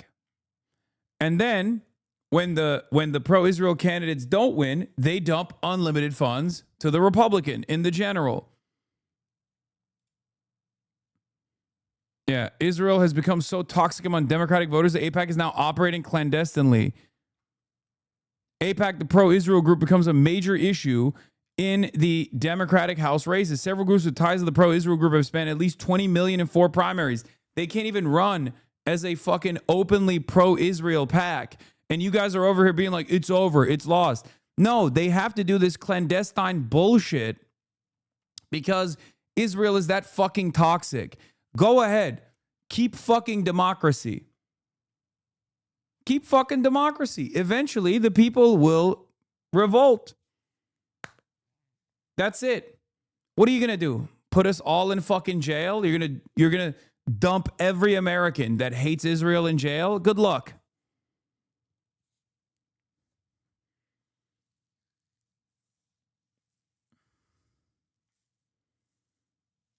Eventually, it's going to get to a point where this contradiction is going to be impossible to contend with. I think we're close to it right now, which is part of the reason why they have to do all of this crazy nonsense and reroute.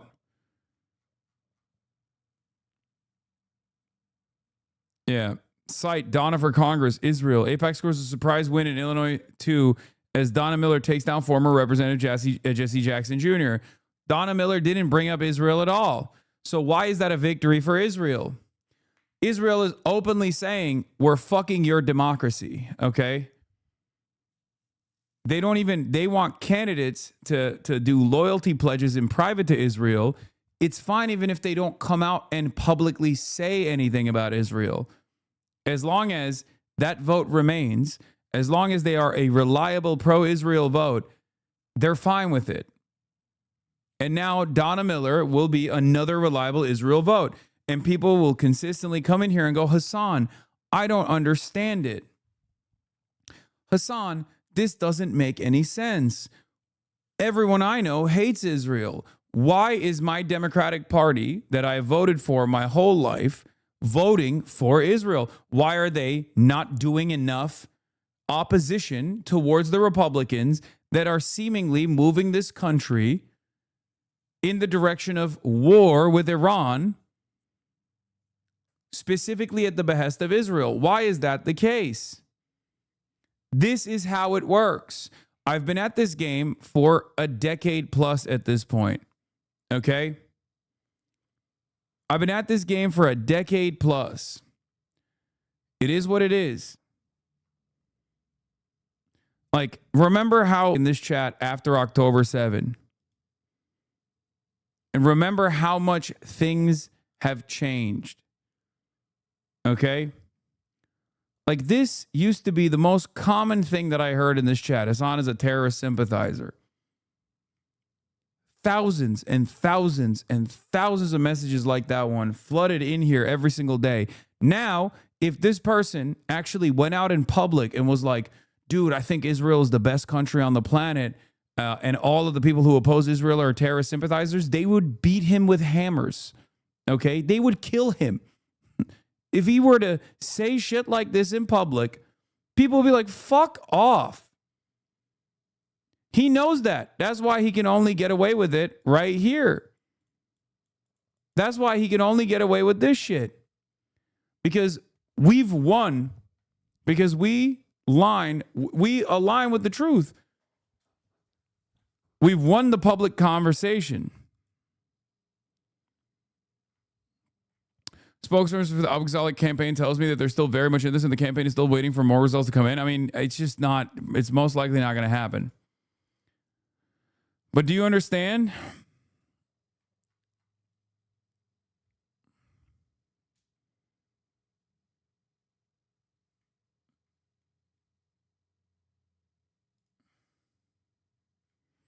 Find a perfectly good on-paper candidate who got filleted over her AIPAC assist. First candidate this year who you can argue lost over that issue.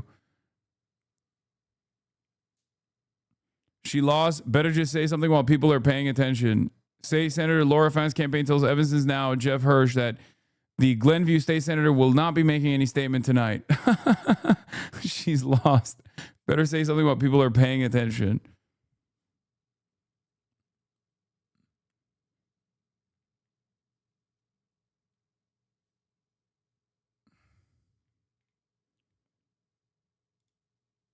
Illinois 7 looks insane. The vote splitting among progressives. Dude, I don't even want to know what happened here. Ford had the retiring Danny K. Davis's endorsement, the progressive endorsement, still in danger zone thanks to the big PAC spending for Conyers Irvin and weaker progressives splitting the vote. I don't even understand what the fuck took place here, dude. We need ranked choice voting right now. It'll never happen because the Democrats know they'll never win another race ever again. If there's ranked choice voting, literally the most leftist candidates will win every single fucking race. Democrats know that, which is why they will never allow it. It's never going to happen. But, you know, ranked choice voting would have delivered this victory most. Actually, I don't know. With Illinois 9, I don't know. You could have had a lot of fine voters go to BIS as well. It's not looking great for Junaid right now, but I'm hoping for him. He needs to win against the DMFI candidate. Yeah.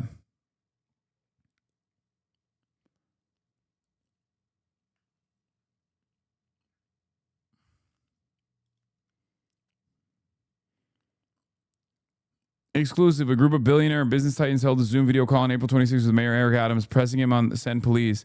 Titled Israel Current Events, the chat eventually expanded to about 100 members. The chat log shows more than a dozen members of the group appear on Forbes' annual list of billionaires.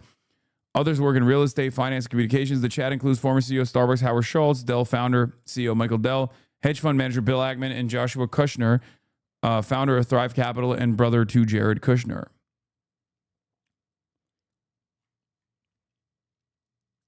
So is Cat done? I mean, it looks like it, yeah.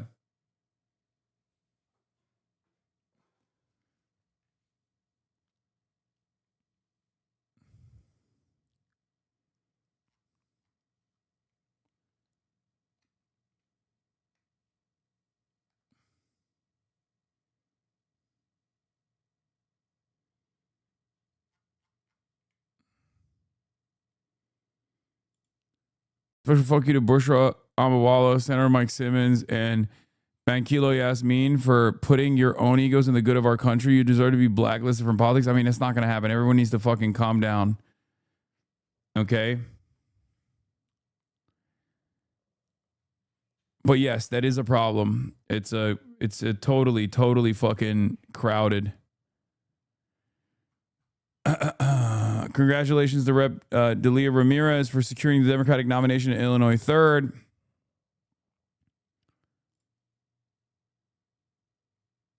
Posters need to fucking calm down. You think people are going to be rational about this? No, I don't think so. I think a lot of people a lot of people are not used to taking L's, and being a leftist is about taking L's gracefully and learning from those lessons and adapting, okay? I think a lot of people got it in their minds that like the real democratic process thrives in this fucking dumbass country, and they're wrong and stupid for thinking that. You just have to literally be super careful all the time. You can't make any mistakes. And it'll take time for you guys to understand. Unfortunately, for many people, they'll get black-pilled from this experience and they'll go, oh, it's over. I'm done. Right? It's over. I don't believe in democracy anymore. And it's like, you're going to have to get used to this. Okay? You're going to have to get used to failure. Failure after failure after failure. Yeah, DSA was functionally non-existent 10 years ago. It was like comprised entirely of 85-year-olds. Why are you guys so in love with electoral democracy? Who the fuck cares if Kat wins? She wasn't going to tear down bourgeois democracy. You guys are pissed. Take up arms and take over your police station. Okay, dude. Shut the fuck up. Dumbass.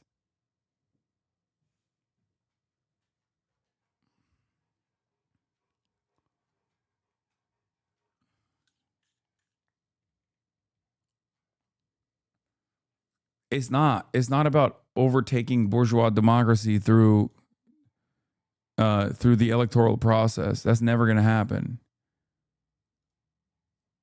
But it is about building a movement or actively trying to move the country and its politics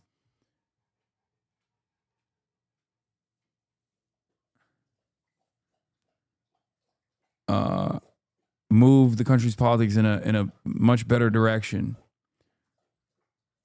Paul Noley for securing a Democratic nomination in Illinois 16th Congressional District, standing against genocide is a good policy and good politics.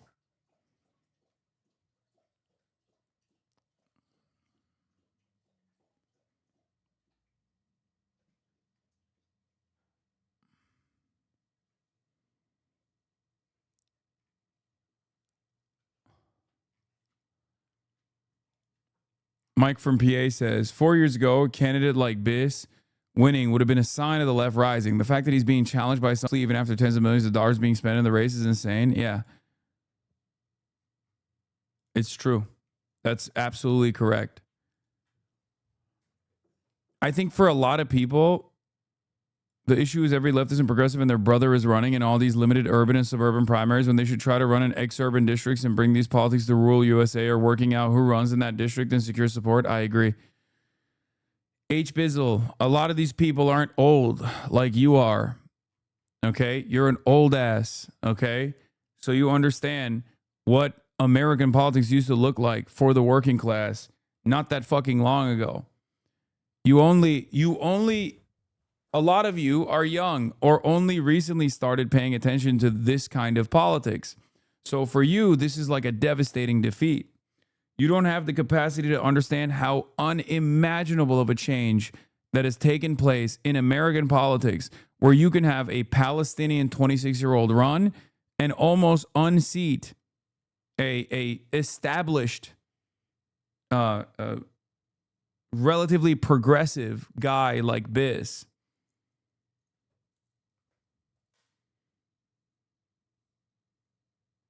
It's just not even a question.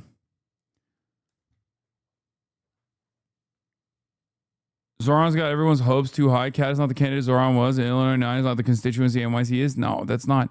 Everyone needs to stop thinking this is going to be like Zoran. There was things in this race that made it a lot easier than Zoran's race.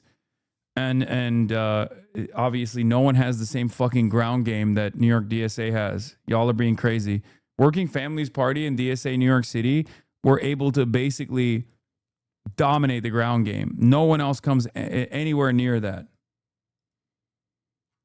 Brad Lander has something to say about AIPAC's influence. Tens of millions of dollars in super PAC money flowed into Illinois primary race, crypto, AI, and dark money PACs that hide where the money came from. AIPAC spent $22 million through shell PACs and never even talked about Israel. Sadly, we're going to see it in our primaries as well. My opponents support AIPAC money. I don't. Dark money erodes public trust in our democratic process.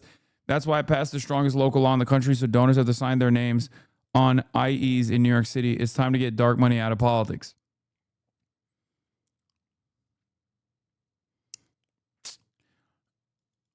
Even if Cat doesn't win, AIPAC's fall will come through them, having to dump millions into every race in order to keep their candidates in play while smaller races go towards true left candidates. No. AIPAC has unlimited funds. It's just a matter of who they fucking focus on. Zoran ran through DSA. Cat didn't. That was a difference that was maybe needed. We need to be aware of going forward. No, you're also thinking that New York DSA's operations are similar to any other DSA around the country. That's not the case. Come on, you know that better than anybody else. New York DSA is a different demon with 14,000 members now at this point.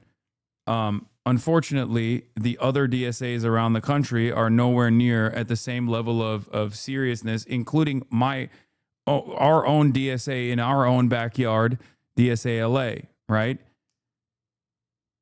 Chicago DSA is fairly prominent, but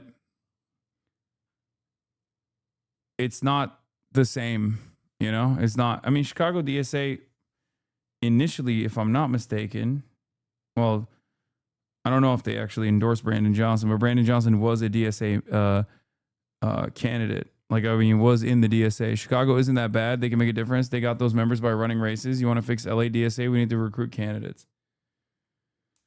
Yeah.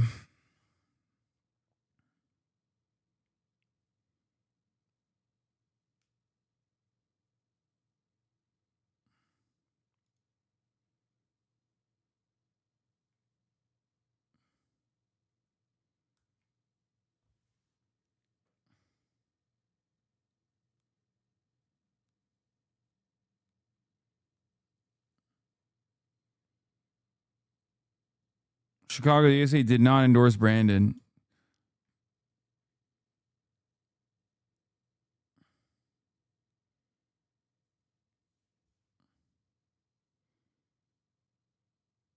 Concession in Illinois 7. Melissa Conyers Irvin has conceded to LaShawn Ford in Illinois 7, a defeat for AIPAC, which puts millions behind Conyers Irvin. She got even protested over it.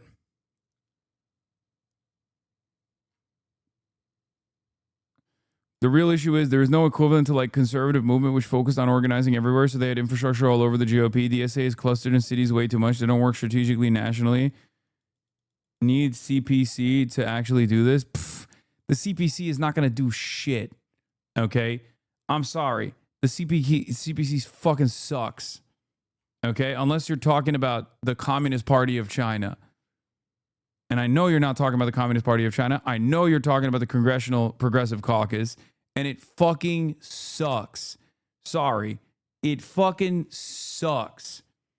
And I say this as someone who actively wanted Greg Kazar to be the fucking leader of the Congressional Progressive Caucus, which he did become.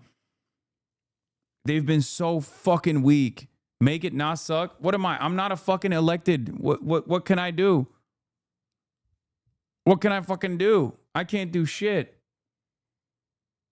My guy became the leader of the Congressional Progressive Caucus. And ever since then, he has been absolutely dog water. He endorsed BIS. And the CPC already has a policy of endorsing incumbents, even if the incumbents are fucking dog shit, like Valerie Foushee.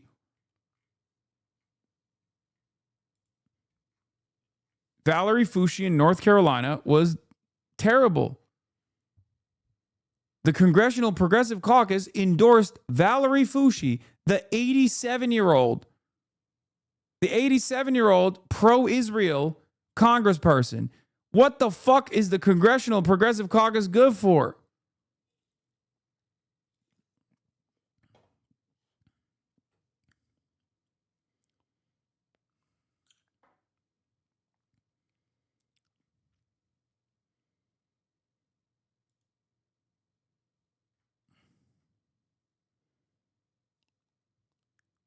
Time for New York DSA to get serious. What happened in Illinois can happen here. Yes, 100%.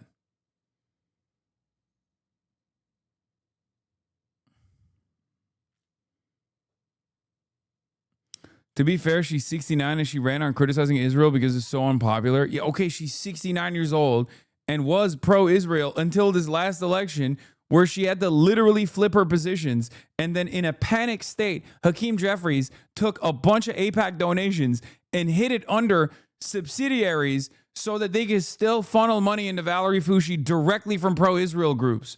I know, it's fucking insane. It's insane how indecent and how undemocratic the Democratic Party actually fucking is. When you learn about how fucked up this process is, it's very difficult to still to still believe that we will ever achieve anything through electoralism. That's why my goal through electoralism is not necessarily to make the necessary changes in this country, because obviously it's not going to fucking happen that way, but more so to funnel popularity into outside organizations so we can build outside power to, one, hold politicians to account, and two, maybe even potentially build a third party down the line. The goal here is to utilize the electoral process and the weak Democratic Party to put forth candidates. To put forth candidates that will be closer to your vision.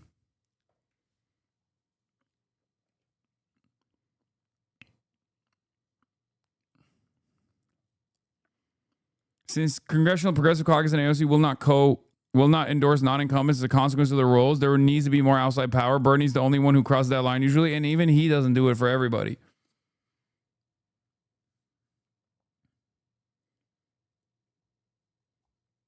You could run, but I get that you can do more here. No, I can't fucking run, dude. What are you talking about?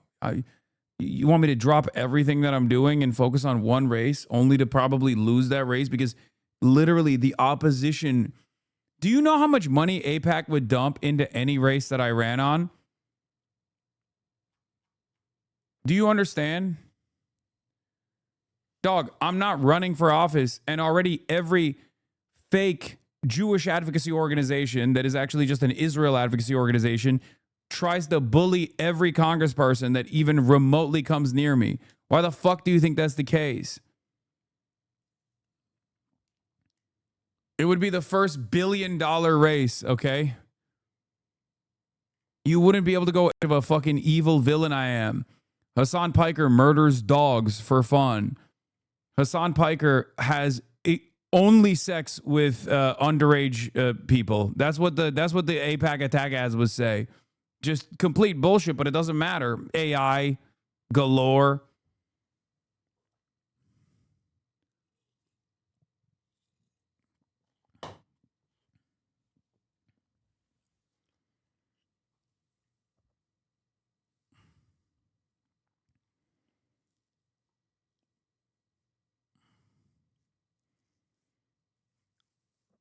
Hasan Piker is a fan of Al Qaeda.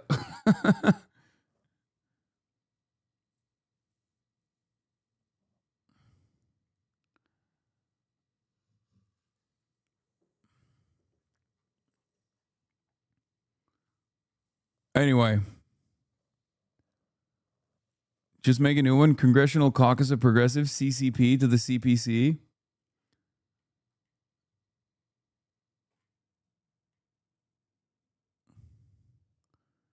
And then if I actually did end up winning that race, I would just get assassinated. I'll be honest.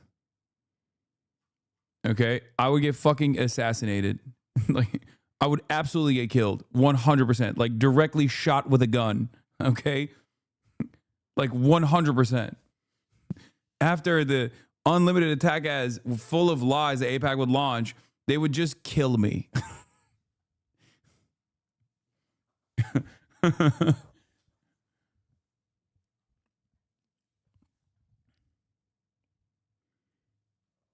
I'm Brian Kilmeade. Yeah, eliminated. Hasan Piker, he was part of Hamas. And then Jake Tapper would go on television and be like, well, it's obvious that Israeli agents actually assassinated the congressional candidate Hasan Piker. But here we have Jonathan Concrucius, the report on exactly why they did it. And then Jonathan Concrucius be like, thank you, Jake, for having me on. Everyone knows Hasan and Hamas are very similar in name, and that is why we had to kill him, because he was Hamas. And Jake would be like, oh, very interesting. Next up, babies in Lebanon. How many of them deserve to die? The National Counterterrorism Center, Joe Kent, resigned. He posted, quote, I cannot in good conscience support the ongoing war in Iran. Iran posed no imminent threat to our nation, and it is clear that we started this war due to pressure from Israel and its powerful American lobby. It has been an honor serving under the president and the director of national intelligence, Tulsi Gabbard. It's worth noting two facts as we read Joe Kent's resignation, which is rooted in conspiracies about Israel and its supporters. One, Kent's ties to white nationalists and anti-Semites were long established and almost held up his Senate confirmation. And two, much like other prominent MAGA commentators who opposed Trump's war against Iran for all sorts of reasons, many legitimate, Kent, in his statement, all but absolves President Trump from the decision to go to war. President Trump, the most powerful elected official in the war, absolves him almost for a U.S. war that literally only President Trump had the power to start. Now, Kent and some other members of the MAGA coalition blame this war not on Trump. Served as an official in the administration. All of these critics blame to one degree or another the involvement of the U.S. in this war on Israel, which President Trump disputes. Some commentators note that this is an interesting way for these critics to absolve President Trump of what he himself decided to go to war in Iran. We should note that Kent, when he was nominated for director of the National Counterterrorism Center, was criticized and faced opposition in the Senate because of his alleged ties to white supremacists and anti-Semites. Polling does not suggest any major split in the MAGA coalition when it comes to their support for President Trump and the war in Iran. It just sucks because, like, his career is Benedict Ellison. No, you're oblivious to Jake. This is Jake Tapper being as honest as possible, because the Ellison thing is giving him room to just be even more aggressively in support of Israel, but he's always been this way. Hello, are you guys just finding out about Jake Tapper? The only thing that is correct about Jake Tapper's assessment here is that, yes, a lot of people in the MAGA coalition do engage in the maximalist cope that Donald Trump is not responsible for the events that are unfolding, and it's actually just Israel. Okay? Even Tucker Carlson refuses to say Donald Trump is the problem. Okay? There's a reason for that. Their understanding of the dynamic here is that Israel is somehow, using Jewish hypnosis or a Jewish style of blackmail or something. And that's the reason why our beautiful WASP representatives are in favor of unlimited baby murder. That's not the case. They love unlimited baby murder all the same. They've committed unlimited baby murder on their own when it came to Iraq, when it came to Afghanistan. That wasn't because of Israel. Israel certainly played a role in pushing Congress, right? Netanyahu personally played a role in pushing Congress, especially when it came to Iraq, but it doesn't matter. They were going to do it regardless because they love it all the same. But a lot of these guys don't fucking realize that, or just they cope with it. That's why they rarely ever talk about evangelical Zionists. Okay? Evangelical Zionists are an active voting bloc in this country. Evangelical Zionists are a far more consequential voting bloc in this country than Jewish Zionists are. Sure, there's a lot of moneyed interest on the side of both evangelical Zionists and also Jewish Zionists, okay, that comprise a big chunk of the Zionist lobby. But the reality of the matter is, as far as like totality of votes goes, evangelical Zionists are a far larger fucking voting bloc, a far more active voting bloc than all Jews in this country. Jews are 6 million of them in this country. It's not irrelevant, especially in like big cities. But given that they live mostly in big cities, it does somehow become somewhat irrelevant, even if they were to specifically vote for Israel first politics, which they don't. Right? Jewish Americans don't vote for Israel first politics. Some of them might actually care a lot about Israel. Some of them might care little about Israel. But even then, they don't vote for Israel first politics. If that was the case, they would be voting not like this last election cycle. They would have voted entirely for the Republican Party. And yet 75% of Jewish Americans still voted for the Democrats reliably, as they always do. Because Jewish Americans, even those who say they care about Israel, even those who say they self-report as caring about Israel, still fucking vote for the Democrats because they're still American.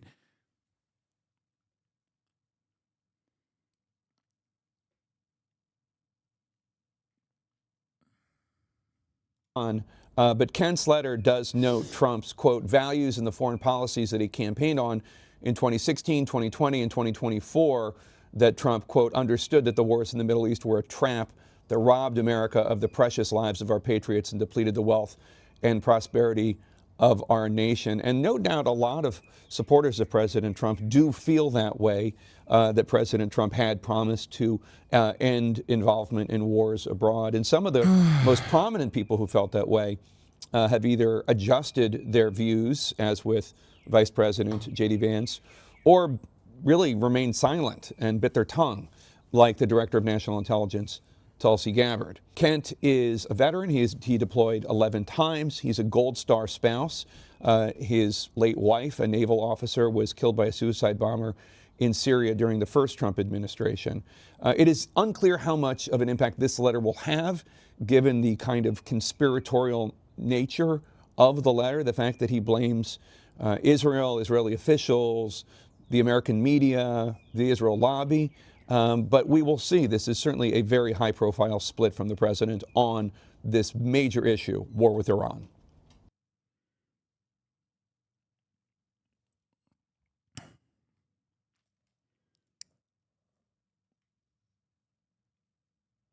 Anyway. Ay, ay, ay. How on earth is this a conspiracy? Is Israel struck first? It's not.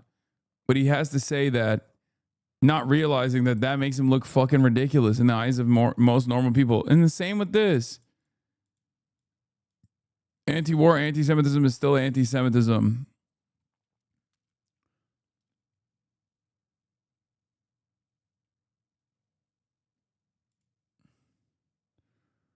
Breaking X will soon let users restrict both posts and replies from region or country. Oh, shit.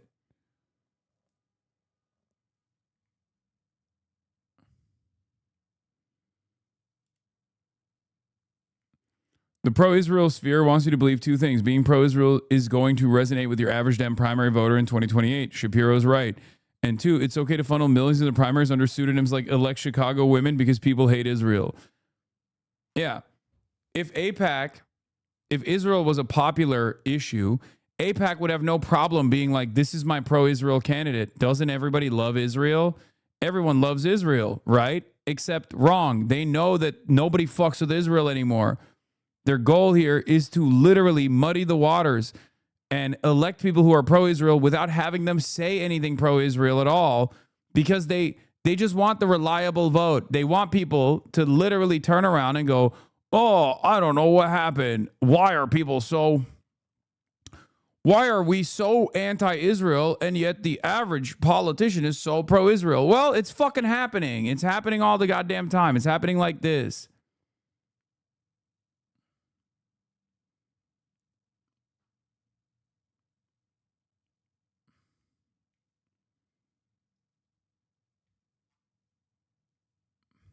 Anyway, my big fear in all of this also revolves around like people like Tucker Carlson and many others unironically running on this like anti-Israel slant to basically win favor with a bunch of like liberals and you know, anti-Israel people in general, without actually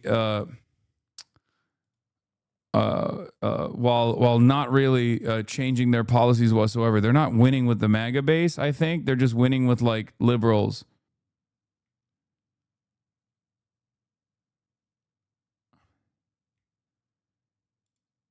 I worry that liberals are getting convinced by Tucker Carlson and them, because unfortunately there aren't a lot of Democrats who are loud and proud in terms of just like actively leading the pack on anti-Zionism.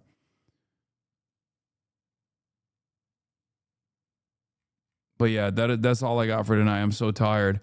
I love you guys. I will see you tomorrow, obviously.